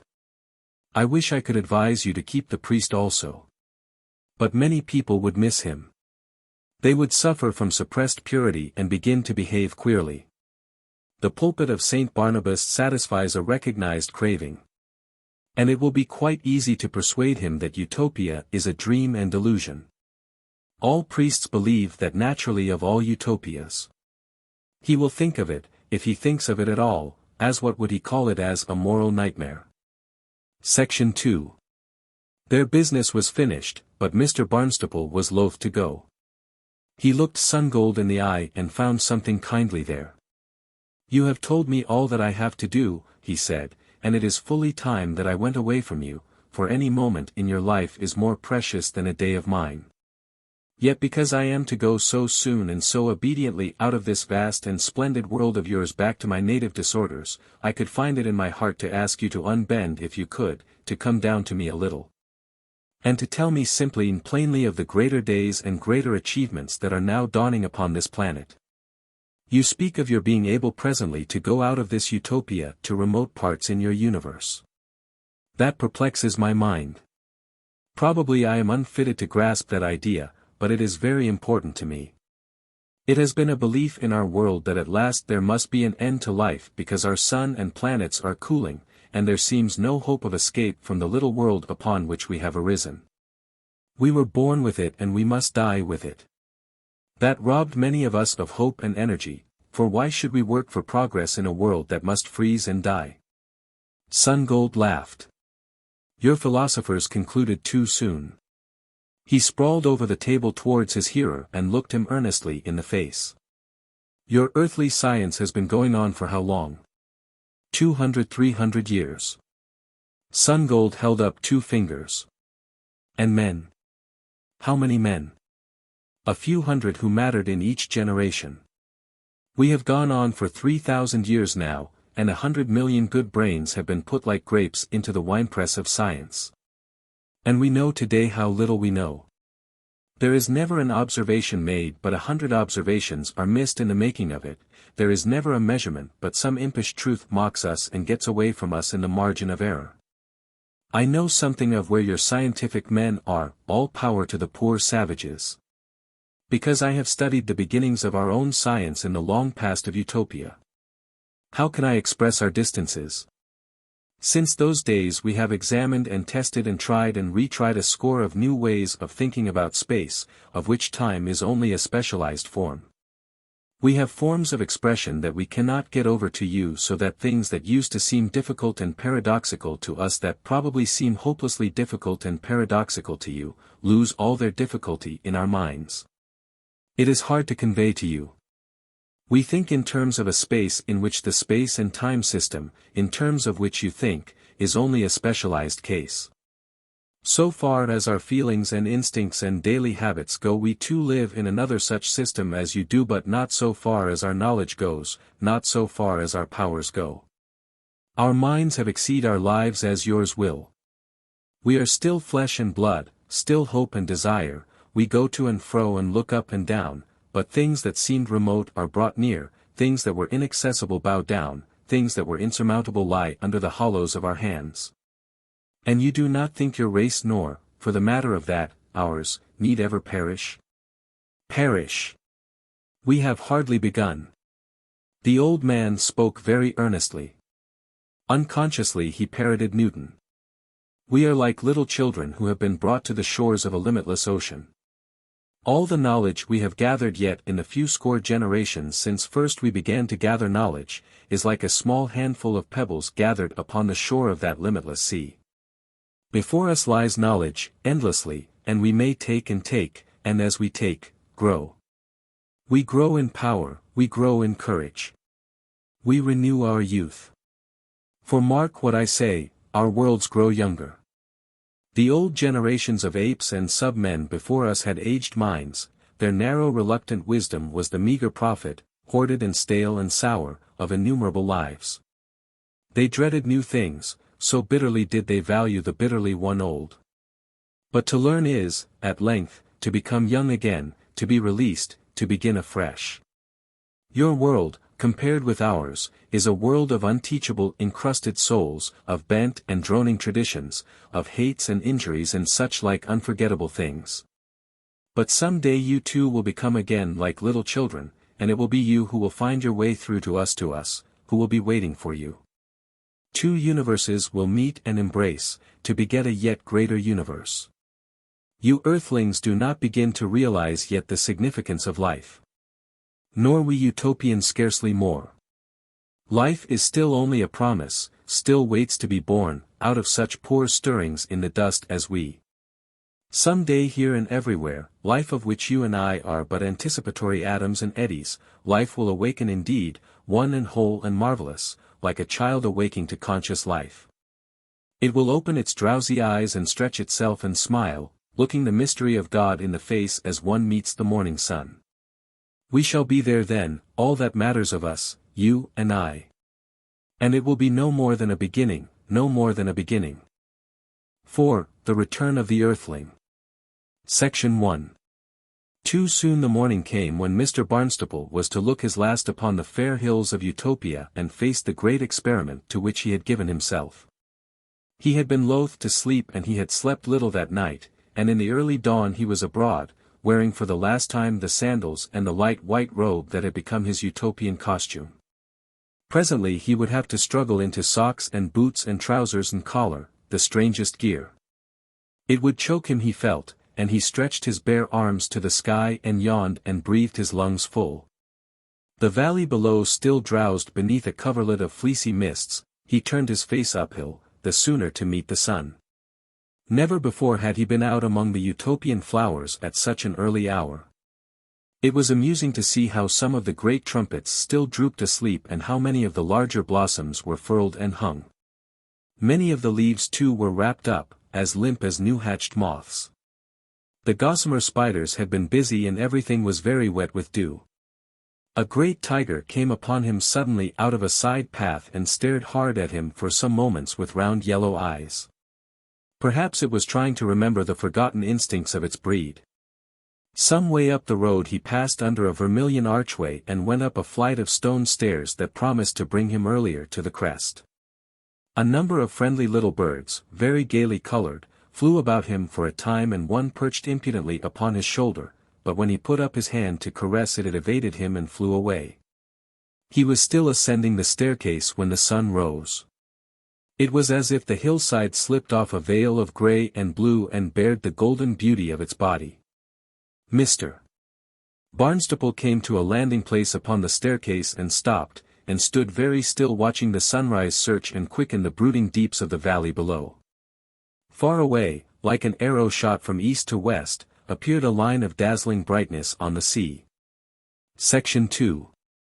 Serenity, he murmured. Beauty. All the works of men in perfect harmony, minds brought to harmony.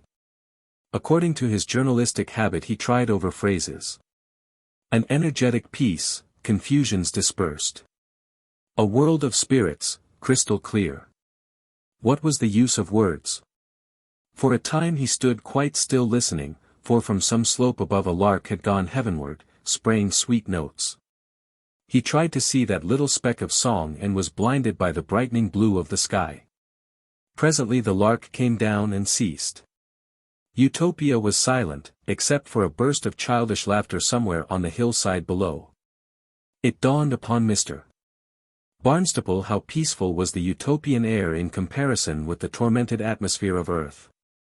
Here was no yelping and howling of tired or irritated dogs, no braying, bellowing, squealing and distressful outcries of uneasy beasts, no farmyard clamor, no shouts of anger, no barking and coughing, no sounds of hammering, beating, sawing, grinding, mechanical hooting, whistling, screaming and the like, no clattering of distant trains, clanking of automobiles or other ill-contrived mechanisms.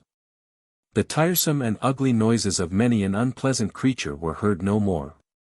In Utopia the ear like the eye was at peace. The air which had once been a mud of felted noises was now a purified silence. Such sounds as one heard lay upon it like beautiful printing on a generous sheet of fine paper. His eyes returned to the landscape below as the last fleecy vestiges of mist dissolved away. Water tanks, roads, bridges, buildings, embankments, colonnades, groves, gardens, channels, cascades and fountains grew multitudinously clear. Framed under a branch of dark foliage from a white-stemmed tree that gripped a hold among the rocks at his side. 3,000 years ago this was a world like ours. Think of it in 100 generations. In 3,000 years we might make our poor waste of an earth, jungle and desert, slag heap and slum, into another such heaven of beauty and power. Worlds they are similar, but not the same. If I could tell them what I have seen. Suppose all men could have this vision of Utopia. They would not believe it if I told them. No. They would bray like asses at me and bark like dogs. They will have no world but their own world. It hurts them to think of any world but their own. Nothing can be done that has not been done already. To think otherwise would be humiliation. Death, torture, futility, anything but humiliation. So they must sit among their weeds and excrement, scratching and nodding sagely at one another, hoping for a good dog fight and to gloat upon pain and effort they do not share, sure that mankind stinks and must always stink. That stinking is very pleasant indeed, and that there is nothing new under the sun. His thoughts were diverted by two young girls who came running one after the other up the staircase. One was dark even to duskiness and her hands were full of blue flowers, the other who pursued her was a year or so younger and golden fair. They were full of the limitless excitement of young animals at play.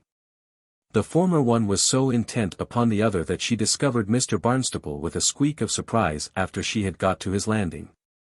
She stared at him with a quick glance of inquiry, flashed into impudent roguery, flung two blue flowers in his face and was off up the steps above. Her companion, intent on capture, flew by.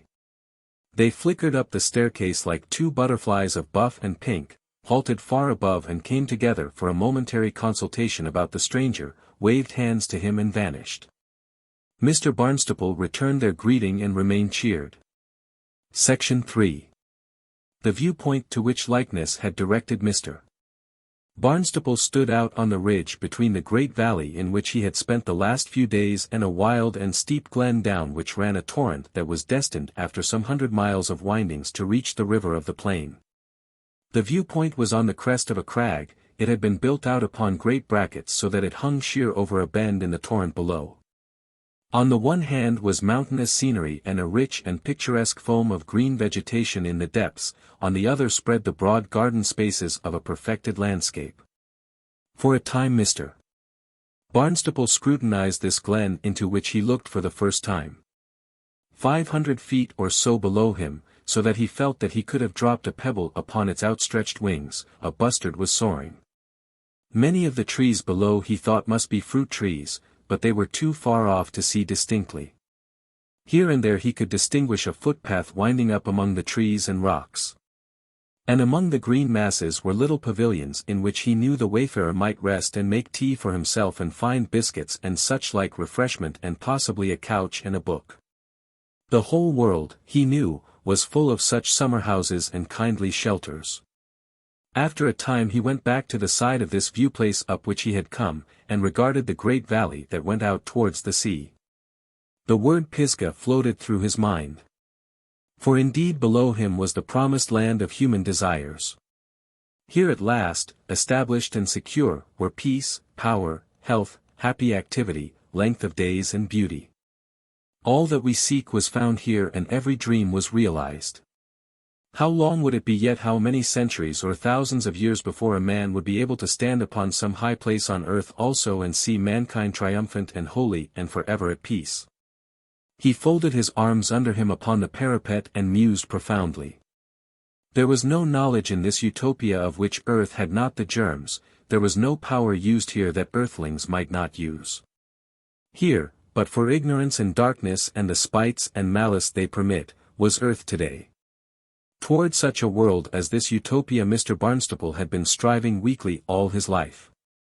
If the experiment before him succeeded, if presently he found himself alive again on Earth, it would still be towards Utopia that his life would be directed. And he would not be alone. On Earth there must be thousands, tens of thousands, perhaps hundreds of thousands, who were also struggling in their minds and acts to find a way of escape for themselves and for their children from the disorders and indignities of the age of confusion, hundreds of thousands who wanted to put an end to wars and waste. To heal and educate and restore, to set the banner of Utopia over the shams and divisions that waste mankind. Yes, but we fail, said Mr. Barnstaple and walked fretfully to and fro. Tens and hundreds of thousands of men and women. And we achieve so little. Perhaps every young man and every young woman has had some dream at least of serving and bettering the world. And we are scattered and wasted, and the old things and the foul things, customs, delusions, habits, tolerated treasons, base immediacies, triumph over us. He went to the parapet again and stood with his foot on a seat, his elbow on his knee and his chin in his hand, staring at the loveliness of this world he was to leave so soon. We could do it. And suddenly it was borne in upon Mr. Barnstaple that he belonged now soul and body to the revolution, to the great revolution that is afoot on Earth, that marches and will never desist nor rest again until old Earth is one city and Utopia set up therein. He knew clearly that this revolution is life, and that all other living is a trafficking of life with death. And as this crystallized out in his mind he knew instantly that so presently it would crystallize out in the minds of countless others of those hundreds of thousands of men and women on Earth whom minds are set towards Utopia. He stood up. He began walking to and fro. We shall do it, he said. Earthly thought was barely awakened as yet to the task and possibilities before mankind. All human history so far had been no more than the stirring of a sleeper, a gathering discontent, a rebellion against the limitations set upon life, the unintelligent protest of thwarted imaginations. All the conflicts and insurrections and revolutions that had ever been on Earth were but indistinct preludes of the revolution that has still to come. When he had started out upon this fantastic holiday Mr. Barnstaple realized he had been in a mood of depression, earthly affairs had seemed utterly confused and hopeless to him. But now from the viewpoint of Utopia achieved, and with his health renewed, he could see plainly enough how steadily men on Earth were feeling their way now, failure after failure, towards the opening drive of the final revolution. He could see how men in his own lifetime had been struggling out of such entanglements as the lie of monarchy, the lies of dogmatic religion and dogmatic morality towards public self-respect and cleanness of mind and body. They struggled now also towards international charity and the liberation of their common economic life from a network of pretenses, dishonesties, and impostures. There is confusion in all struggles, retractions and defeats. But the whole effect seen from the calm height of Utopia was one of steadfast advance. There were blunders, there were setbacks, because the forces of revolution still worked in the twilight. The great effort and the great failure of the socialist movement to create a new state in the world had been contemporaneous with Mr. Barnstaple's life. Socialism had been the gospel of his boyhood. He had participated in its hopes, its doubts, its bitter internal conflicts. He had seen the movement losing sweetness and gathering force in the narrowness of the Marxist formulae. He had seen it sacrifice its constructive power for militant intensity. In Russia he had marked its ability to overthrow and its inability to plan or build. Like every liberal spirit in the world he had shared the chill of Bolshevik presumption and Bolshevik failure. And for a time it had seemed to him that this open bankruptcy of a great creative impulse was no less and no more than a victory for reaction, that it gave renewed life to all the shams, impostures, corruptions, traditional anarchies and ascendancies that restrain and cripple human life. But now from this high viewpoint in Utopia he saw clearly that the phoenix of revolution flames down to ashes only to be born again. While the noose is fitted round the teacher's neck the youths are reading his teaching. Revolutions arise and die. The great revolution comes incessantly and inevitably. The time was near and in what life was left to him, he himself might help to bring it nearer when the forces of that last and real revolution would work no longer in the twilight but in the dawn. And 1,000 sorts of men and women now far apart and unorganized and mutually antagonistic would be drawn together by the growth of a common vision of the world desired. The Marxist had wasted the forces of revolution for 50 years, he had had no vision, he had had only a condemnation for established things. He had estranged all scientific and able men by his pompous affectation of the scientific. He had terrified them by his intolerant orthodoxy, his delusion that all ideas are begotten by material circumstances had made him negligent of education and criticism. He had attempted to build social unity on hate and rejected every other driving force for the bitterness of a class war. But now, in its days of doubt and exhaustion, vision was returning to socialism, and the dreary spectacle of a proletarian dictatorship gave way once more to utopia, to the demand for a world fairly and righteously at peace. Its resources husbanded and exploited for the common good, its every citizen freed not only from servitude but from ignorance, and its surplus energies directed steadfastly to the increase of knowledge and beauty. The attainment of that vision by more and more minds was a thing now no longer to be prevented. Earth would tread the path Utopia had trod. She too would weave law, duty, and education into a larger sanity than man has ever known. Men also would presently laugh at the things they had feared, and brush aside the impostures that had overawed them and the absurdities that had tormented and crippled their lives. And as this great revolution was achieved and earth wheeled into daylight, the burthen of human miseries would lift, and courage oust sorrow from the hearts of men. Earth, which was now no more than a wilderness, sometimes horrible and at best picturesque, a wilderness interspersed with weedy scratchings for food and with hovels and slums and slag heaps. Earth too would grow rich with loveliness and fair as this great land was fair. The sons of earth also, purified from disease, sweet-minded and strong and beautiful, would go proudly about their conquered planet and lift their daring to the stars. Given the will, said Mr. Barnstaple. Given only the will. Section 4. From some distant place came the sound of a sweet-toned bell striking the hour. The time for the service to which he was dedicated was drawing near. He must descend, and be taken to the place where the experiment was to be made. He took one last look at the glen and then went back to the broad prospect of the great valley, with its lakes and tanks and terraces, its groves and pavilions, its busy buildings and high viaducts, its wide slopes of sunlit cultivation. Its universal gracious amenity. Farewell Utopia, he said, and was astonished to discover how deeply his emotions were stirred. Dear dream of hope and loveliness, farewell.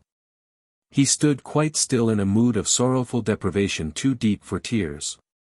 It seemed to him that the spirit of Utopia bent down over him like a goddess, friendly, adorable and inaccessible. His very mind stood still. Never, he whispered at last, for me. Except to serve. No. Presently he began to descend the steps that wound down from the viewpoint. For a time he noted little of the things immediately about him. Then the scent of roses invaded his attention, and he found himself walking down a slanting pergola covered with great white roses and very active with little green birds. He stopped short and stood looking up at the leaves, light-saturated, against the sky. He put up his hands and drew down one of the great blossoms until it touched his cheek. Section 5. They took Mr. Barnstaple back by aeroplane to the point upon the glassy road where he had first come into Utopia. Likeness came with him and Crystal, who was curious to see what would be done. A group of 20 or 30 people, including Sungold, awaited him. The ruined laboratory of Arden and Greenlake had been replaced by fresh buildings, and there were additional erections on the further side of the road, but Mr. Barnstaple could recognize quite clearly the place where Mr. Catskill had faced the leopard and where Mr. Burley had accosted him. Several new kinds of flowers were now out, but the blue blossoms that had charmed him on arrival still prevailed. His old car, the Yellow Peril, looking now the clumsiest piece of ironmongery conceivable, stood in the road. He went and examined it. It seemed to be in perfect order, it had been carefully oiled and the petrol tank was full.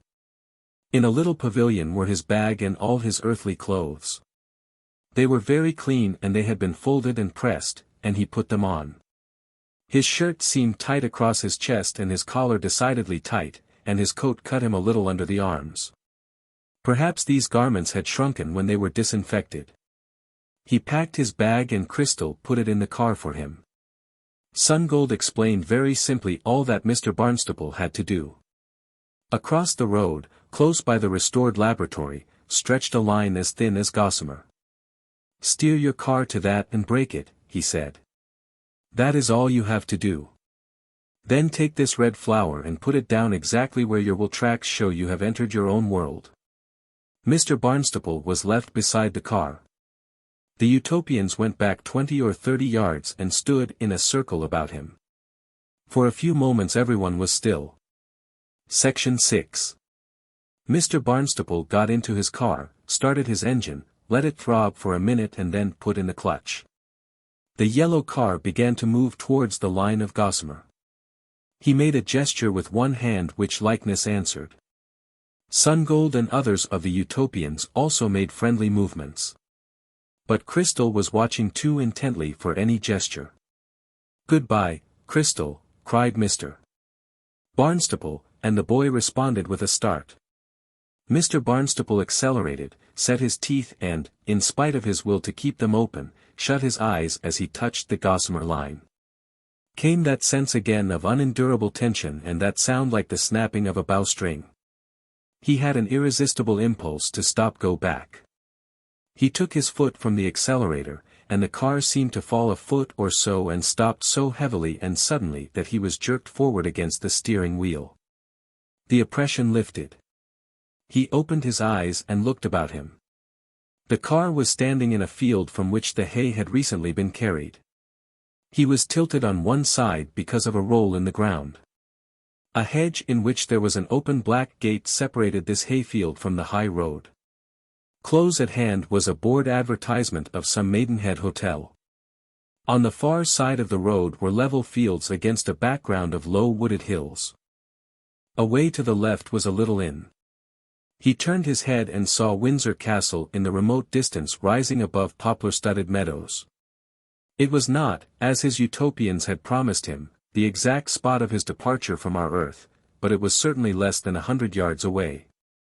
He sat still for some moments, mentally rehearsing what he had to do. Then he started the yellow Peril again and drove it close up to the black gate. He got out and stood with the red flower in his hand.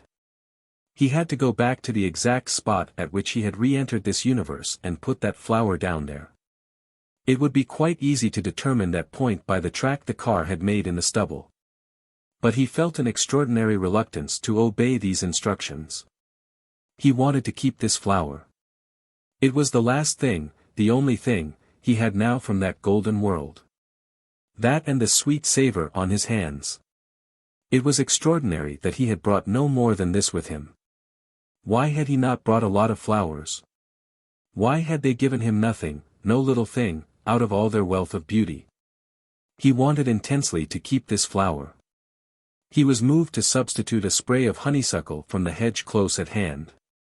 But then he remembered that that would be infected stuff for them. He must do as he was told. He walked back along the track of his car to its beginning, stood for a moment hesitating, tore a single petal from that glowing bloom, and then laid down the rest of the great flower carefully in the very center of his track. The petal he put in his pocket. Then with a heavy heart he went back slowly to his car and stood beside it, watching that star of almost luminous red. His grief and emotion were very great. He was bitterly sorrowful now at having left Utopia. It was evident the great drought was still going on, for the field and the hedges were more parched and brown than he had ever seen an English field before. Along the road lay a thin cloud of dust that passing cars continually renewed. This old world seemed to him to be full of unlovely sights and sounds and odors already half forgotten. There was the honking of distant cars, the uproar of a train, a thirsty cow mourning its discomfort. There was the irritation of dust in his nostrils and the smell of sweltering tar, there was barbed wire in the hedge nearby and along the top of the black gate, and horse dung and scraps of dirty paper at his feet. The lovely world from which he had been driven had shrunken now to a spot of shining scarlet. Something happened very quickly. It was as if a hand appeared for a moment and took the flower. In a moment it had gone. A little eddy of dust swirled and drifted and sank. It was the end. At the thought of the traffic on the main road, Mr. Barnstaple stooped down so as to hide his face from the passers-by. For some minutes he was unable to regain his self-control. He stood with his arm covering his face, leaning against the shabby brown hood of his car. At last this gust of sorrow came to an end and he could get in again, start up the engine and steer into the main road. He turned eastward haphazard. He left the black gate open behind him. He went along very slowly, for as yet he had formed no idea of whither he was going. He began to think that probably in this old world of ours he was being sought for as a person who had mysteriously disappeared. Someone might discover him and he would become the focus of 1,000 impossible questions. That would be very tiresome and disagreeable. He had not thought of this in Utopia. In Utopia it had seemed quite possible that he could come back into Earth unobserved. Now on Earth that confidence seemed foolish. He saw ahead of him the board of a modest tea room. It occurred that he might alight there, see a newspaper, ask a discreet question or so, and find out what had been happening to the world and whether he had indeed been missed. He found a table already laid for tea under the window. In the center of the room a larger table bore an aspidistra in a big green pot and a selection of papers, chiefly out-of-date illustrated papers. But there was also a copy of the morning's Daily Express. He seized upon this eagerly, fearful that he would find it full of the mysterious disappearance of Mr. Burley, Lord Barralonga, Mr. Rupert Catskill, Mr. Hunker, Father Amerton and Lady Stella, not to mention the lesser lights. Gradually as he turned it over his fears vanished. There was not a word about any of them. But surely, he protested to himself, now clinging to his idea, their friends must have missed them. He read through the whole paper. Of one only did he find mention, and that was the last name he would have expected to find: Mr. Freddie Mush. The Princess de Medina Frascati, née Higgisbottom, prize for English literature had been given away to nobody in particular by Mr. Graceful Gloss owing to the unavoidable absence of Mr. Freddie Mush abroad. The problem of why there had been no hue and cry for the others opened a vast field of worldly speculation to Mr. Barnstaple, in which he wandered for a time. His mind went back to that bright red blossom lying among the cut stems of the grass in the mown field and to the hand that had seemed to take it. With that the door that had opened so marvelously between that strange and beautiful world and our own had closed again. Wonder took possession of Mr. Barnstaple's mind. That dear world of honesty and health was beyond the utmost boundaries of our space, utterly inaccessible to him now forevermore. And yet, as he had been told, it was but one of countless universes that move together in time, that lie against one another, endlessly like the leaves of a book. And all of them are as nothing in the endless multitudes of systems and dimensions that surround them. Could I but rotate my arm out of the limit set to it, one of the Utopians had said to him, I could thrust it into 1,000 universes. A waitress with his teapot recalled him to mundane things. The meal served to him seemed tasteless and unclean. He drank the queer brew of the tea because he was thirsty, but he ate scarcely a mouthful. Presently he chanced to put his hand in his pocket and touched something soft. He drew out the petal he had torn from the red flower. It had lost its glowing red, and as he held it out in the stuffy air of the room it seemed to writhe as it shriveled and blackened, its delicate scent gave place to a mawkish odor. Manifestly, he said. I should have expected this. He dropped the lump of decay on his plate, then picked it up again and thrust it into the soil in the pot of the aspidistra. He took up the Daily Express again and turned it over, trying to recover his sense of this world's affairs. Section 7. For a long time Mr. Barnstaple meditated over the Daily Express in the tea-room at Colnbrook. His thoughts went far so that presently the newspaper slipped to the ground unheeded. He roused himself with a sigh and called for his bill. Paying, he became aware of a pocketbook still full of pound notes. This will be the cheapest holiday I have ever had, he thought. I've spent no money at all. He inquired for the post office, because he had a telegram to send. 2 hours later he stopped outside the gate of his little villa at Sydenham. He set it open. The customary bit of stick with which he did this was in its usual place and steered the yellow peril with the dexterity of use and went past the curved flower bed to the door of his shed. Mrs. Barnstaple appeared in the porch. "Alfred. You're back at last." "Yes, I'm back. You got my telegram?" 10 minutes ago. "Where have you been all this time?" "It's more than a month." "Oh. Just drifting about and dreaming." "I've had a wonderful time." "You ought to have written. You really ought to have written." "You did, Alfred." "I didn't bother. The doctor said I wasn't to bother." "I told you." "Is there any tea going?" "Where are the boys?" "The boys are out." "Let me make you some fresh tea." She did so and came and sat down in the cane chair in front of him and the tea table. "I'm glad to have you back. Though I could scold you." "You're looking wonderfully well," she said. "I've never seen your skin so clear and brown. I've been in good air all the time." "Did you get to the lakes?" "Not quite. But it's been good air everywhere. Healthy air." "You never got lost?" "Never. I had ideas of you getting lost, losing your memory." "Such things happen." "You didn't." "My memory's as bright as a jewel." "But where did you go?" "I just wandered and dreamt. Lost in a daydream. Often I didn't ask the name of the place where I was staying. I stayed in one place and then in another. I never asked their names. I left my mind passive. Quite passive.